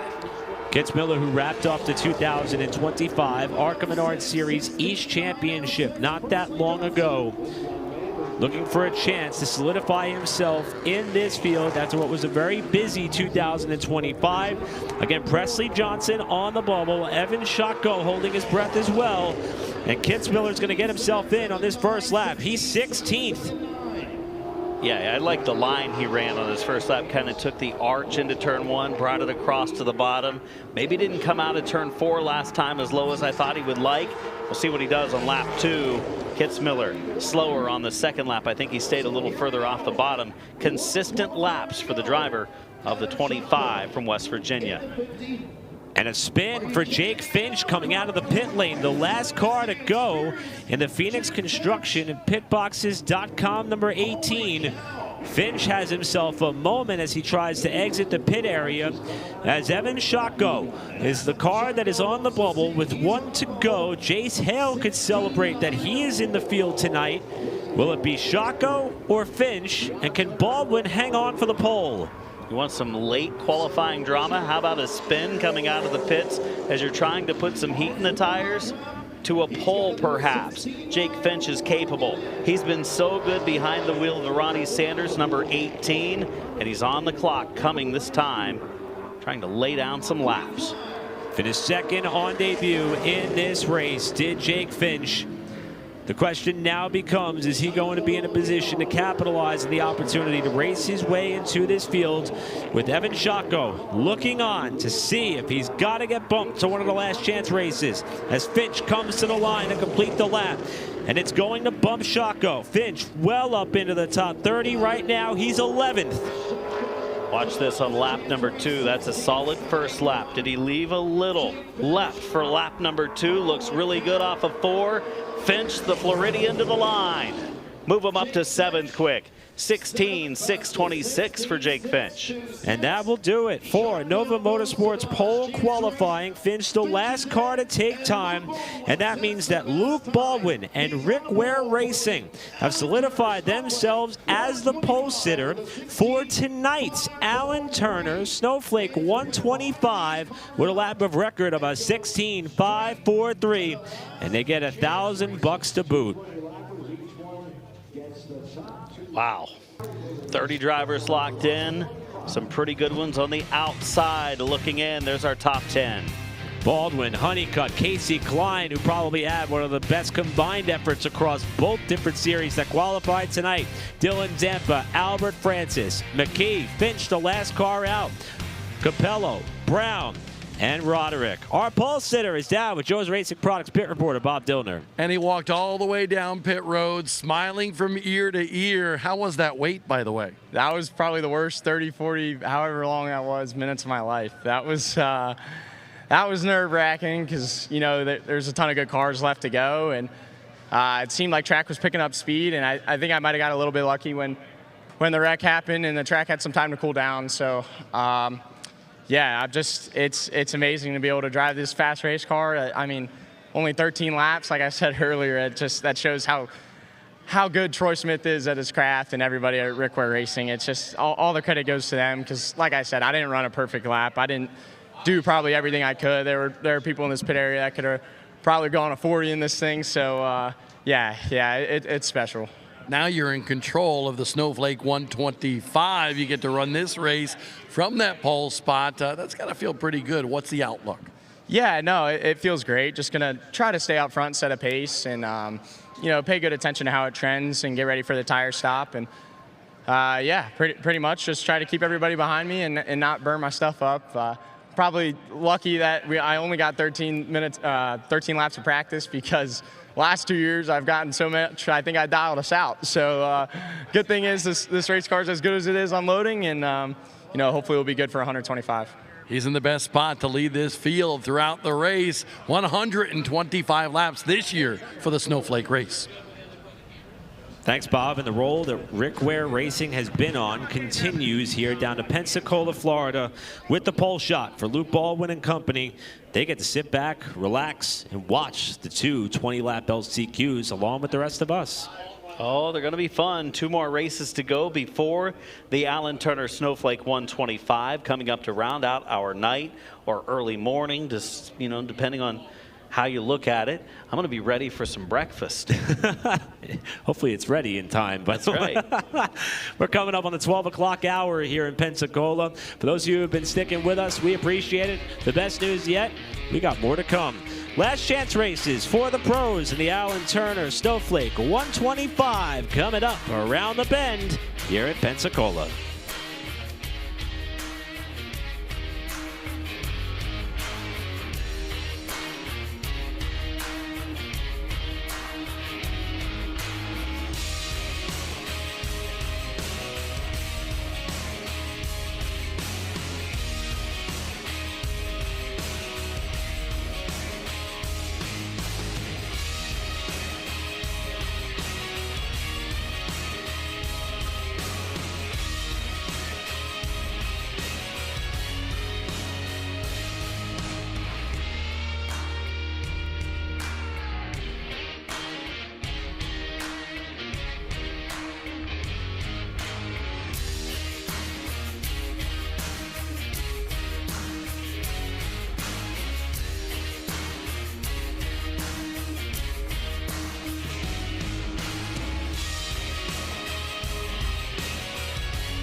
The drive to the Derby takes us to the intercoastal waters of Pensacola, Florida, to meet up with 2005 winner Eddie Mercer. Hey, Eddie. Hey, Bob. How you doing? How you doing, Nice man? to see you. This is a gorgeous boat. Thank you. Wow. How big is this baby? It's 60 foot long and 25 foot wide, so that, you know, the big beam makes it more spacious. To me, this just sounds like, or looks like, Eddie Mercer, because this area has been so important to you for such a long period of time. Oh yeah, I was born here, so I mean, I love Pensacola, and now that I'm not racing, we have time to enjoy some of the things that Pensacola offers, you know, like the water and the beach and all that. So how's retired life doing for you?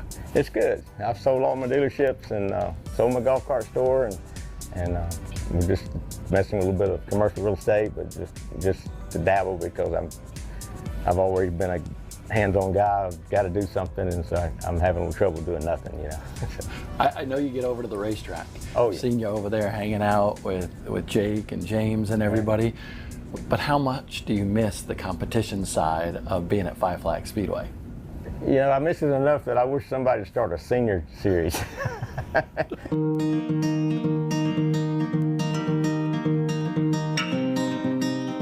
What is it about Five Flags? I know you're Mr. Pensacola, but that track seems special for so many people, including yourself.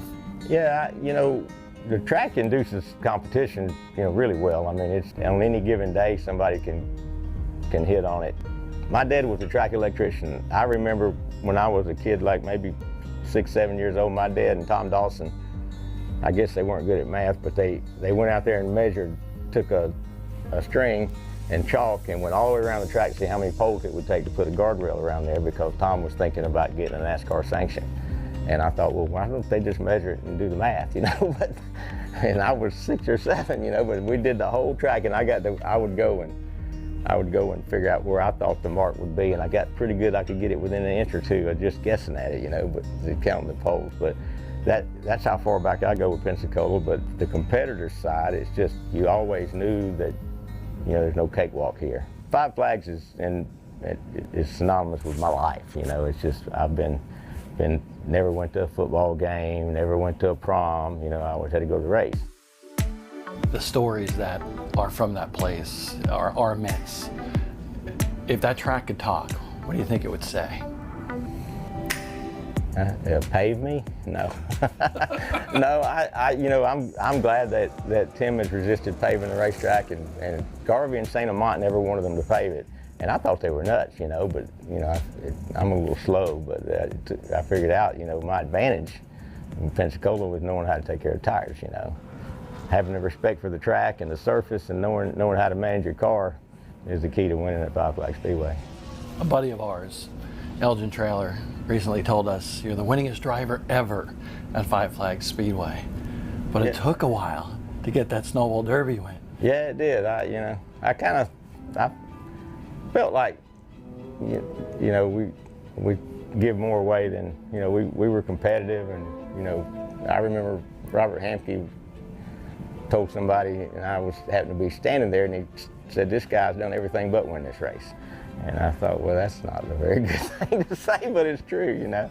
But, you know, we just stayed with it. You know, we stayed with it, and when we won it decisively, you know. And I mean, Freddie spun me out on the lap 3 restart, you know. And when the caution came out, the next caution came out, Freddie was 4th and I was 5th. And if that caution hadn't come out, I wouldn't have won the race, because I would have crashed Freddie. and so the caution saved me. It was just my day, you know. Everything went right after that. You've always seemed calm, cool, and collected. Did not winning the Derby for that long bother you?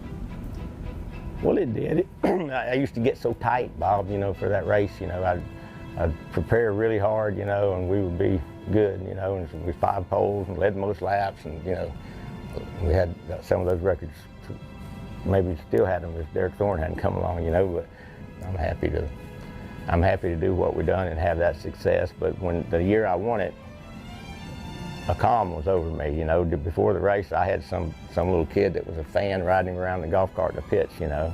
And I was just, I don't know,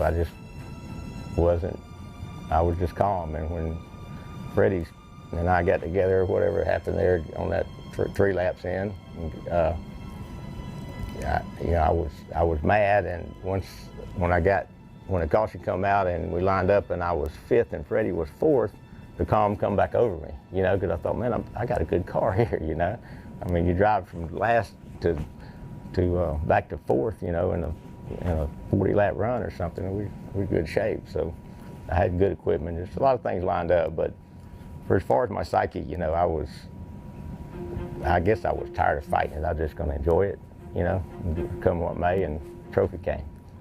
Snowball Derby. Yeah. Does the mental side of the game come into play more with that race than maybe some others? Yeah, I mean, ask Bubba Pollard.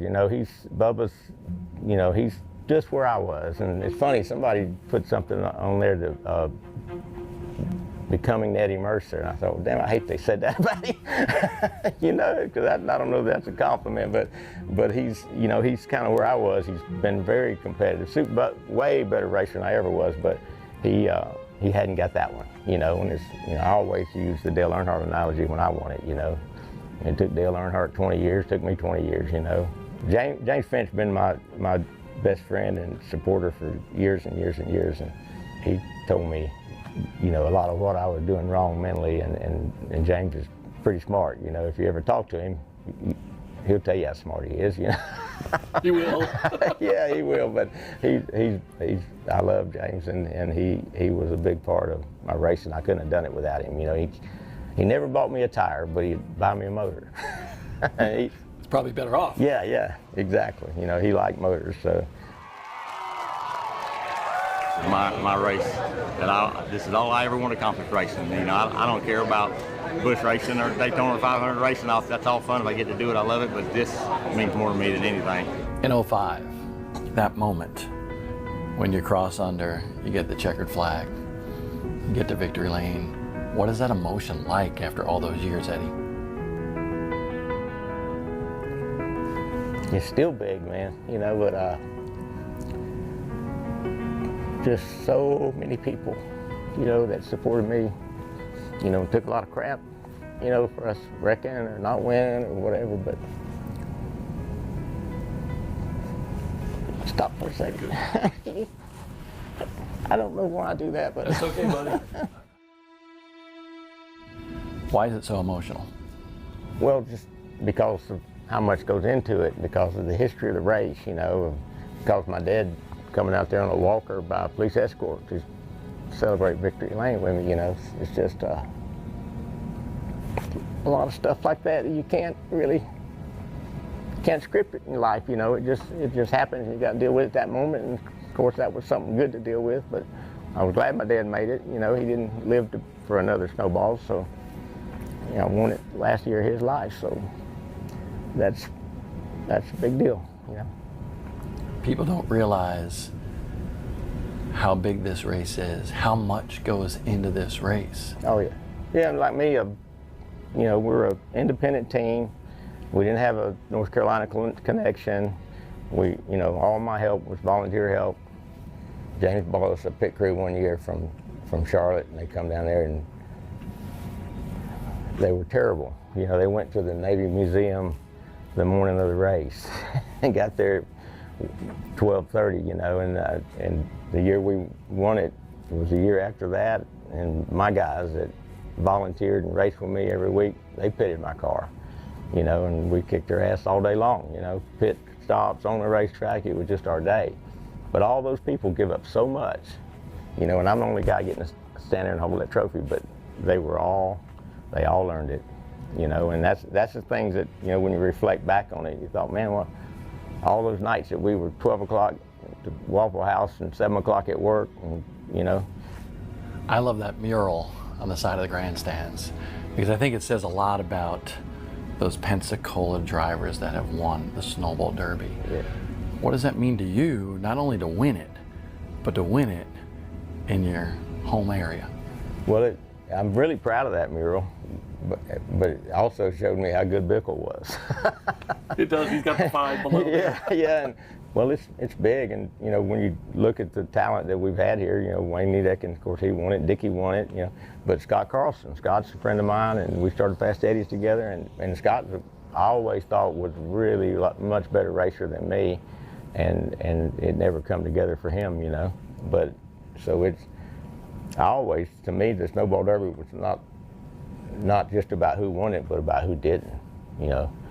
Mark Mart, Rusty Wallace, you know, Matt Kenseth. I mean, so many great racers that went on to be Cup champions and stuff that didn't win the Snowball Derby and made multiple attempts, you know. I mean, it's just a hard race to win, you know. Well, I'm proud of you, man. I mean, obviously you love racing, but you're enjoying life. You get this big, beautiful boat, cool family. Yeah. I'm glad you're enjoying things here still in Pensacola. Well, thank you, man. I appreciate being in the conversation, you know, but there again, you know, there's a lot of good guys out there that you guys can spend some time with and talk to them, but it's nice to be relative, I guess, you know, and I appreciate you. All right, Eddie, this is the moment you've been waiting for. Yeah, you're not wrong. I mean, I've waited a long time for this, you know, and I just, you know, I'm not a spring chicken, and I still got a lot of race. I'm still real racy. I think we proved that this weekend, but you know, I'm not going to do this forever, and your chances, you know, they start fading to win the Snowball Derby, and that was really weighing on my mind. It was weighing on my team. We tried so hard to win this race. It means more to me than anything.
Getting ready for some more pro late model racing action here at Five Flags Speedway.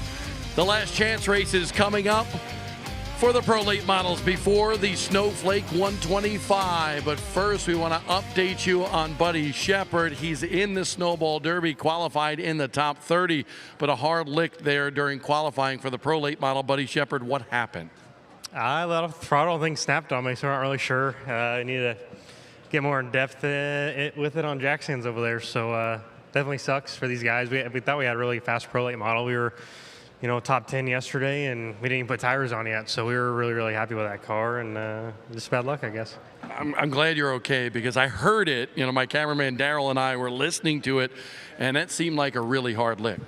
Oh, yeah, no, I hit the water and started going a little faster up there. So, yeah, no, I mean, we'll get it over to Port City Race Cars and let them put a rear clip on it, and we'll try and run the Derby tomorrow and see what we can do then. You're a typical racer, by the way, because I asked you, you know, well, how were you in the super qualifying? You're like, I'm in the show. But to be in the show is important. A top 30 lock in here today, and now you can battle for that victory. What are your thoughts with all this week and all the rain and limited practice to go 300 laps on Sunday? Definitely not worried about it. I think we had a pretty good, somewhat long run package when we tried it on Sunday last week. So I think the guys are going to work on it, trying to take a little little bit of power out and have some fun for 300 laps. Isn't this been a crazy week with all the rain, so much effort by the racetrack to get this in, but you keep on trying to come here to the Snowball Derby. How special is this race? Definitely really cool. It's something me and my dad have been wanting to do for many, many years now, and finally we can do it in the right position to do it with all of our great partners, Joe Baker Trucking, Hall Ambulance, and everyone that's behind us on this hot rod. So just keep out of trouble. Hopefully we are not in that first pileup like we were last year, and maybe be there at the end. And Buddy Shepard, one of the best from the West Coast, out in the California region. He's been running super late models forever. And you can see right now as we walk over here, a lot of people getting lined up for the 2 last chance races for the pro late models. And one of them right here, you can see her climbing in, Jay Davidishian, climbing in that Mobil 1 race car. She was not too happy with her race car when she qualified just a short time ago here. They are hoping this car is better. She's going to line up 6, but only the top 2 transfer in after 20 laps. She is one of those Toyota drivers, the development drivers, trying to cut her teeth in late models. She comes from the dirt tracks, obviously, where she had so much success, those Power Eye wins and USAC success as well, and now buckling up behind the wheel of this pro late model for Wilson Motorsports here.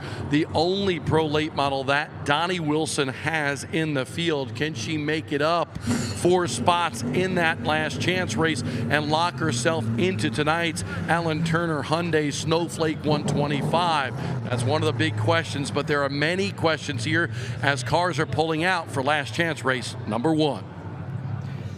Thanks, Bob. And I don't know about you watching along from home, or the many fans here may have grabbed another cold beverage, may have put on a pot of coffee, because we're about to kick off a good bit of more racing action. As Bob mentioned, 2 last chance races, 20 laps to distance, but contrary to what we did on the super late model side, because we split these LCQs in half, instead of taking 4 cars, we got to take 2 from each of them. And that's really putting a lot of pressure on all these competitors, and you could see some of the drivers wearing that pressure right on their sleeves. We've also added 3 more starters to the field when it comes to the provisionals. 2 from the track points and pro late models. Dustin Smith, who was 3rd in the standings this year, he is locked in now through a provisional. And Luke Yarborough in the 35 was 5th in the track points. He locks in as well. And Stephen Nassy, who won the Snowflake a year ago, he locks in and will start from the back of the field tonight in the 37th position. Yeah, Nassy's provisional is exclusive to that 37th spot. So if it wasn't for him not being able to time his way in, we would be starting 36 cars in the race tonight. But because he didn't clock in the top 30, he gets to fall back on that spot. He'll start shotgun on the field.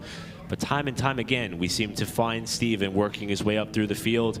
This year may not be an exception, but if he wants to try to defend his Snowflake title from 2024, he's going to have to do it from hang out back shotgun on the field, and that will be a spectacle in and of itself. As Bob mentioned, the cars are starting to work their way up into formation for their proper starting position and order.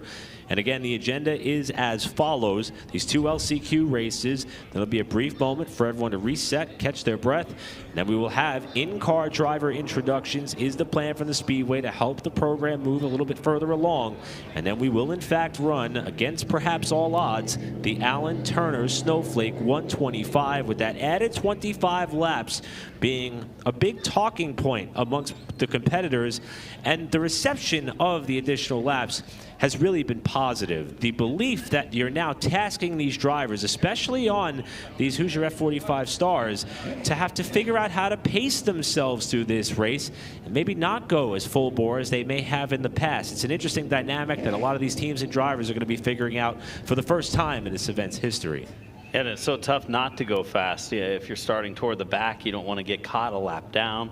37 starters in that 125 lap race tonight, but at the same time, I think if your car is handling well, you don't have to overdrive it, and that's the key. The ones that are not handling well in the first 30 laps, they're going to be in big trouble by the end of the 125. Excited to have 12 cars in total come down for each of these races. And again, the good news after hearing from Buddy Shepard from his crash in the session earlier is that he is in fact okay, and will be turning his attention to the car that's pretty much center of your picture right there, and that is the car that he will drive in tomorrow's 58th annual Snowball Derby in the super late model portion of our weekend program. Well, the Derby field has been set. It took us a little while longer than it normally does to get everything set and underway. And the Snowflake 125 going to start a little later than most have started, but I remember back several years ago doing one very, very late or early in the wee hours of a Sunday morning. So could be much the same here as we're after the midnight hour in Pensacola, Florida. And if you're staying up late with us, we'll give you a quick reminder as to how we got here. We kicked off our portion of our FloRacing coverage of the Snowball Derby and the FloRacing portion of the Derby itself. Not just our coverage, but the event itself kicked off on Thursday in what is traditionally a full day of rotating practice sessions for both classes. However, we didn't get on the track at all. We were fortunate enough to have our hardworking crew put together some good rain filling content for you in the opening stanza of the day, but the rain came, it stayed, never left. Then we come back Friday. Now Friday was supposed to become the pole qualifying day and practice day.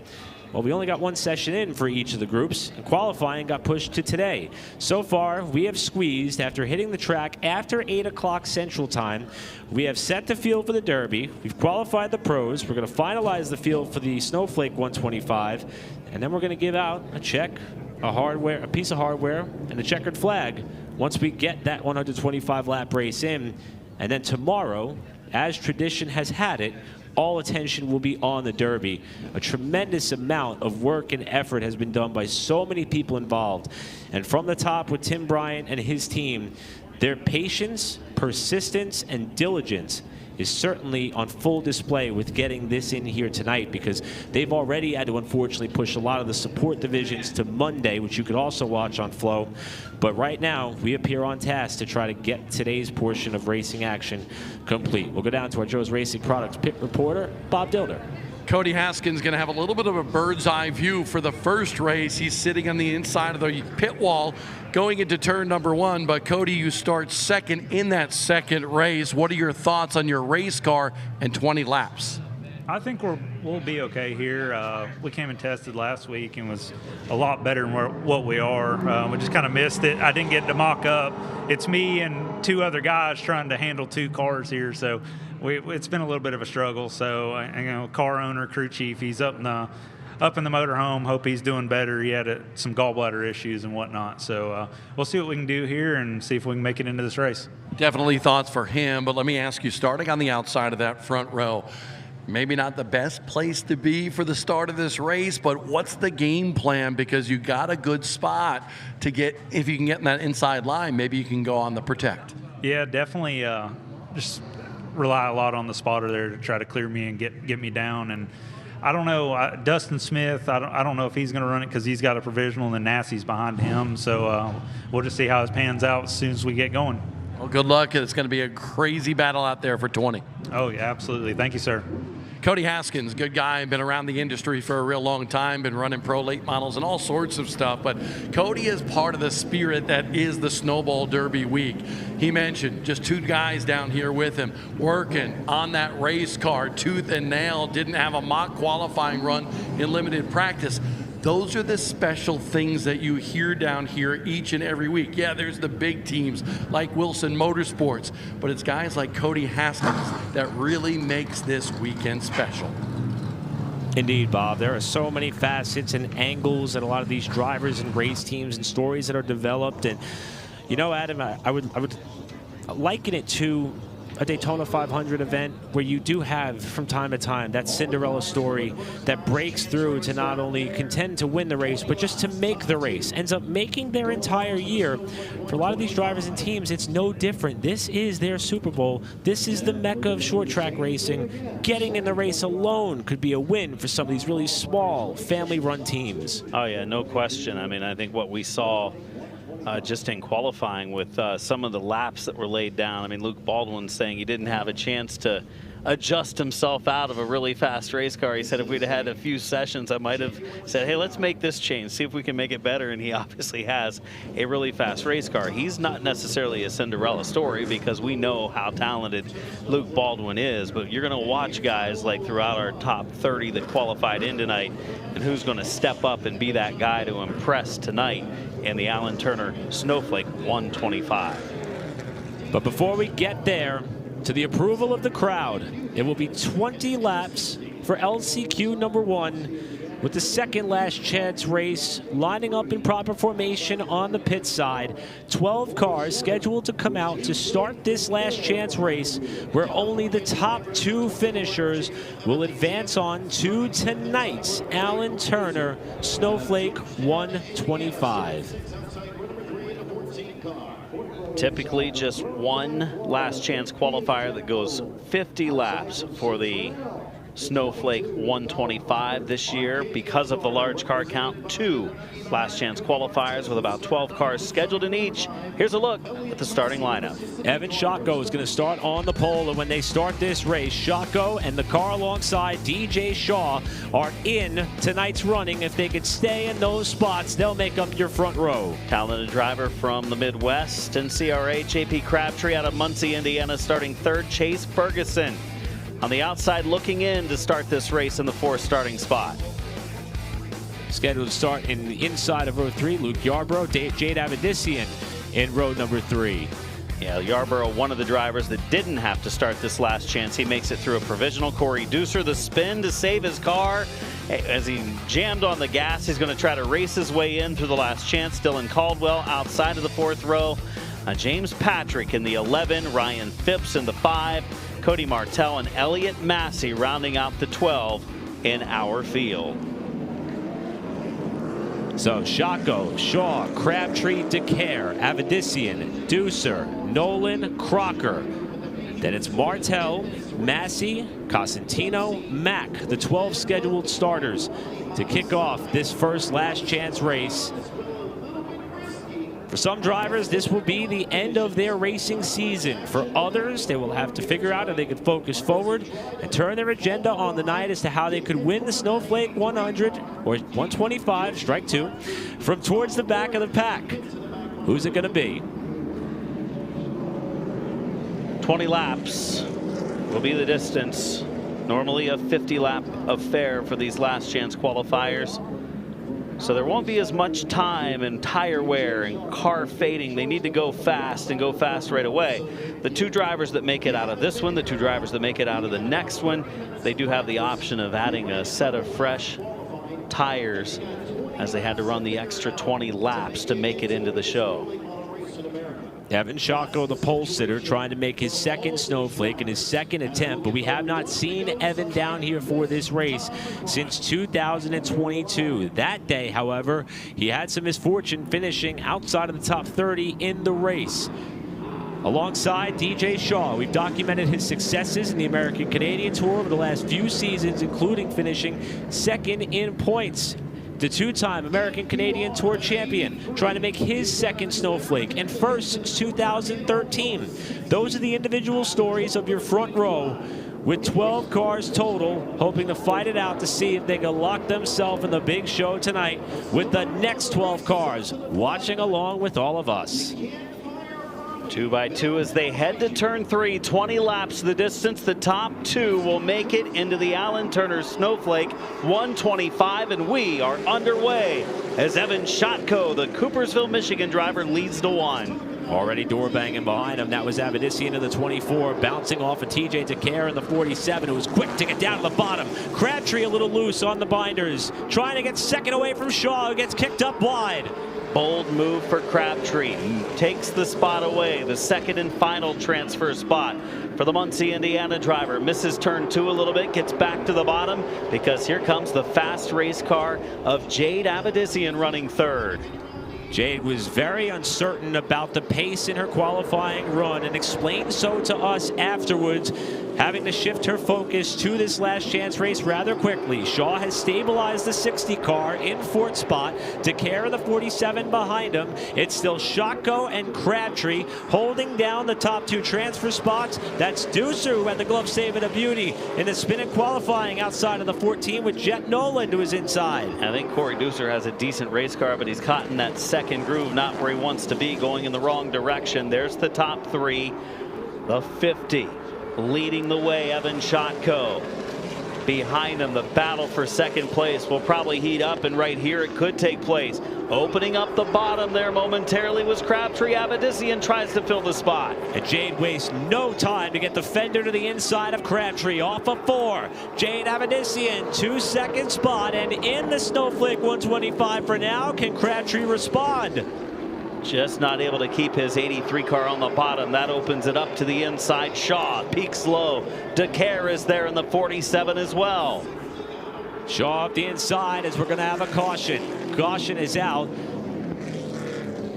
Field slowing for a spun, number 26 of Tony Cosentino, the Mansfield, Ohio driver and an ARCA Racing Series competitor, is spun coming off of turn 2, bringing out the yellow for the first time. 5 laps down, 15 to go. This last chance qualifier for the Snowflake. For Cosentino and company, this HD Motorsports team was initially a 2-car effort. When they did get on track yesterday, the team car, Jaden Park, for the driver out of Utah, had problems off of turn number 4, removing his chances of trying to compete in the race. Tony, who has done a great job on the ARCA side with Andy Hillenberg's team, debuting this car here essentially in competition for the first time to make the Snowflake, but found some problems here. You see a bit of a center punch to right where the Toyota symbol is on the nose of that race car. So this is going to accordion the field back together just a quarter of the distance through this first last chance race. 15 laps to go. Shotko the leader. Avedissian, having worked her way into the transfer spot, currently shown in second. So Shotko and Avedissian in the control spots, the transfer spots, but it's early. 5 laps in, 15 to go. Shaw started to make the move on Crabtree right before we saw the yellow. They get the 26 of Cosentino refired. He will spin it around in his attempt to make the Snowflake, but car was off the pace in the qualifying run, and we'll give it another attempt from the back of the field. Now the scene is cleared in turn number 2. You will be close to racking the field back up, with Shotko having been the command car up to this point. Crabtree, since fading back to 3rd, appeared to start to have a little bit of handling issues with that car in the center of the corner. The same can be said for DJ Shaw, who started up on the front row, lost a few spots early, but the car may be coming back to him as they're doubling up this time. Standard double file restart for this last chance qualifier. 15 laps to go. Evan Shotko has controlled the pace since the get-go. From his pole starting position, just missing making the Snowflake 125 in qualifying by 1 spot, qualified 31st. Needed to be inside the top 30, and he got bumped when the final qualifier hit the track. Back to green this time. 5 down, 15 to go. Get to the restart zone, and we're back underway. Here's Avedissian trying to make that top line work. Got a good run on Shotko here off of turn 2, and Jade wants the lead.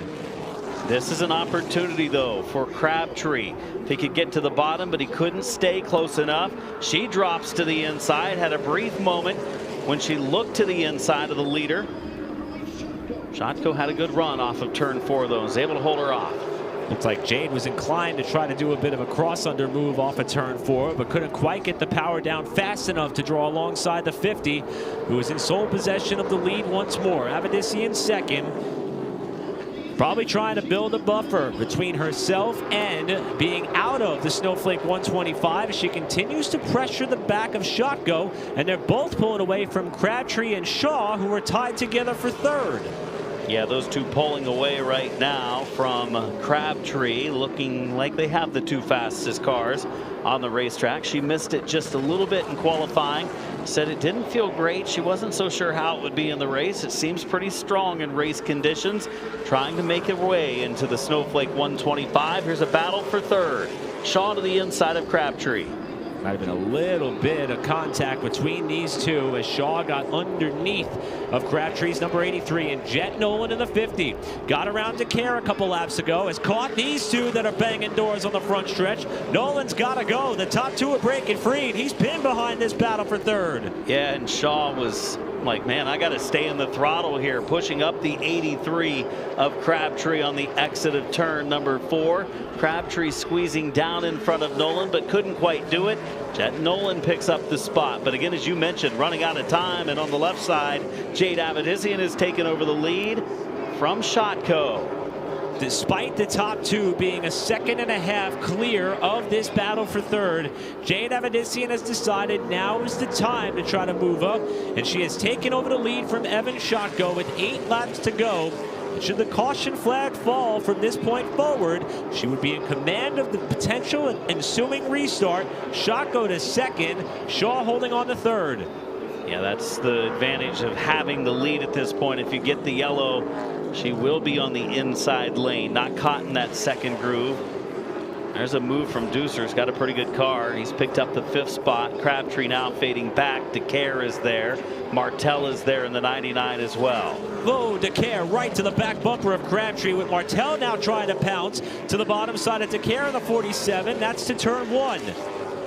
Pretty heated, pretty far back. It's almost a little too far back to get too racy at this point, as Avedissian and Shotco have a huge advantage built up at the front of the field. And DeCare is going to give up the ghost. He lifted on the back straightaway. He's coming to the pit lane. TJ DeCare's efforts to get into the Snowflake 125 in 2025 are going to come to an early end as we watch Martel continue to hound Crabtree.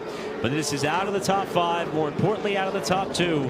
Coming up on now 4 laps to go in the first LCQ. And these two drivers running 6th and 7th, their chances to get into the race very slim, especially since it's just the top 2 in each of these 20-lap qualifiers for the Alan Turner Snowflake 125. Continue to show this battle because there's a good bit of separation across all the 5 cars that are up ahead of these two.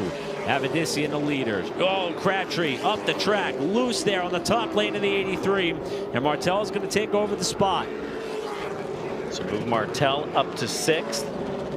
Crabtree back to 7th. Avedissian still leading. Her advantage at 1.2 seconds. Shotco has a decent advantage on DJ Shaw. Shotco holding on to 2nd. Becoming to the white. 1 to go for Jade Avedissian in the Mobile 124. At a car off the pace, it was the 11 car of Will Mack. It appears as though he's been able to pull out of the way as Avedissian commands the lead down the backstretch by nearly a second and a half. There was some concerns after not being in the top 30 in qualifying. Concern no more. Jade Avedissian races her way into the Alan Turner Snowflake 125 along with Evan Shotco, your top 2 to transfer on into the main.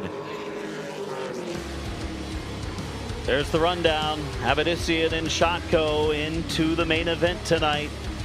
Not too far around the corner, that Alan Turner Snowflake 125. Shaw on the outside looking in, as well as Jet Nolan, Corey Deucer. Some pretty good pro late model names there in Nolan and Deucer.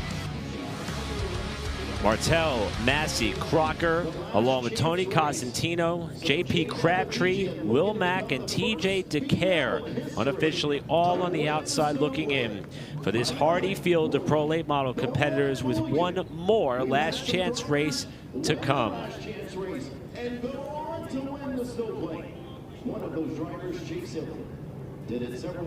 course, the 2 that transferred, Jade Avedissian, Evan Shotco, getting a chance now to bolt on some fresh Hoosier tires to get ready for the feature. And a shorter turnaround then for whoever finishes 1st and 2nd in this next race that's lined up and getting ready to roll to the racetrack. Last chance qualifier number 2.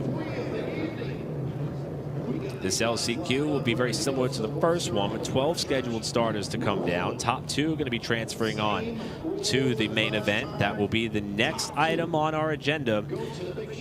Following tonight's festivities, the only thing left to do will be all of the pageantry, ceremonies, and moments that come along with the Snowball Derby. I was about to say tomorrow afternoon, but it's later today now, as we're approaching about 1/4 to the top of the hour here Central Time. As that second batch of cars for the second last chance race start to make their way up onto the main straightaway. We'll size up some of the storylines and start to populate this field, and it begins with the pole sitter, a driver who knows this racetrack very, very well, Presley Johnson out of Huntsville, Alabama, trying to make his Snowflake debut.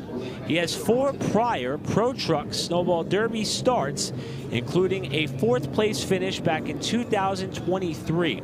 He will be the car that will line up on the inside of row number 1 in the white and red number 82. And as things stand right now, he, along with the driver that we heard from earlier with Bob, Cody Haskins out of Marietta, Georgia, those will be the 2 cars locked into the field when this race goes green. 20 laps are all that remain from them being our final 2 starters in this year's running of the Snowflake 125. Chase Bergeson, Nicholas Noggle, the drivers in the second row. We've seen Noggle make the race in a Derby, trying to make his first Snowflake start later tonight. In the 08, Jim Wall, veteran driver, also in this event, has lined up on the inside of row number 3. As this field of Snowflake competitors that did not qualify into the top 30 a little while ago roll away from the front stretch. 2 move on, 10 go home. That's the recipe for this 20-lap affair that will round out this field with the race all that remains on the docket. And again, hats off to the fans that have stuck it out with us here all afternoon long. We're hopeful that tomorrow will not bring such challenges. Again, I said tomorrow. Should be today. It's all right. Hey, you're forgiven on that one. Most people would do the same thing. I'm running out of mulligans at this point. But the fans have been unbelievable. The Midway has been packed all night long. As we take a look at the starting lineup for the second and final last chance race, and we do know that Presley Johnson is going to be on the front row along with Cody Haskins, who will make up the outside of those front row starters when we get this race underway for 20 laps. Chase Bergeson inside of row number 2 along with Nicholas Noggle on the outside. Then Jim Wall and Dylan Caldwell making up our 3rd row for this last chance qualifier. James Patrick, Cody Brinson going to start in row number 4. Then it'll be Spencer Bragg and Ben Mack in the 5th row, and rounding out the 12 starters, Chris Munson, A.J. Wernette out of Hondo, Texas, trying to see if they can play the role of the spoiler and get into this race from the back row of this last chance event. Well, Presley Johnson didn't miss it by much in qualifying, getting the chance to start on the front row, and we did see a little bit of passing up front. We saw Jade Avedissian work from outside of the top 2. Evan Shotko was able to stay inside of the top 2 for the last chance qualifier number 1. But now Johnson and Haskins, and they hold on to those top 2 spots. Field of hungry challengers behind them. Documented some of the stories up to this point in this race. We've already outlined some of the situations that surround the front row starters. Now we'll dip back to row 2 where Chase Bergeson, another California native, trying to make his Snowflake debut. He was a multi-time Legend Car winner this year and also came down here to run a Rogers Dabbs Performance Parts Southern Pro Series race late September to garner some confidence and experience to see if that is what it would take to get him into the field. The car he is starting alongside, the 08 of Nicholas Noggle out of Nova Scotia, Canada, attempted a Snowflake here back in 2023, but missed the show. So he too is trying to make this race for the first time in that 08 car. And the storylines continue throughout the field of cars that have assembled for the last hopefuls to be a part of this unbelievable motorsports weekend. Giving the drivers a couple of extra laps, get a little heat built up in the tires. It's actually warmer now than it's been for much of the day. We're around the mid-50s, and the temperature throughout the evening, morning hours now, warming up a degree here and there, as it's going to be a little bit warmer tomorrow than it has been the last couple of days, as we're going to get close to 60 degrees. It's been a chilly week, a damp week, but we are making progress tonight. Just one more qualifying race left before we go Alan Turner Snowflake 125 Racing, as here comes Presley Johnson and Cody Haskins to the Cookout restart zone for a 20-lap last chance qualifier number 2 that's underway.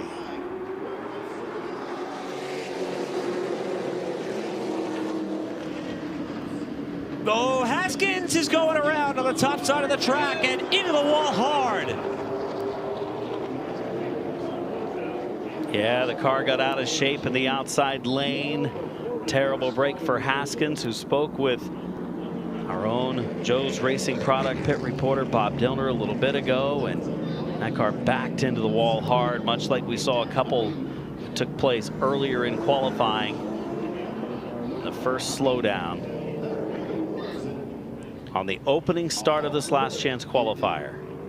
And if you're not familiar with the layout here of Five Flags Speedway, that transition in which Haskins' car kind of rolled up towards, that is an entry and exit point from the speedway. So there is a transition from the crest of the banking at the top of the corner in turn 2 to where that car kind of slowed back down towards before it made contact with the outside retaining wall. We understand Nicholas Noggle also was collected in that incident. He went for a bit of a slide, and he's got a bit of debris hanging underneath the side skirt of the left side of that race car. For the driver who started this race on the outside of row number 2, right behind Haskins, who found the wall.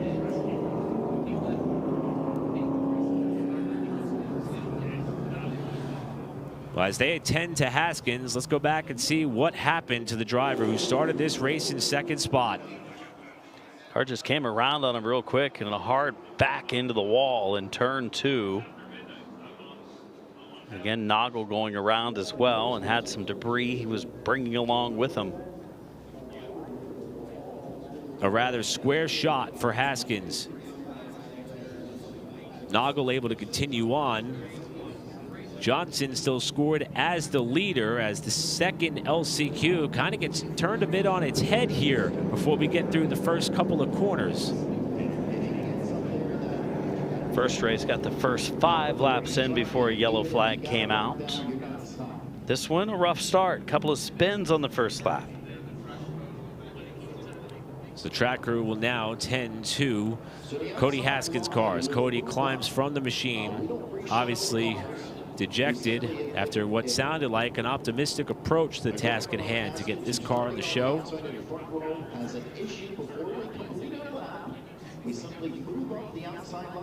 Haskins taking a few minutes to gain his composure to get out of that race car after a big hit to the left rear.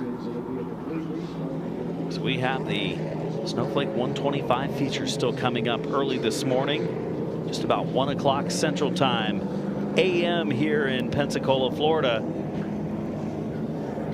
But we have to set the final 2 spots. That will be starting 32nd and 34th. Tonight's field. Well, a little further back than that. No, that'd be correct. 32nd and 34th. It's getting late, Adam. It is. we got running those numbers in my mind.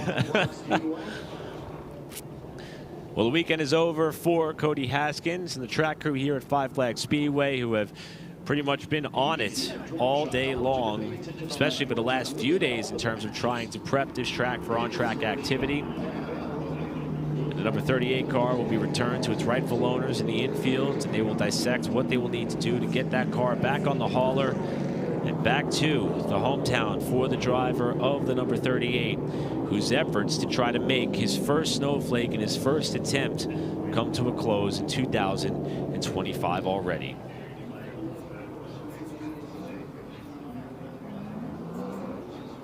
A lot of the contact we've seen so far tonight, Adam, has been heavily presented on the left rear of these race cars with these rear end impacts. It's crazy. I mean, it's been almost identical for 3 big impacts, a couple in qualifying, and the Hopkins car kind of get things started when it was super late model qualifying earlier when he had something break going into turn 3. We get the 1 to go. Next time we're going to try it again. Did not complete a lap in this race on the start. We'll try it again with a new outside of row number 1. The good news for Noggle, even though that he did sustain a little bit of damage after bouncing off of the 11P of James Patrick to avoid Haskins' car, he was able to continue on. Since we did not get a lap in the books, he would have been the first car on the outside should Haskins not have been able to start this race. So he's going to inherit the front row in what's going to be a second attempt to start the second last chance race. Presley Johnson and the 08 of Nicholas Noggle bring us back to green with 20 laps to go to set the Snowflake field. So the car is bottoming out a little bit, especially the outside lane of Noggle, but he has a great run off of turn number 2. Solid run into 3. Should get some momentum off of 4. Little slight contact. Noggle to lead lap 1.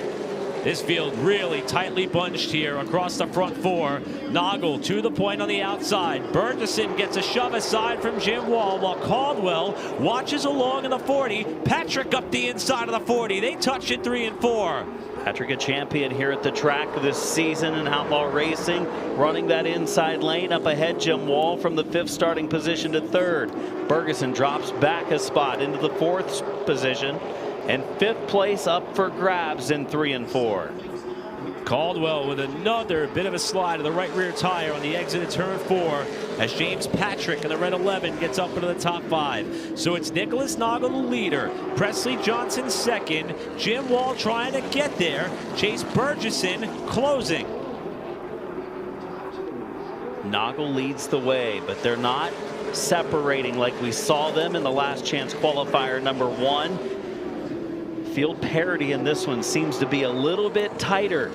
Jim Wall on the outside looking in, running in 3rd, but maybe a little stronger than the top 2, closing the gap. He's turned a lot of laps in pro late model racing in the Southeast. In fact, going up as far as Nashville to race is Jim Wall.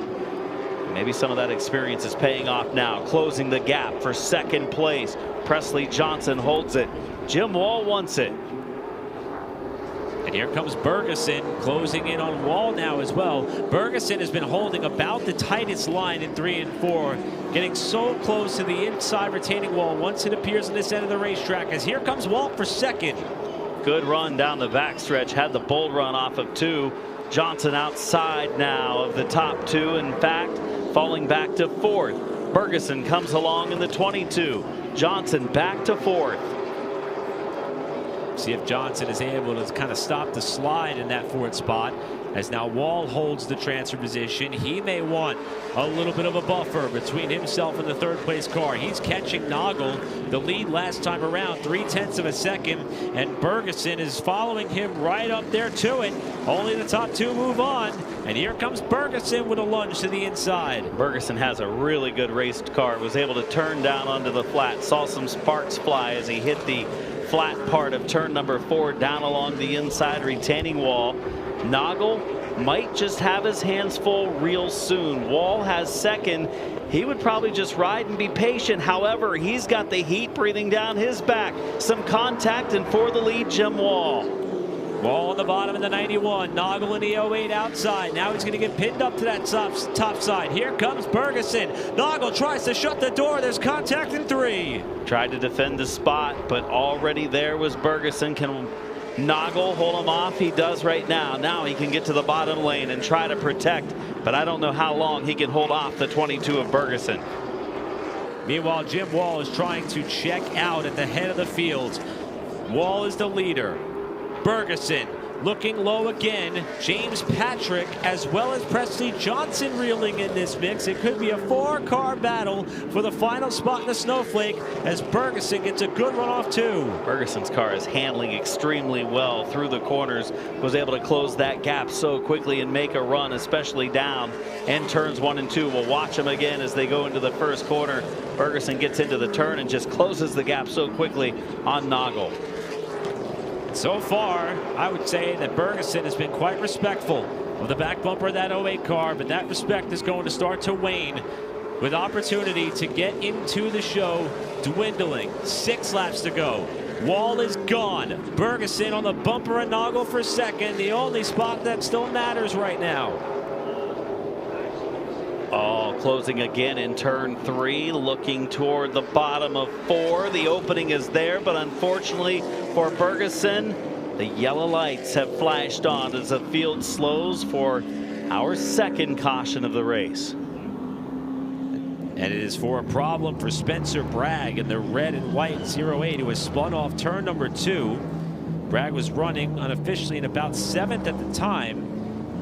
It will erase the lead that Jim Wall worked diligently to build up to the tune of about 1.5 seconds. And it will force Chase Bergeson into a position where he will have to regroup for this final 6-lap stretch run to round out the Alan Turner Snowflake Field in 2025. Nice looking 08 for Spencer Bragg, but has struggled here today trying to find speed, and now Bragg will join the tail of the field. Well, Jim Wall and Nicholas Noggle have the top 2 spots, but Chase Bergeson in the 22 has a really fast race car. Noggle's going to be stuck in that outside lane for the restart. He's going to need a little help, I think, to get back to the bottom before Bergeson pounces on the inside. Yeah, that may end up being the big deciding factor here. The way in which we are doubling up. You said traditional double file restart, so not a choose option for these drivers. That is going to give Bergeson the inside of that second row. Noggle is going to have to be on the button when they restart this race to see if he's going to have a chance to solidify that second position and go back to playing defense on what appears to be a car that could be a tick better than the 08 and Chase Bergeson. And Presley Johnson's going to be waiting in the wings watching it all. The seas could part ways and open the door for him. 6 to go. Yeah, I think Nicholas Noggle's going to be in some trouble here. What we saw from the 22 of Bergeson, how well that car was handling before the yellow came out. Presley Johnson was up in the top 2 for a while. He's going to restart in 4th. James Patrick hanging around there. The Jet Concrete number 11 inside of row number 3. Don't count that car out quite yet.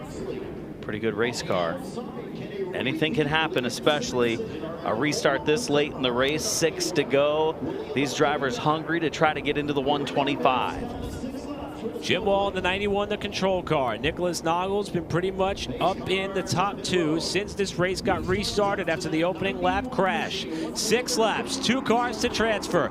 Wall back on the gas, back underway. Bergeson trying to get to the bottom, and he got into the right rear of the 91. That checks him up. Here comes Bergeson for second. Well, Noggle tried to squeeze down in between Bergeson and Jim Wall, and the room just wasn't there, and it nearly caused problems. Noggle gets down, but Patrick moves him over up the track, and Noggle on his way backwards, now getting back up to speed. Noggle got the boot from Patrick, who came walking on through the door once he kicked it open. Noggle now back to 4th. There'll be 4 laps remaining for Jim Wall. Leading the way, he and Bergeson pulling away. 3rd place, James Patrick. Oh, the 40 and a 4-wheel slide over in turn 2. Caldwell nearly loses it, but hangs on. Wall is hoping this race stays green, but Bergeson is reeling him in for the LCQ victory. We saw Jade Avedissian take the lead away late from Evan Shotko to go on to win the last chance race. Bergeson perhaps thinking of doing the same here on the number 91 of Wall. It'll be 2 to go when they get back to the line. And if you're the spotter for Bergeson, you say just be patient. No reason to get up there and pressure too hard. It's a last chance qualifier. You're in the race. Don't take any chances at this point, but we've seen drivers do it in the past. There are less than a lap and a half to go as the white flag waves out of 4. Jim Wall to the line, 1 lap to go. Bergeson right there with him, and the fans are cheering him on. That is Wall's family, hoping he's able to survive the pressure as he comes to the final 2 turns. Wall to corner 4. Bergeson does use some patience, peaks low, but Jim Wall claims the win and transfers the Alan Turner Snowflake 125. He brings along with him Chase Bergeson with a very good number 22 race car. James Patrick 1 spot looking out. And Nicholas Noggle, Presley Johnson rounding out our top 5 as we take a look at the rundown. Wall's going to make his 6th Snowflake with that effort. Bergeson his 1st. Patrick the 1st car outside looking in. Noggle held the transfer spot for quite some time. And our pulse to Presley Johnson faded to 5th. Dylan Caldwell, Ben Mack, AJ Wernett, Spencer Bragg, who had the spin, Cody Brinson, Chris Munson, and Cody Haskins after the crash from second spot to kick off this last chance race. All are going to be going home by virtue of the results of this one.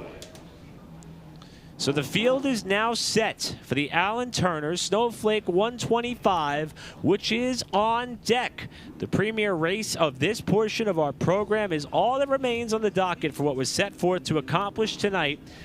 And Adam, as we eclipse the 1 o'clock hour here Central Time, we still got 125 laps to go. It's going to be wild tonight. Stay with us. We'll step aside for a moment, collectively catch our breath, rack the field, and come on back for the Snowflake after this.